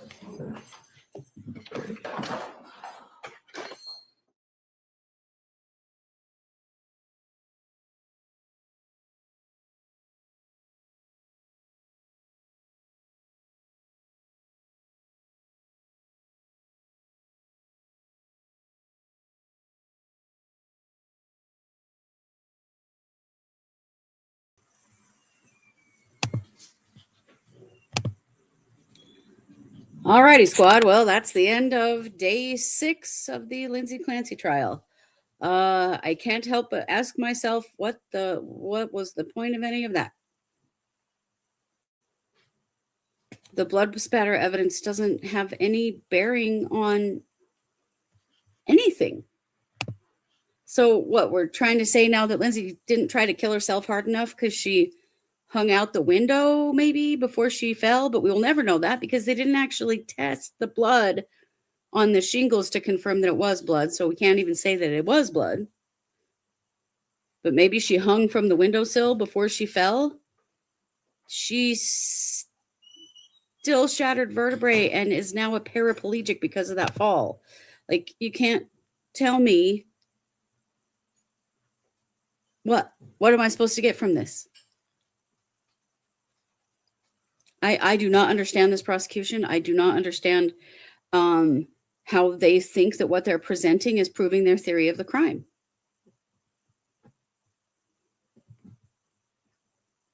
Yeah. So she didn't overdose hard enough. She didn't cut her wrists and her throat hard enough. And she didn't throw herself out the window hard enough now. She was clearly not in her right mind. And she tried to kill herself in 3 different ways. Successful or not, she did make those attempts. It doesn't change that she took the lives of her children.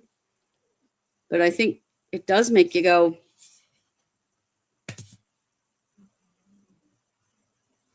was she really sane when she did all of that? I don't know. Right. I saw plenty of blood. And the prosecution has really tried to downplay the blood in a million different ways. I saw plenty of blood. I would have been very upset if I'd walked into a room and saw that much blood. As was Patrick Clancy. It scared the hell out of him. I also don't understand why we had to go through the talk screens of every single child to find out that they had nothing in their systems. Okay. Glad to hear the Clancy children weren't drugged. But how does that prove anything? Today has been very puzzling and tedious. Did we get anywhere? Doesn't really feel like it to me. Alrighty, well, tomorrow is a half day, so we'll start at 9 a.m. Mountain. They're only doing 9 to 1 Eastern, so we'll just zoom right through the breaks and do a half day tomorrow. And coming up at 3 p.m. Mountain. So in 45 minutes, I will be live over on our main channel, True Crime Squad, where I'm going to be doing a comparison of the Andrea Yates case and the Lindsay Clancy case. These cases get compared a lot. We're going to talk about the similarities and the differences because they are not entirely the same. There's similarities, but I think it's very worth exploring, particularly because, it's been 20 something years since Andrea Yates, and we can kind of see where she's at and what the outcome has been for her over time. It might be an indicator of what happens with Lindsay, and maybe it won't. I don't know, but I think it should be interesting. So thank you for joining me today here on True Crime Squad Trials. I'm Christy.